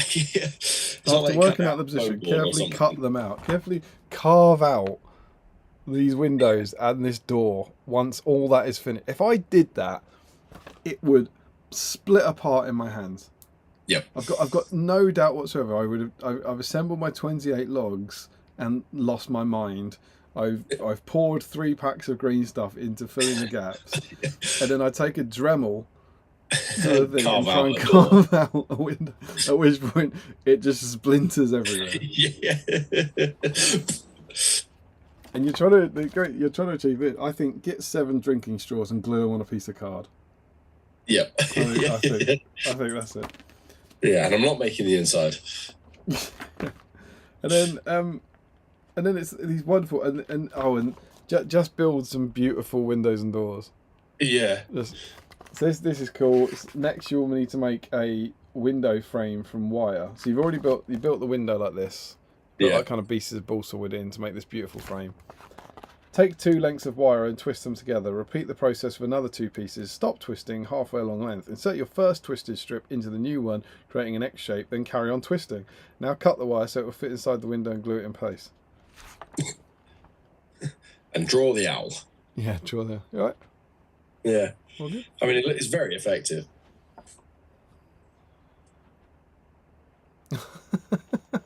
That's my post-stream entertainment, is it? Oh, that's good news. All right, no, I just got a note. Mm-hmm. It's a wonderful weekend of sport ahead, particularly for Britain. But this is specifically about the tennis. That Raducanu won her quarter-final before I came on stream, Cool. and so is into the semi-finals of the singles in Washington. But she's also playing in the doubles at the same time, and she's currently in the semi-finals of that. But Lightning's delayed tennis. This is from my mum. Emma's due on court at midnight. So post-stream, maybe I'll go and watch Radagast. So she's playing 2 matches a day and doing bloody well. Excellent. Well, yeah, she's been struggling for a little bit, so good to see her. This year's been really good for her. She's sort of playing back. She looked amazing at Wimbledon. Much back to the sort of tennis she was playing at the US Open. Yeah. But yeah, we got potentially very not far off from Raducanu winning a singles and a doubles tournament. Yeah, that'd be good. England winning the series of the cricket, and then surely the ladies winning the Euros on Sunday night. I mean, last time they played Spain, which was Articon, we had to delay whatever round it was because we're like, where are all the players? And they're all in the bar watching we're the in game. the bar, I was very much like, I don't care about my game. I care. So all 3 of those things potentially are going to end on Sunday, which is pretty exciting. Good day for sport, that. Is this like again? It's like this looks incredible. Yeah. But it's for this. Yeah. I just don't think it's worth it. No. And I also can't. It's one of those guided structures where I don't follow it. Like look at that, right? That's what you got to picture in your head. Yeah. That X. And now tell me how you get to that with this. Take 2 lengths of wire, twist them together. Repeat the process with another 2 pieces, but stop twisting halfway along the length. Insert your first twisted strip into the new one, creating an X shape. Then carry... Oh, no, I do understand. I understand it now. Ah, well, that helped. Amazing what happens when you read it. I know, right? Yeah.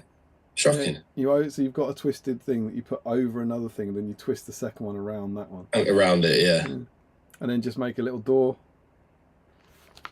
Make a lovely little door, then carve a chimney. Yeah. Then carve more logs. Yeah, just get some foam, carve a chimney. More logs go on the roof. Although it does say here, it's partially covered with logs, which we slotted into place using skewers. Yeah. So are they your small logs now? You're using skewers? Yeah, the skewers are to keep the roof in place, right? They like to hold. Oh, sure, yeah. Like there. I see it now. That's page 4 of the guide. And then page 5 is about building the hill, which is positively easy by comparison. And this is the bit that made me absolutely vomit, right? Look what you then do. Just stick it in. That's 3 sides of your wooden cabin. Oh, yeah. I never noticed that. Never to be seen again. Yeah. Apart from on the bloody inside. Yeah. Well, that's why they do it, isn't it? Because it's removable. Adds to the immersion. So what? You're only going to see all that effort when you take the roof off. If you take the roof off. Well, I think that's a great use of if, Sam. Yeah. We've all got scenery with removable roofs. No, yeah. We're not in there a lot, are we? No, not really. But yeah, so carve yourself a hill and cover up all the work you've done. Yeah. Carve yourself a chimney, and then add cork bark to make rocks. Merge it together. All looks wonderful. And then this is, I love this so much. You're then on to page 8, which is final details. Oh, sorry, point 8, page 6. Okay. Yeah, step and this 8. is how to paint it. So, just dry brush this, dry brush that. Metalwork on the doors, paint them with silver, give it a wash of brown ink. Remember to paint the interior of the cabin as well as the exterior. Finally, roughly paint the earth on the hill with PVA glue and cover this with flock. When dry, brush off the excess and add small patches of static glass and clump foliage.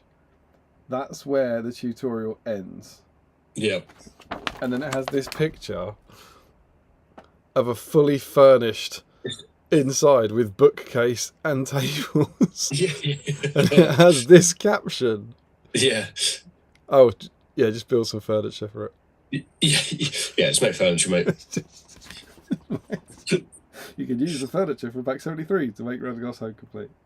Yep. And I love that it's 6 pages long. It's like 5.5 of them are about building this log cabin. And then it's like, just build a load of furniture. Yeah, just make a bookcase. And it is stunning. And they've got all these lovely extra details. I've put in this, rock in with the rune and little buried paving slabs and stuff. It's absolutely gorgeous. And you said you've got one, right? Well, the Mid-Sussex Wargamers have one. Yeah. Regrettably, I do not have that anymore. It's a lovely, lovely piece of scenery. That I would never make. Yeah, I mean, it's one I would definitely reclaim if like they were ever getting rid of the scenery. It's one I'd definitely get back. Because you also had the Necromancer's Tower from I remember I played over that. I think did I do a battle report of you on that or something? Yeah, you come and did our Fall of the Necromancer campaign way back when in the Dorset Arms. That's a bit. Love that place. Yeah. One day we'll go back. One day I'll go back and I'll run a final event. Soundpage Invitational. Yes. That is a lovely piece of scenery that you should get someone talented to make for you. You should definitely ask Rick Fryer to make it for you. I think that's the best way I can describe that. Yep. I think this is an absolutely wonderful issue. Whimsical. Yeah. I think it kind of fits that foresty, druidy fantasy vibe. I'm a bit biased because Mirkwood's my favourite part of the whole story. And so anything Mirkwood related gets my tip. But I think 2 pages on introducing Radagast, and I always look, the favourite issue thing is like looking at it now, it's almost like how well do they age? So we've got an outdated profile, but an interesting bit of history, some magic powers, an amazing 6 pages of an amazing scenario that looks beautiful and sounds like a lot of fun, and then pages on a scenery thing that you never want to do, and a really good painting guide, and a really good scenery tutorial for a really good high quality piece of scenery. Yeah, I think this is bloody brilliant. I really enjoyed reading this one, and everything's related as well. It's all, which is a key point. It's all really, really closely related, all tied in, and it's very much standalone. No 2 parts, no next issue, no last issue. Yeah. So Sam Page. Yes. I would like to nominate this issue. Okay. For the best issue, for one of the best issues, would be mine. And it's a little different when we don't have the other arbitrator as Steve of doing all of it. But I presume, unless you would like to make a counter argument and say, no, it's rubbish. I don't think it's rubbish. What did you think of it? So this one I haven't read until today. Because when I was getting BSIME when I was young, it used to come mostly, was it 3 issues a month or 2 issues a month? 2 a month. It was every fortnight. Yeah, when you subscribed, basically at the start of every month, they just sent you 2 issues. Right. I had that through most of secondary school, and then my parents must have stopped it because think I had every issue from 1 up until about 40. All right. And didn't get any until kind of the Khazad-dûm issue, where you make that really cool kind of Khazad-dûm goblin dwarf stronghold. Coming up, you mean? Coming up, yeah. So that one's my favourite, that Khazad-dûm one. Right, okay. But I quite enjoyed that Radagast one. You say it's a cool bit of fluff. The battle report looks fun. It's one I may even suggest to someone to try and play. Yeah, it'd be fun. Yeah. I don't know if I can put it my favourite, but I could definitely see why it would be your favourite. So. Yeah, I mean it's nominated, like it won't, you know, and then as I've said for 5.5 years, I don't know what being nominated means. Yeah. You know, it's slightly better than another one. For the last 5.5 years, we've been nominating issues to be the best issue, and then when we finish this thing, we'll then do something with those nominated issues. And yeah, maybe a poll or. Yeah, we'll have to do. I think me and Steve always talked about doing a stream where we then looked at, you know, those issues, or whatever, and tried to work out what was the best thing, and maybe do a poll on it. Yeah, like you say. Yeah. But yeah, that's cool. Yeah. So there we go. So Sam, yes. Do you want to catch up on the chat while I set up the Facebook stuff, and then we'll let's see who's been doing what and give away a dice. Give away a dice. Yes. Let's go here.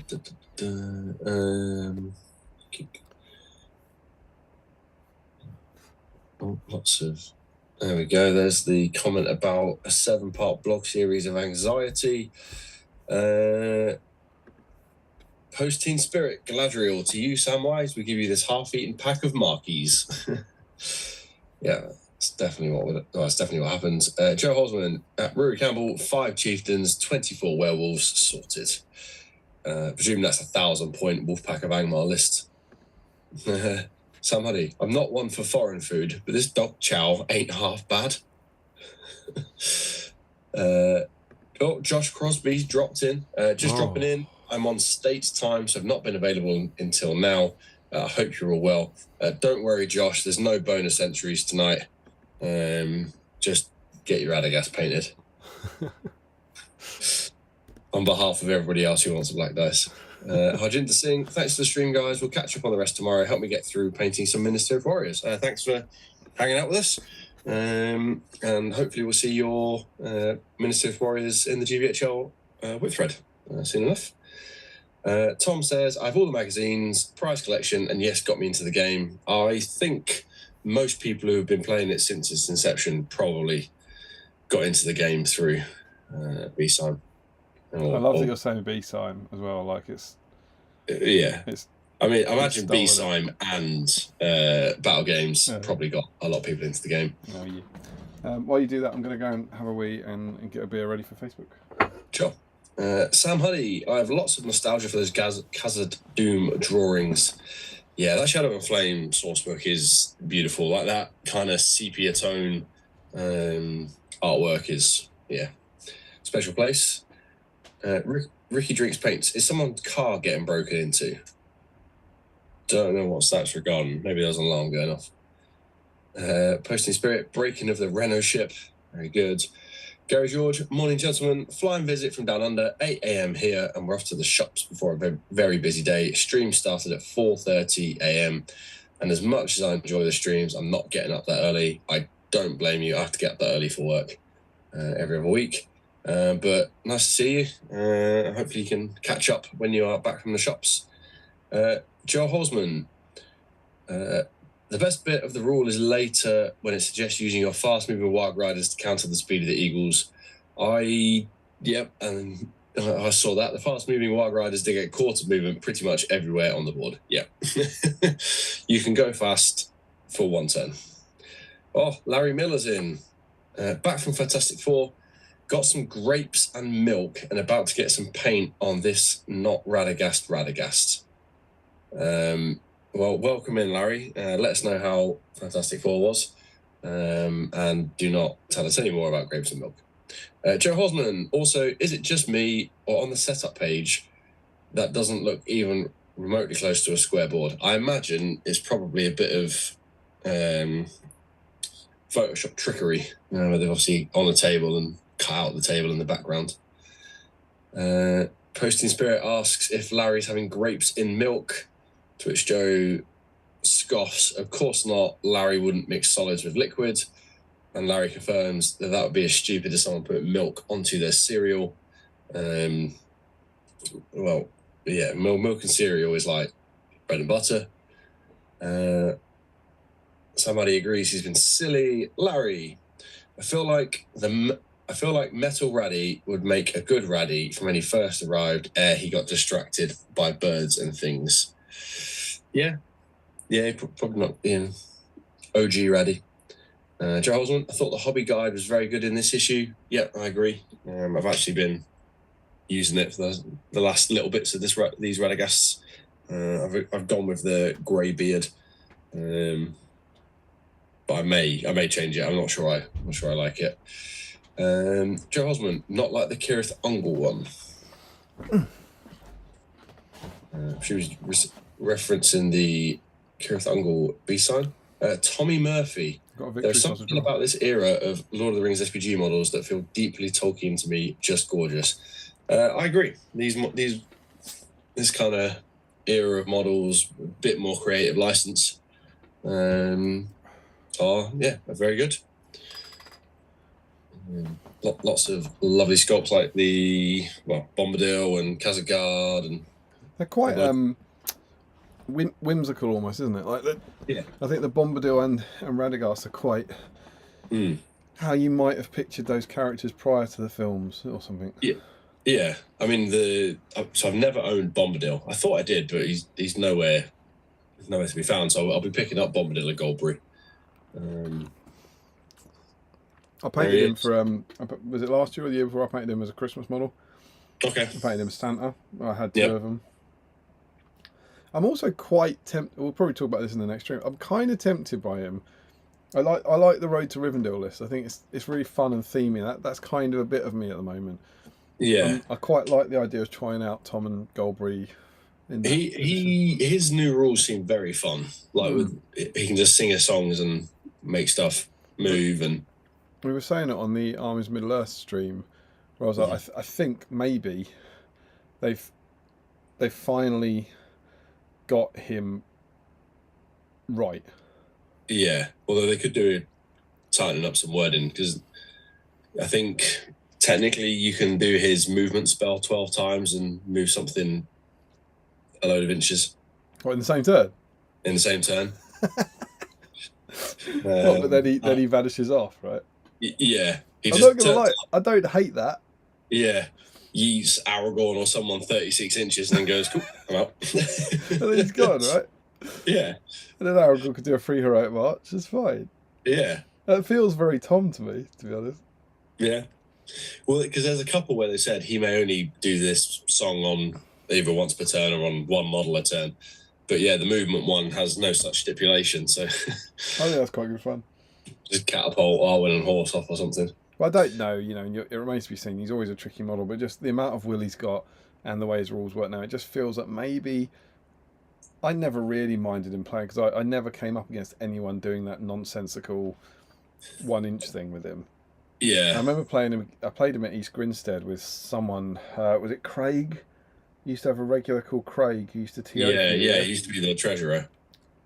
I'm sure he was using them, and he had a bunch of heroes, and it was tough. Yeah. And it was a hard game because he kept giving them stuff back, but I won, and it was like, okay, and you spent, I think, then 250 points on Tom. It's like, you've invested a lot into that, and so I never really minded him, but I do think now they might have got the balance right. So yeah, I definitely want to try him. So I'll pick them up probably in time for the next stream. We get to Posting Spirit. Sam Huddy, first you make a hill as described in issue 910, then to make the cabin, get some balsa wood and just make it. That's pretty much it, isn't it? Joe Hosman, presumably from trees. I imagine that's where do we get tiny logs from? Log, yeah. Sam Huddy says tiny trees, or maybe broccoli. Larry Miller, but Sam, their roots run deep. Oh, is Larry in? Larry's in. He's got grapes and milk for his stream snack. Have you told him he's going to want to catch up due to the extreme levels of Larry content in this stream? Well, he should catch up. I presume he's catching up. I haven't seen the message in the patron chat saying he's caught up yet, though. Sam Huddy, Grond will breach it. And then he says, "Go home, Gothmog. You've had too much Larry wedding wine." I don't know why everyone keeps calling it wine. Yeah. Joe Osman, I thought that was much more simple than cut your doorway. Oh, what Grond is that? Yeah, I assume so. Josh Crosby, why do we occasionally debate whether a magazine will be the best issue when the final issue is the best anyway? Josh is a big campaigner for the Mill issue. Okay. Yeah, again, that's not one I've read. Joe Hosman, do you even track which issues have been nominated? Yeah, give you some credit. Sure. We've got that. We've got. I'll give you. I'll tell you how many.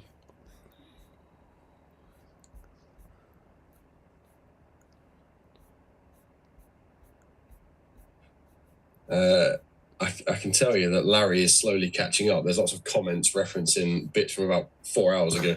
It looks to me like there are 16 issues that have been nominated for the best issue. Okay. Obviously out of 79. That's pretty good going. Yeah, well, it's not crazy. Larry says, bonus entries, what do I have to do? Do I have time? Does he have time? You got time. Maybe. So Larry, you have to sculpt or add a additional beast to the base of a Radagast. It can be, I know you said sculptor out, but just to confirm, that can be from another model. You don't have to sculpt it. Yes. Yeah, you don't have to sculpt it. If you've got if you really want to go crazy, you can cut the metal crow off the metal Radagast and stick that on the plastic Radagast. And Joe Hosman says the same thing. And then Larry probably doesn't put butter on bread. That was a comment I made when Larry said, "Who puts milk on cereal?" And Larry Miller says, "Milk and cereal is like bread and butter." I agree. They don't belong on each other. All right. You'll have to agree to disagree there, Larry. You're an N and a T away from correctness there, aren't you? Yeah. Joe Hosman, I was referring to the terrain, not the painting guide. I can't find a Song of Tom's that moves models. It may be it increases the model's movement rather than actually moving them. Oh, right. But I still think you can stack. So what you mean, you could then yeet your Aragorn 36 inches across the table in one? I was like, yeah. So Tom just sings Aragorn for 12 times and gives him plus 36-inch movement. Larry wedding, what have I missed? Well, thankfully, Larry, you didn't miss my wedding because you somehow managed to get a coach at 11 o'clock at night. But we've been, since you've just got in, Nick's taken it. We opened your bottle of random, what we presume is wine. And it was. I don't presume it's wine. I want to make that absolutely clear. I assume it's from inside him. It tastes a bit like Larry.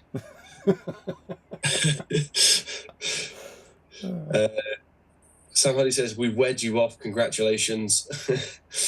Joe Osmond, that's 1 in every 4 issues. If my math is correct, I'll take your word for it. Maths is never my strong suit, let alone 16. Past midnight. That's close to 1 in 5, isn't it? Yeah, and it said what I said. Yeah, it's dubious assumption given it's gone midnight. And then Larry, can I make or find an animal? Yes, you can. Also, I have a bit of popcorn shell stuck to the roof of my mouth, and it's annoying me. Cool. Posting Sam Huddy, I don't think Larry knows about the wine. Probably not. Larry Miller, Fantastic Four was pretty good, by the way. Excellent. Fantastic Four. And then Joe Hosman, there's one that has 3 inches of movement to any model beginning their activation within 6 of Tom. Okay, so you can't. Yes, you can. You can stack it because you just sing it, and then when it's the other model's turn to activate, and they've got 36 inches of extra movement. Recon 1-0. Yeah. If it's a hero, if he's your general, if he's Articon, He's dominant 3, so he counts as 3 models. So that's pretty cool. 8-0 plus Tree, 1 point for the isn't hero. Tree, doesn't Tree get to about 11? Isn't he dominant 5? Dominant 5, yeah. So you get dominant 5. He's the leader. Leader. Oh no, you don't get that as well, do you? No. So you get dominant 5, but then you get 3 Yeah. heroes off. Yeah. And do you get an extra VP for getting your general off or something? No, it's just 1 VP per hero up to a maximum of 3. So is he worth 8, I think, to get off in recon?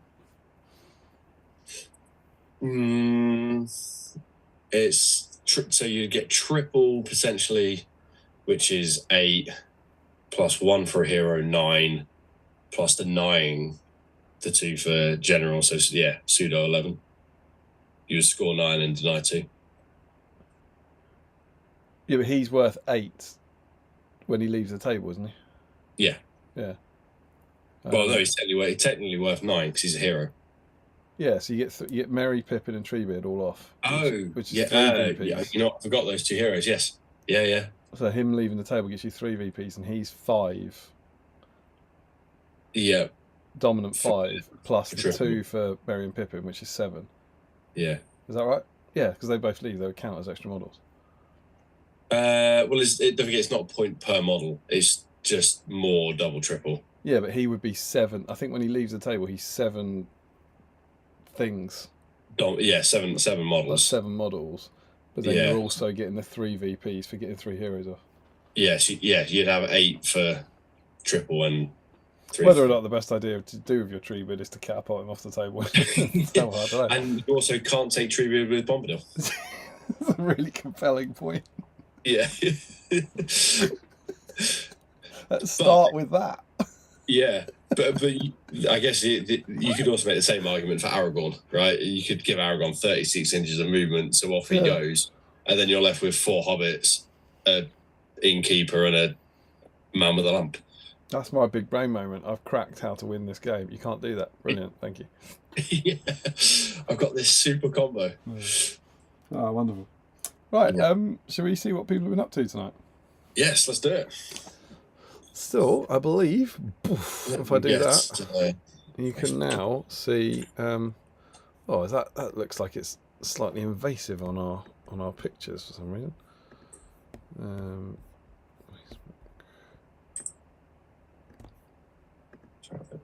There you go. That should now be a bit better. Fantastic.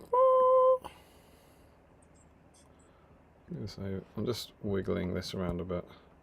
Sure. As memory serves, when you click on the pictures, it opens to the left in the window, I think. Joe Holzman says, I think the best you can do is stack it 11 times. If he uses it 12 times, he leaves the board and no one can start their activation within 6 inches of him. Yep, fair enough. But still, 33 inches of extra movement is pretty bonkers. Right, so Radagast. Right, so let's see what we got. So first up, in his classic position, is Joe Holzman. He's got the mag, he's got a Radagast, he's got some Tony's Chocolonely. Oh, good choice. Super in. Joe is in, looking lovely, sir. Oh, that's the actual limited Radagast he's got there. Yeah, well, that was the weird thing that we didn't talk about, where in the Hobbit era, the plastic one was called limited edition, but was never limited because it never sold out. Yeah. And the Finecast one was not called limited edition, but then stopped being on sale, so it became limited edition. But then, in the MESBG era, the Finecast one that was not limited edition but became limited edition came back and is now not limited, and is now not longer limited, whereas the plastic one, which was called limited edition but had never been limited edition, has never been on sale again since, and is now once more limited edition. And it's obviously plastics that have the tooling made for that, so you'd assume that would be an easier one to... Circle of life, that. Yeah. Scott Newman, he's got a massive pack of Monster Bunch. That's a giant pack of Monster. I saw them in the spa, actually. Well, they are giants, aren't they? Yeah. And the original metal Radagast. Can I confirm, if Scott is out there, are they actually giant or are they disappointingly small? I remember Cadbury's giant buttons really breaking my heart because they're not giant buttons in any way, shape or form. They're just slightly larger buttons. Yeah. Oh, wow, he's done a great job on that. That looks to me very much like he has followed the painting guide. That looks absolutely brilliant, Scott. Good work. Yes, I concur. That is excellent. Mine looks half as good as that when it's finished. I'll be very happy. Adam Darmody is in. It's not posted. Yeah, it's got the old metal. Looks like primed. Lovely, lovely, lovely. Congratulations, sir. No updates there. Ricky Colebrook is in. He's got the old metal one's getting some early love here. That's good. You love to see it. Ricky has got some comments. Yes. Based and washed, and he's got a finished version. Let's have the finished. Again, that must be from the guide. That's also excellent. That skin tone is lovely. Yeah, it's always nice painting an old character model you can finish in a few hours compared to modern sculpt where every space got so much detail. Yeah, I agree. There is a simplicity to those models, which is lovely. Looks great though, man. Hooray for Raddy. He's having a good time, isn't he? Yeah. Alexi, there we go. Alexi Honkasalo dug up my Goblin Town box Radagast and primed it. Let's see how much progress can be made tonight because it looks like it may need a second coat of primer. Oh, yeah, it does look a bit runny there. I'll wait for the primer to dry. We'll try to improve some of my ranges, which I painted a while ago. He's got is it an update? He did. Got a bit carried away with the ranges and did not make much progress with Radagast, but at least now he is brown. Well, that's his name. Yeah. If he's brown, that's half the battle. Remember, as ever, you don't have to finish them, you just have to make progress. Which is what I've done. And me. Tom Smith was going to do some elves finish tonight, but now I'll do Radagast instead. That's the way. Oh, look at the silver elf in the background and the blue Thranduil. That looks, lovely. That's kind of exciting. I've seen that. I haven't seen much in the way of alternate schemes with Merc, but that's quite exciting. Any more pickies that, Tom? And he's made a bit of progress, but halted by a crying baby. Good start there. Smith. Looking very good. Doublé is in, the original and best Radagast. He's got the metal version there. And one paint pot to get him through. Michael Doublé. He's got an update. Progress I've made tonight following the painting guide in the issue. Kind of interesting that a lot of people are painting that original metal one and using the guide. And that is potentially a sign that people are thinking the guides are getting useful, you know? Yeah. Doublé gets in. Jake Pollard, working on Goblin Town tonight as I don't earn Radagast. What a disaster. Look at those funky green painting handles, though. Yeah. And to go with his funky green goblins. We've got some updates. Finished the Warriors. The light doesn't do the gold. The light doesn't do the gold green skin I was after any justice and looks a lot warmer than it is. Very cool. Yeah. And he's got a Goblin King as well. Looking funky. Suitably disgusting. But nice to see alternate schemes there as well. Good way. Rory Campbell. Tonight's plan: Radagast and pals. Oi, Radagast pals.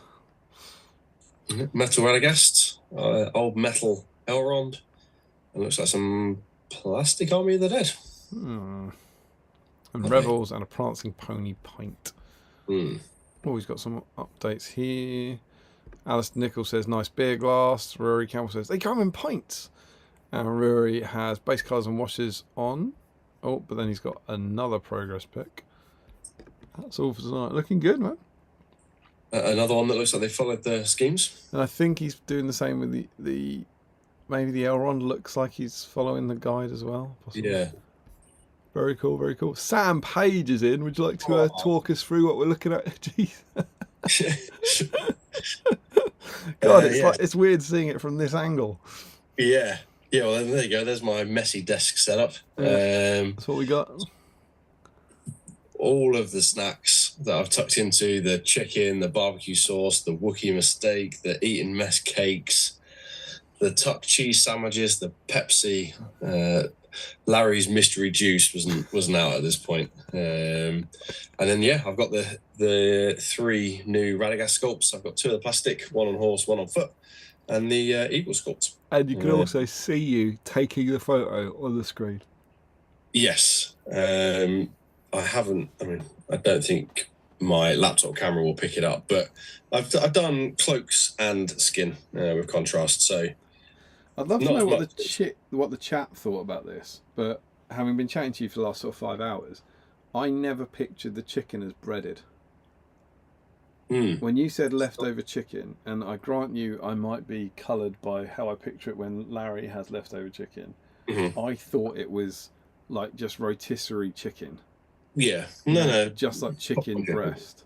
Yeah, the only reason I order the chicken is to get free delivery. I can either pay £3 delivery, or I can pay like £4 and get chicken and free delivery. Right. Okay. Yeah. When we order a pizza, it's obviously the chicken. That's the only way forward. Yeah, our pizza order costs like 27 quid. So order some chicken, get free delivery. You say without the chicken it would be 27. What, the delivery's about 12 quid or something? No, so delivery's £3, and it's free delivery over 30 quid, and then our usual 16-inch pizza plus cheesy dough balls comes to £27. Right, got you. Well, you are in, my friend, and see if you can do a Chris Murphy and get yourself to win. Sam Huddy, once again, my stuff is still packed for nearly 4 months, so I have snacks but no models. I do have this to submit to the thread though. Got some milk buttons, which look fantastic. You know what's interesting about them? That the size of the bag makes me think they're giant buttons that are no longer being called giant, probably because of the outrage that I instigated. Because I don't think they look to me like to be the bigger buttons. I think they have increased the size of the buttons and they put less in the bag. But they haven't increased the size of normal buttons, have they? Normal buttons are still very small. But they don't look like normal size buttons. I think they call the small buttons mini buttons now. Do they? Yeah. Well, maybe that's how they had to do it. Maybe they were like, God, these aren't giant. So what can we do? Well, we'll just use these as buttons and we'll make the other ones small. Which is the way to go about it, if I'm honest. There you go. Yeah. Mint is for winners as well. Yes. Is it a work in progress? I saw I saw Larry on the New Zealand Traitors, or maybe Ed Byrne. The love child of Larry Miller and Ed Byrne. Yeah. Jens Elmo, don't own a Radagast, so painting Baron's War, drinking a soda and eating sour cream and onion flavoured peanuts. Look at that dish. That's a fantastic dish to eat peanuts out of. Yeah, I can get behind sour cream and onion peanuts. And also, what's a Faxi Gundy? Yeah. Do you reckon you can send some of them over? Yeah, maybe. Sounds like a sexy beer. Yeah. Faxi Gundy. Very cool. Enjoy your Baron's War. We've got some updates. After having to get my daughter to sleep a few times, the beer has come out. Oh, so Faxi Gundy is not a beer. No, it's a what is that? Is it anarchist? Anarchist beer. Yeah. Cool design on the bottle. Calling it quits now. Too tired, too hard. It's looking very cool, my friend. Yeah. I presume that's why he was asking in the patron chat for English medieval monks or priests. Yeah. Sure it is. Alistair Nichols peculiarly bought this guy earlier today, but obviously not arrived, so can't paint. Radagast by Harlequin Miniatures, who were making Lord of the Rings miniatures prior to GW. I just really like Scott. I've never seen that in my life. No, that's really cool. And kind of looks like that art from Shadow and Flame. It does, doesn't it? I was thinking that it's the same sort of druidy thing. He's got the raven and the star. I love that mini. I was so close to letting that in, but we've got the rule that they have to be GW models.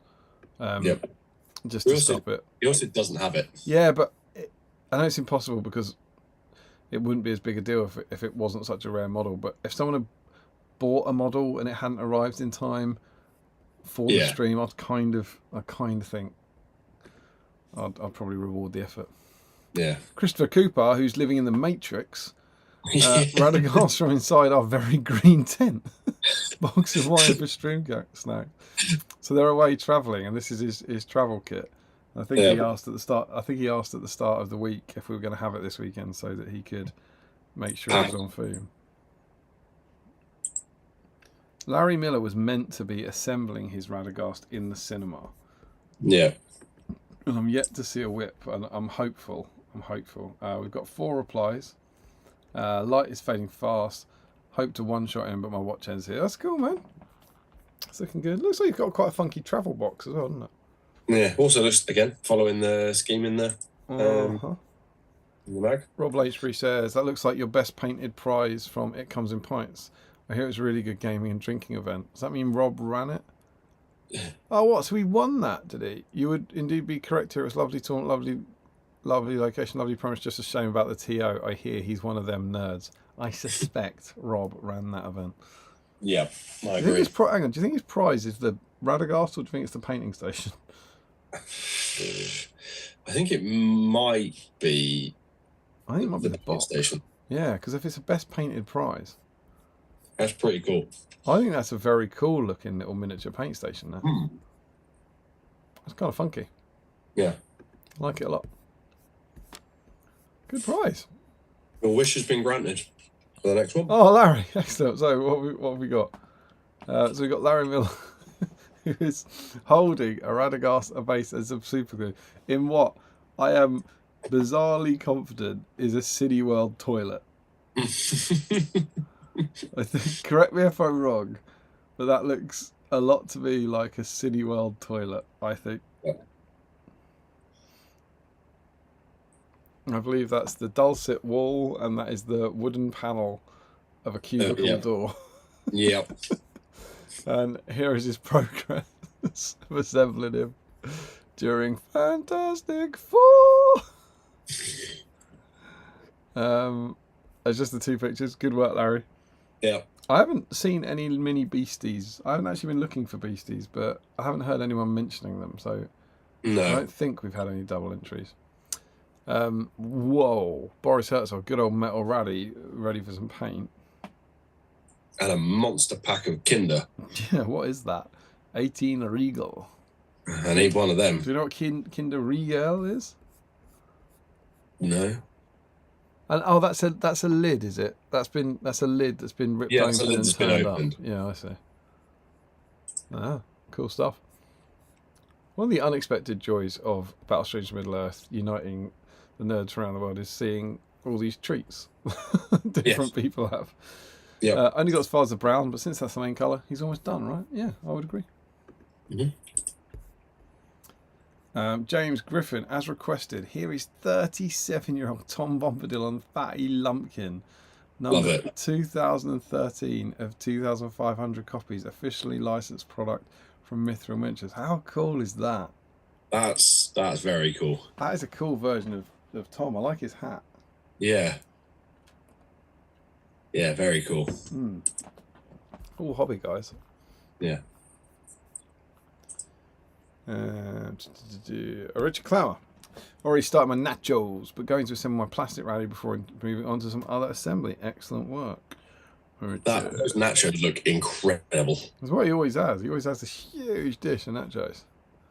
Yeah, I mean, I make a lasagna in that size dish. For 10. Yeah. Raddy, we've got assembly pick. Here we go. Raddy assembled. Is he the first push-fit model in the range? Well, aside from Numenor and Hobbit, quite potentially. Yeah. It was the Hobbit ones. Yeah, I want to say that those Hobbit ones were the first ones that SBG had. Yeah, I don't think Thorin's company were push fit. No, I don't think they were, but I think Legolas and Tauriel were, which is the same style as Raddy. Yeah, they went through that. What was it? Those 3 models all come with kind of like that wooden, the foresty themed. They've all got a base, haven't they? Base. They've got a moulded base. Yeah. Yeah. Got to rebase my bulk now. Forgot my entire army was on FD bases.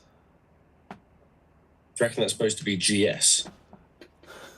I mean, that's what I thought, but that's quite a mistake.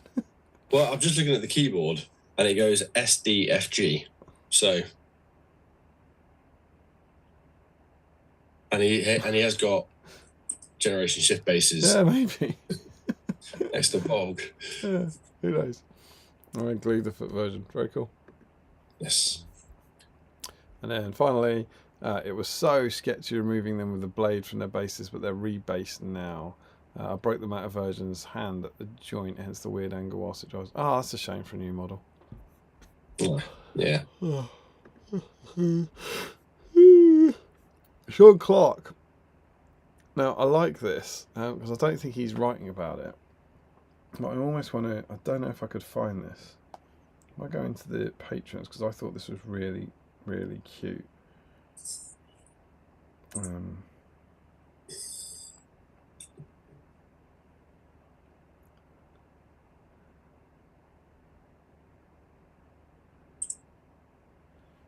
Searching for... Oh, that's annoying. It looks like when you search for Sean Clark, it only finds it when people talk about Sean Clark. It doesn't find rather than his messages. Things he said. What was it first? Oh, that's never going to find it. Yes, it did. He did say first. I'm a genius. So, he said, this was today, Radagast episode finally arriving is so surreal. I remember my first full live stream being Galadriel, which is, assuming it's the same Galadriel. Mm-hmm. She must have had a Galadriel week, didn't she? Yeah, we definitely have. Cause... There she is. That's 43. So that is August 2021. Mm-hmm. Potentially he's talking about that one. He says, my first full live stream being Galadriel. I think it was a week later. I picked up this guy from a war boot for the stream. At the time, I didn't realise how far away he really was. So Sean, I believe, picked up this model for this stream 4 years ago. That is some dedication. Which is kind of lovely, I think. Yeah. Yeah. It makes my heart sore. I can't wait to see how you've done with him, man. Ashley Fisher, super rare, limited time only rally for me tonight. But as discussed, he is rare. Yeah. Rarer now. He's one of the rarest Radagast now. Yeah. The metal one's probably still hard to get hold of. Matt Hudson, working on the best rally to run with Thorin's company. Want to finish tonight, but might be slow going. A lot of people are trying to one-shot this guy. I think he's an achievable model to do that. Yeah. That's also one of the squares on BSIME Hobby Bingo. Finish an on-theme model in a night. Yep. I've still not done that one. Cool. Here we go. Joe Holzman. Oh, yes. You love to see it. Joe is getting his second entry. He's our first bonus entry of the evening. Nice. He has put a bird on Raddy's hat. Do we recognise that bird?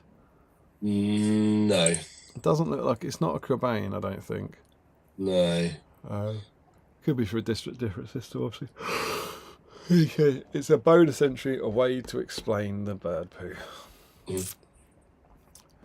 Now remember, classic butterfly effect. What happens now is it's not just about whether his draw gets in, but everyone underneath this now who gets in has been affected by Joe's entry because they're all one later. Yep. So there's a huge knock-on effect on the draw.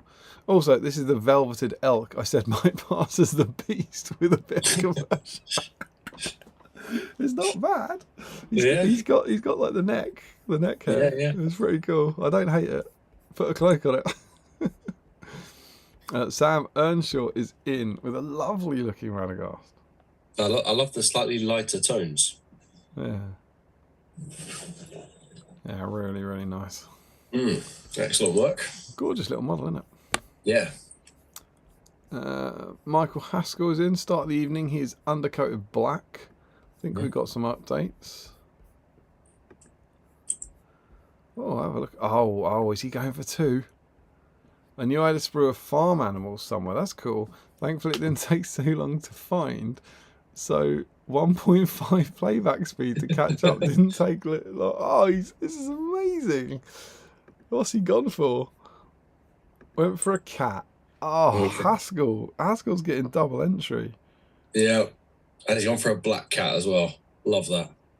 This is a cool bonus one. Good work, Sam. Nick will love the fact that Michael's put a cat on. Can I ask you, if we look at the sprue, what would you have gone for Annie? You got... Let me have a quick look. You got a pig. Looks like you got a dog. Looks like there's a goat. Ducks and chickens. Baby pigs. You can also have piglets. I think the big thing's a cow. Can we see a cow head somewhere? Yeah, there's a cow head in the middle at the top, isn't there? Yeah, it looks like there's 2 cows Horse, or sheep, 4 socks, maybe. Chicken, and some birds, some little birds. I think I might have gone for either one of the chickens, or possibly is that a dog next to the cat? I think the dog is sitting on its rear legs. Yeah, that one. Not that anyone can see what I'm pointing at. Yeah, you're right. It's above the cat. I think there's 2 dog bodies. Yeah. What's next to the cat? What's the flat round thing? Is that a head for what's ever? No, that's next to it. No, that's a sleeping cat. That's a cat curled up. Oh, nice. So in fact, I'd probably not have a choice, and I'd be told to put that on. I think I might go for a duck. A swimming duck or a walking duck? Why not both? Yeah, that's true. It's a cool sprue, Michael. Yeah. I might have to try and get one of those. I love that it had a use. And the latest progress, as I might have to throw a towel in shortly. I love that he's done this. Amazing stuff. So Michael's in twice. Raddy, maybe the cat's after the Raven. Yeah. Adam Darmody is in. Didn't we have him? I feel like I've already written him. I have written him. Oh, yes. Is that something at his feet? Can you see there's a black lump at his feet? It doesn't look like an animal, though. I don't know what it... He was 3rd. He hasn't got that lump in his original picture. Yeah. Oh, maybe, but his original picture is just a white one. Maybe it's just a progress pic. Yeah. Yeah, it could just be an angle of, like, washes. You don't think that's a curled up animal of some sort? You feel he would have written something, don't you? Yeah.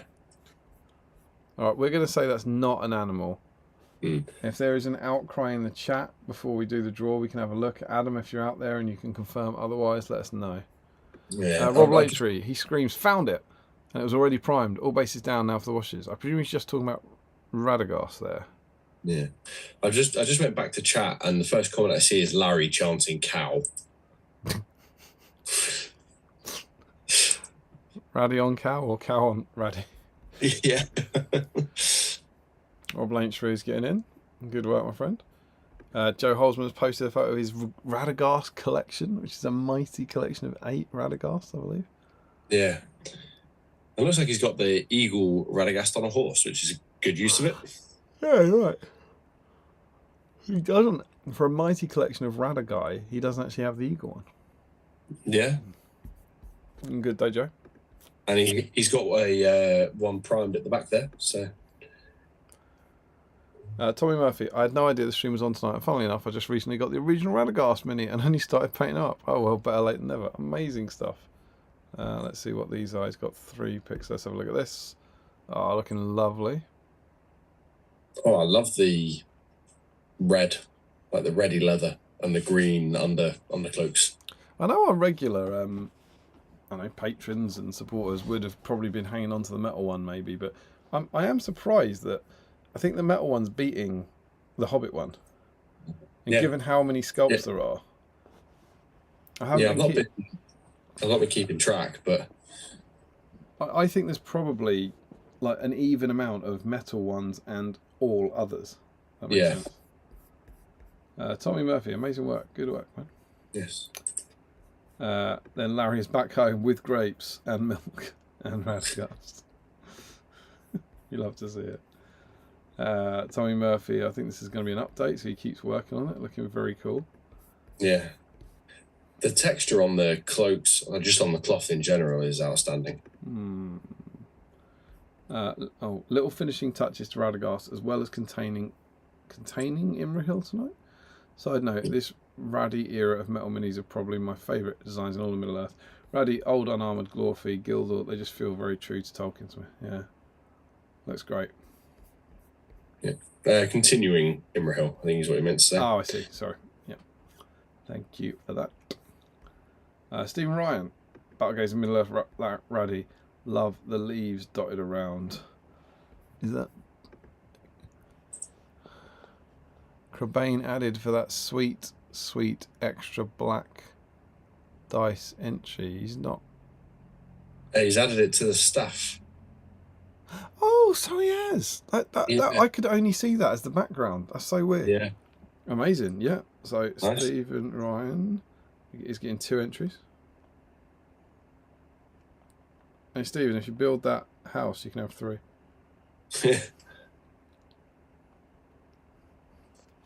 Incredible work. Looking good. So we've had, what was Joe's? What did he add? I can't remember what Joe added. He had like a seagull or something. Oh yeah, it's another bird on his head, wasn't it? So we've had a bird, we've had a cat, and we've had a different bird. Different bird, yeah. Joshua Crosby. Oh my God, look at this. I remember to bring my rare and limited edition Radagast to the States. I've acquired enough snacks here. I might not got through them all this evening. Look at that. That is a lot of sugar. That would literally kill me off. God love America. Yeah. What's he got in there? Cookie dough, something. Unicorn mix, Dr. Pepper, jelly beans. Sour gummy worms. Oh, so good. Looks like some pretzels at the back there. 9 Dice Crosby is in, man. Yeah. Larry Miller, done, other than the base needs finishing. Oh, look at his blue wizard. That's super cool. Yeah, that looks nice, that, Larry. That looks really good, man. On the base needs finishing off, and the metal on the knife needs finishing. Also, have cookies now. Cookies and milk. See, that's a combo that works. But come on, he's not dunking the cookies in milk, though, is he? Does this read enough as a hedgehog? Oh, you made that. Yeah, that reads as a hedgehog. Looks like a strawberry. Oh, Larry gets double entry. Yeah. And he's made himself a bonus. Is he the first one who's tried to sculpt a beast? Might be. Yeah. Haskell's just getting out his, huge box of farm animals. Yeah. Quickly go on. Looking awesome, man. Yeah, that's the last one I can see. And I'm going to refresh. Yep.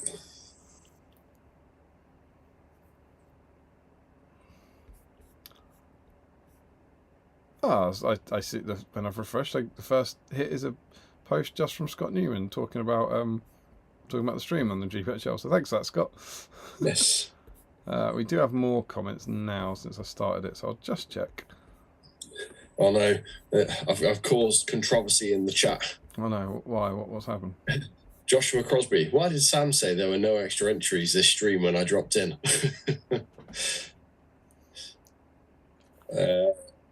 Because you have 9 black dice? I think he said it in jest. Yes. I think there was then I think I said something like "now Sam" or something. I said, yeah. Oh dear. Oh no. Yeah, Joe Osmond. It was tongue in cheek. It was immediately followed by I'll give everyone else a chance. There you go. Joe's got your back. Yeah. It won't matter. Josh will win it anyway, just with 1 entry, I think. Sam Huddy's just said that when Josh claims his 10th dice tonight. I'm looking forward to the victory speech. What I do need to do is check emails. Oh yeah.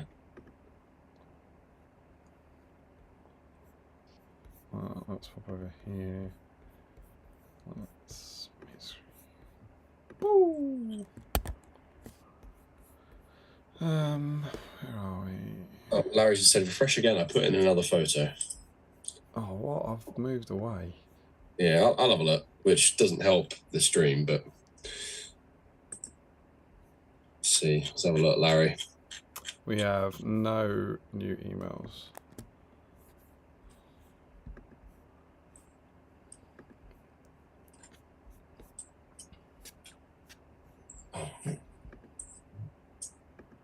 I hate when Facebook is. Would you like most relevant? Larry has finished Radagast the Blue Wizard. He says, boom, done in one stream. Do I get bonus points for also watching a movie in the cinema for the entirety of the stream and missing most of it? You do not. You can have some cool points, It's Larry. really interesting to me. So no one else will have the slightest way of understanding this, but for some reason now, I can't get the Facebook picture back up. So what's going to happen in a minute on the stream, I think, is you'll see us go to the side. Mm-hmm. And for whatever reason now, since I've gone back to it, I can't. I've transitioned. This should be my preview is showing Larry's Radagast in the middle of the screen. Yeah. And I can't get it to show, which is incredibly odd. Mm. Yeah, it's my done, stream is just showing up. It's done this in the past. I don't get it. And it's obviously just worked fine for the last half hour as we look through everything. So yeah, sorry Larry, I have tried, but I can't get that to come over work for some reason. But yeah, he's hang on, I can get my own bonus entry. 1 sec. Boom, done in one stream. Do I get bonus points for also watching a movie in the cinema for the entirety of the stream and missing most of it? You do not. Looks good though. How do you get a bonus entry? I would like to submit my bonus entry of a baby cave drake on the base of Radagast on horse. Is that glued on? No, it's blue tacked. But you know what? 1 sec. It's your call, man. Where is my glue? That's over there. If you glue it, you can have it. I'll get my super glue. It's not like you can use riding on a horse in the game anyway. Yeah, exactly. I've already finished my cave drake and didn't glue the baby on. So, although gluing it on will make it hard to paint, but I'll figure that out. It'll be worth it if you get a dice. Yeah. There's the glue.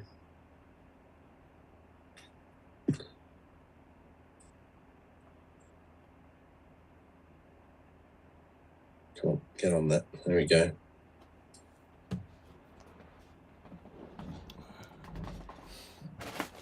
Sans blue tack. Raddy and his attack lizard. Incredible work. There we go. I was literally just looking at it then. I was like, oh, I have a beast. Let's catch up on the chat.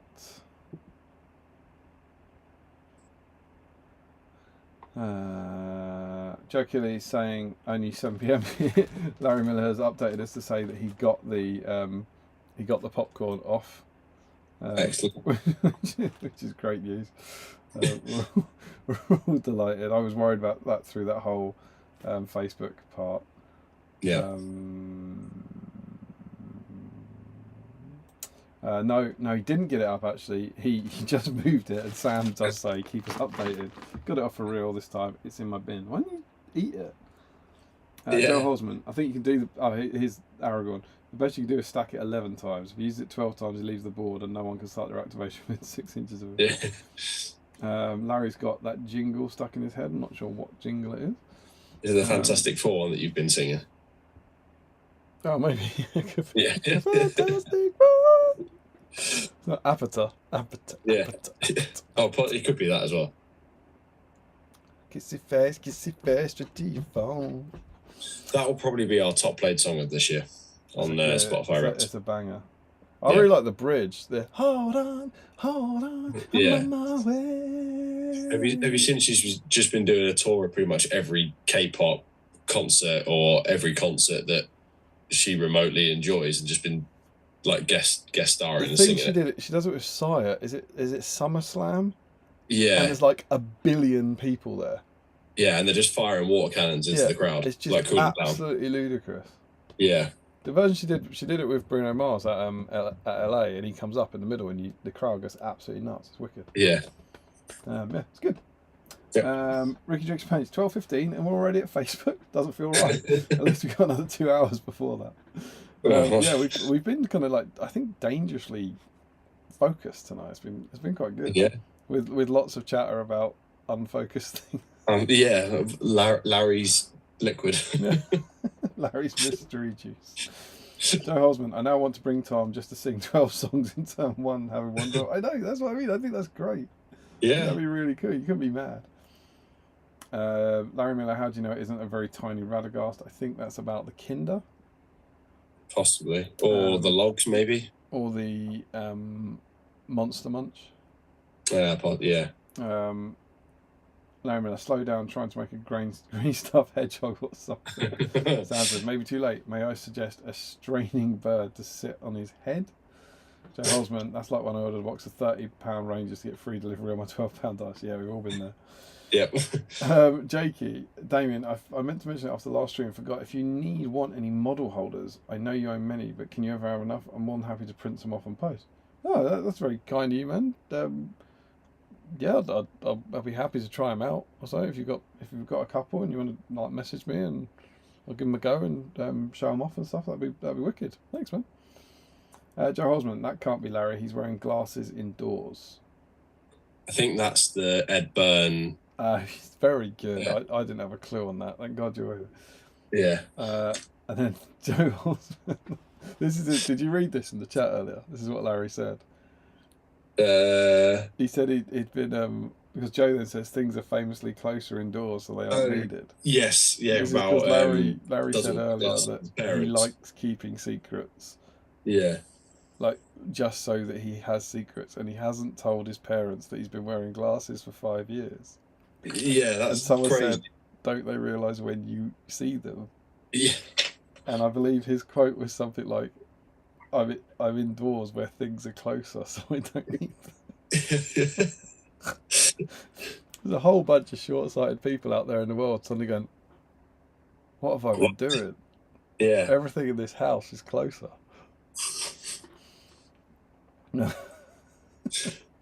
Sam says maybe he was on a veranda.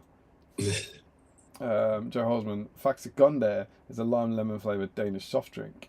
Or so says Google's AI, which is previously established cannot ever be wrong.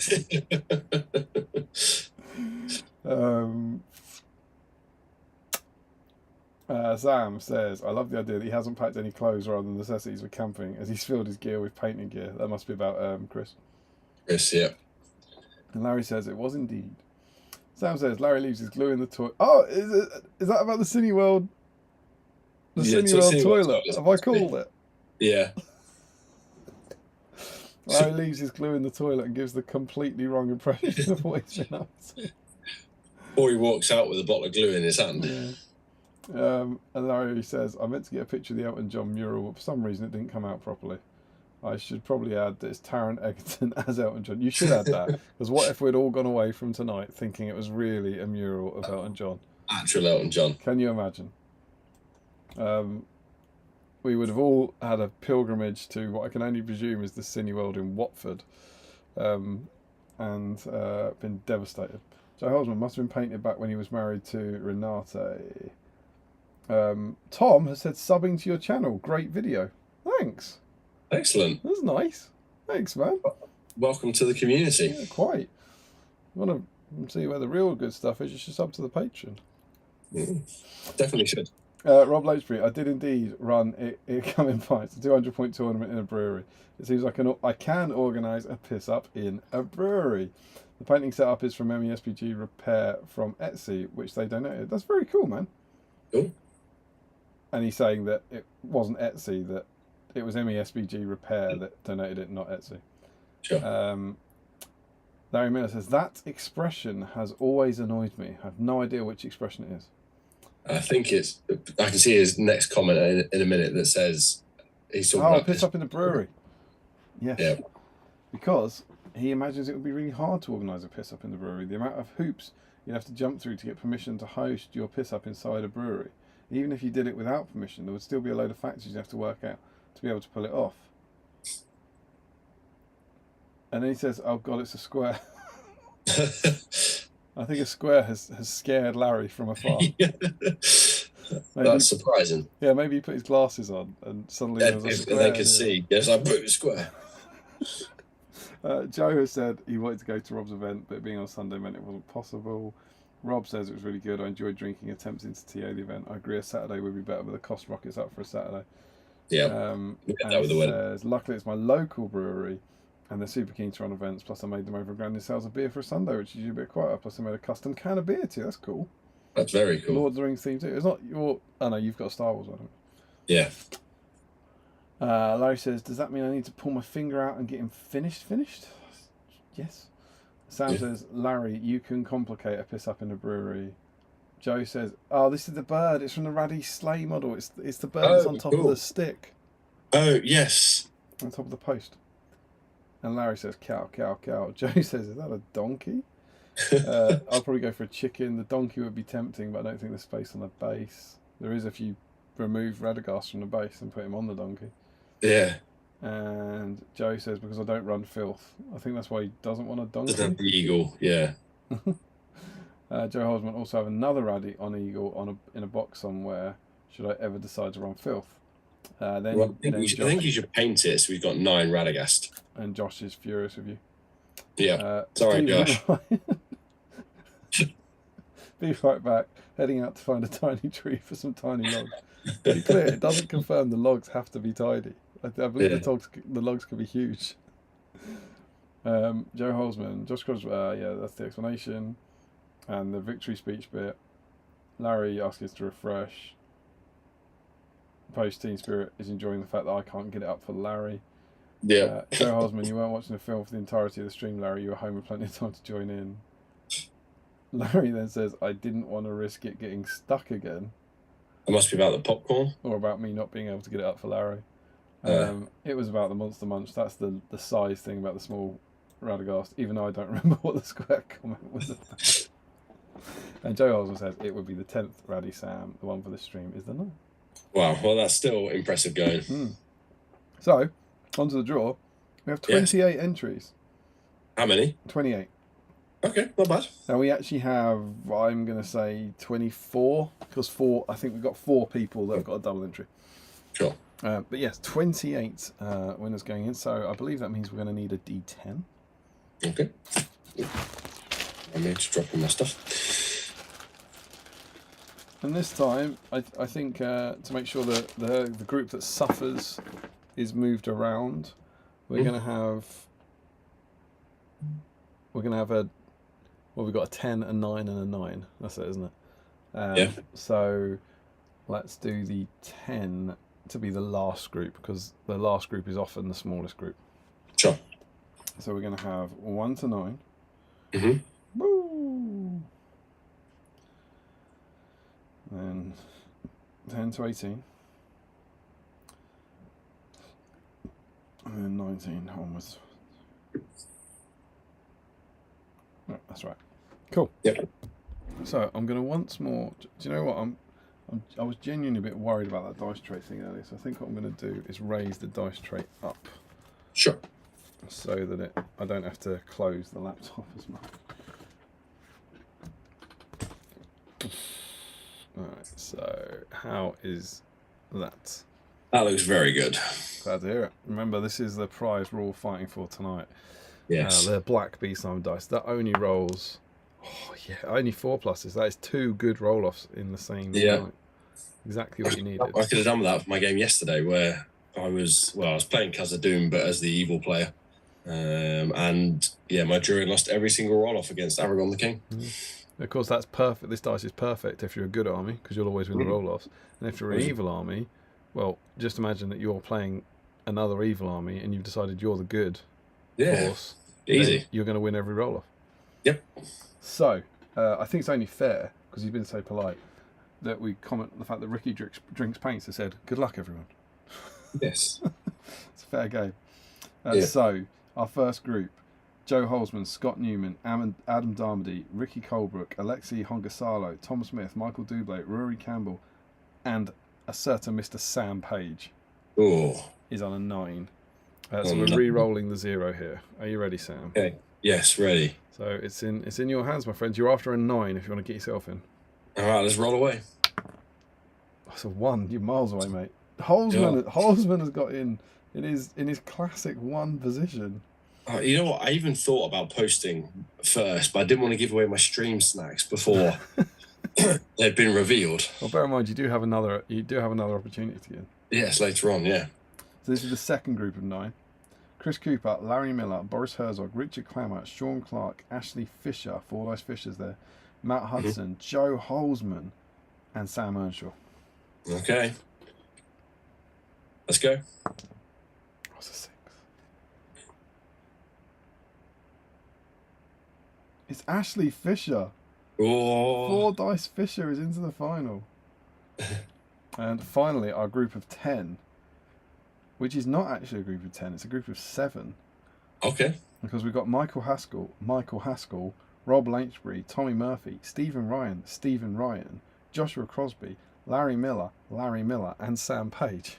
That's a lot of doubles. There are some titans of BSIME in this. Yeah. And Josh Crosby, despite being in the largest group, has actually... Oh no, he hasn't got the best chances. It's not the best chances. The least number of people. He's still got a worse chance than a group of 9. Yeah. Yeah. So the number that I think you want to avoid is 7. Crosby's on a 7. It's going to be a 7. That's what people are wanting you to avoid. Yeah. Just a bit of an update. Larry's really confused by his own square comment and is saying, "How have I got myself with my own thing? What the hell was a square?" And giving this is from Sam on your idea.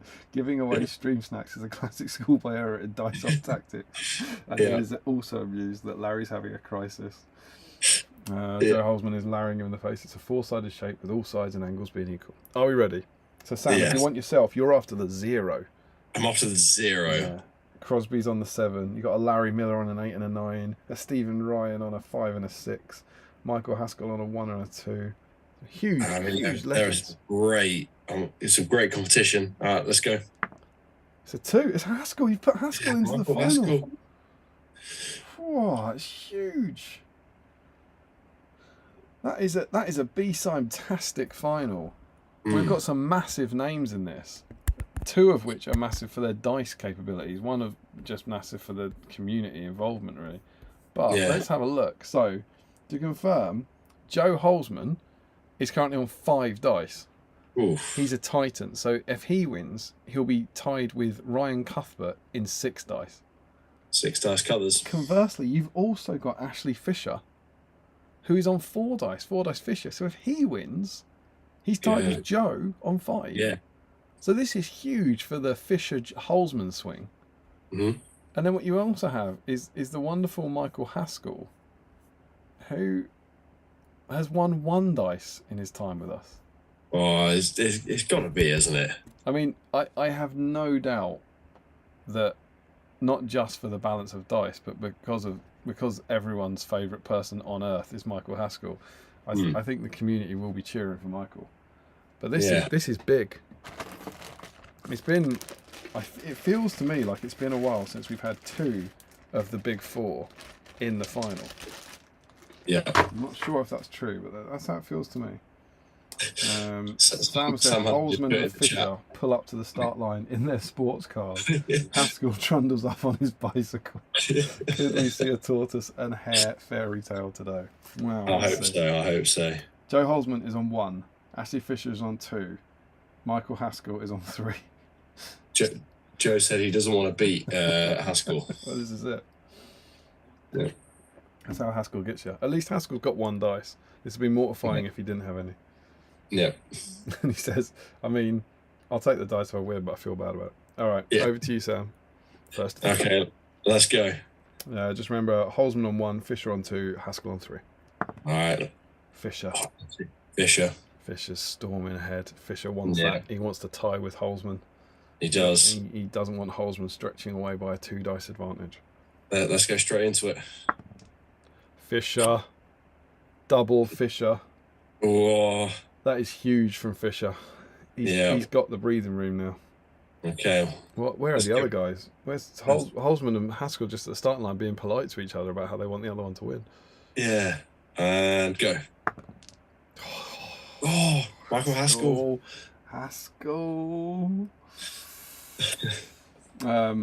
Sam suggests that Joe should try and sabotage Fisher.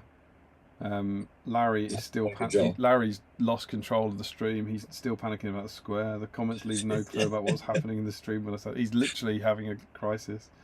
Yeah. Sam said Fisher screeches off. The starters Holzman stalls again. Michael kicks off.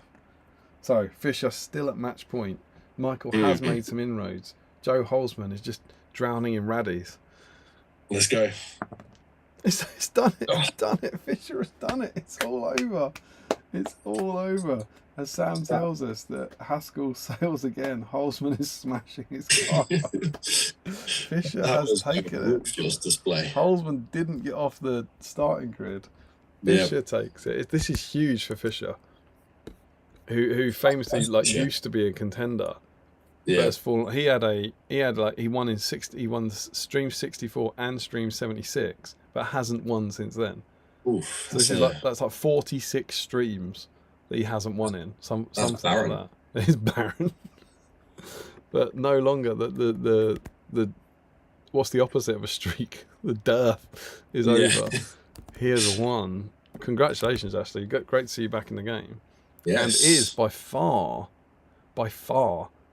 the last of the big four to win one. So, for example, Josh Crosby won on 115, Cuthers won on 104, Joe Holzman won in 103, and Ashley Fisher hadn't won since 76. Wow, so that's a long gap to go between dice. But he's got 5. He's tied in 3rd place with Joe Holzman. So we have Josh Crosby on 9, Ryan Cuthbert on 6, and Ashley Fisher and Joe Holzman on 5 dice. Incredible scenes. Congratulations. Wimbledon all over again. Yes, and all the other sporting events. Yes. Actually, Fisher, incredible. What did we say it was 28 entries? Yes. Yeah, 24 plus 4 doubles. Incredible. I don't think Ashley's still in. He's been in today, but I don't think he's still there. Joe Holzman, if it helps, lads, I think it was something in the whip thread. Joe Holzman says, "Damn, Fisher." Ricky Drinks breaks. Congratulations, Fisher. Sam says Fisher sails over the finish, followed by Haskell. A good while later, Holzman has gone for an angry beer. And then Sam says, "Congrats, mate." And there we go. Boom. We have given away a dice. We've painted some Radagast. We've talked all things Raddy. We've looked through Battle Games in Middle Earth. And I've got to say, Sam, I've had a bloody lovely time. I have too, mate. It's been good. So it's been a while since I've been on the stream. But yeah, managed to get a little bit of colour on Raddy. And Nick's off to London tomorrow to watch Hercules. At Drury Lane? Yes. Cool. It's not as good as Frozen, but yeah. Well, it's debatable. I mean, when we saw it back in June, it was obviously in preview. Oh, you saw a preview of it, did you? Yeah. Where was that? Yeah. At Drury Lane. So we saw it second night. Oh, of course. For some reason I thought it was like December. June's not very long ago. No. But then, she booked it to go with a load of her friends, so they'll see it, in essence, not in preview. So she's looking forward to seeing if anything's changed or if they've changed any of the jokes or anything. So yeah, Nick's away all weekend. I've got big plans. So I'm going off to the cricket on Sunday. Wild. Yes, should be good. And I've got my nephew's birthday party tomorrow that I'm going as a representative for. He's 2, so it's just me going. I'm sure he'll appreciate it. And then yeah, we're heading to Element to do some painting. Meeting up with PMG to do some Articon scenery painting, and I'll probably try and finish at least one of these raddies. Articon scenery painting. Yes. What's that? What are you doing? I don't know. Oh. Ben Bowles has been 3D printing some scenery for us. All right. And he's asked for a hand painting it, so step in. Cool. I think it might be some houses and some like rocky outcrops and stuff. Very cool. Very cool. But yeah, he said he'll bring some down because he only lives like 5-10 minutes from me. So he's gonna drop some off and take it to Element, and me and PMG are gonna do some painting. That sounds cool. I've got some updates. Sam is saying, I really hope Larry figures this out. I'll be worrying about him not sleeping tonight. Joe Holzman says, I really hope he doesn't. Larry Miller is currently rewatching the stream to try and work out the square thing. Larry says, will she pop in Element while she's there? That sounds like Nick going to see Hercules. Yeah, no, almost certainly not. When we found Element when we went down for my birthday and said, oh, let's go in London Element, and yeah, she didn't like it. I didn't even know there was an Element in London. Yeah, we found it completely by chance. It's around that it's around Drury Lane. I think it's like a lane or two behind the theatre. I didn't know that. Yeah, it's only up recently, probably a month or two. Oh, right. It's a pretty big shop. We're in there quite a lot. That's one of our little haunts. We end up in around Covent Garden, around West End, quite a fair bit. Yeah, it's a nice shop. In fact, I'll be somewhere near there on Monday because I am taking Charlotte to see Hold On To Your Butts. Okay. Which is the Jurassic Park parody show.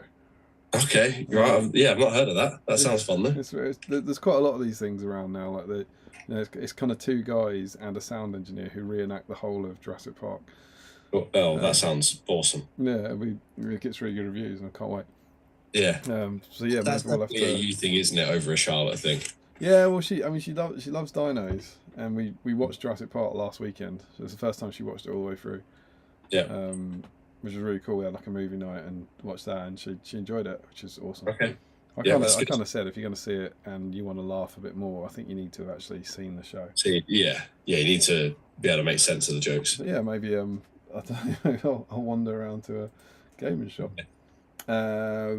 Sam says, this is the Larry confusing guess. There may be a lesson here, mate. Ricky Drake Spates, fantastic streams always my favourite times of the month. Isn't that nice? Cheers for making it happen. Well, thank you. And I need to say a very sincere thank you to two groups of people. One, which is all of our lovely patrons who support the channel and who keep the lights on here, paying for things like the Zoom subscription and the music subscription and all that sort of stuff. So to all of you out there who help genuinely keep the lights on here at BSIME, thank you. And to my group of co-hosts, my supply teachers who have stepped in since Steve stepped back, because without them we couldn't keep this going. So it only exists because of the community that we've created here. So and also to anyone watching here who isn't a patron, thank you to you too. Thank you to you, the people who come along here and watch and enjoy it and comment in the chat and stuff and keep the conversation going. It's you guys that help make it happen. So thanks, Ricky, and genuinely when you put comments in like that, it does make it all worthwhile. So thank you. Yeah. And Joe says the best thing is I think I might know what the square thing is. Joe Achille, thanks for another fantastic live stream. Super job by Sam tonight. He has again firmly established himself as a top 5 BSIME guest host. Well, but I think there's 8 now, so there are 3. There's at least 3 people he's saying are worse than you. I'll take it. Sam says, "Cheers, Joe." And then Sam says, "Oh." Guest host. Joe Gilly says, "No worries, Sam, you're a top 5 commentator." And Sam says, "That's the best compliment of the day." Larry Miller screams, "Hobby bingo," which of course, as I think a lot of us knew, was what the square thing was about. Yeah. And yeah, Joe says, "Damn, you figured it out." Larry says, "It was me realising how to finish rally on the stream." Then it says, "Boom." And Sam says, "That was really not worth it, Larry." And Larry says, "Got it." Got it. That's us. Yeah. Thanks as ever. Sam, I'll be seeing you in 3 weeks' time, remarkably. Yes. Is Articon in 3 weeks? Has it really come up that quick? Yeah. So that's incredible. Yeah. We'll be seeing you there. And hopefully lots of other people. I know some people in the chat will be going, and maybe some more people will be going now because gave it a bit of a shout out. But yeah, we'll be seeing you there when hopefully we'll have a Helm Hammerhand painted. Yep. And we were going to try and do one more of these probably the weekend before. So I think that's the 8th or the 9th. We're looking to do another stream then. And if we look ahead, the hobbits face the terrifying Barrow-wights, learn about Tom Bombadil, Golbury and the dreaded Barrow-wights. Frodo must brave the Barrow Downs and their deadly inhabitants. Paint your Tom Bombadil miniature, ready to face the Barrow-wights. Build a series of barrows for your wights to dwell. They're saying Barrow-wights an awful lot here. Yeah, barrow. There's 4 uses of Barrow-wights in this preview. And it comes with a metal Tom Bombadil, so yeah. Issue 80 will be our next one. Excellent. And it will be Tom Bombadil. Yeah, which is cool. I'm pretty sure they had him in stock at Element. And I think, as much as there's only one model and only one sculpt, I think Tom's a big enough character to get his own stream.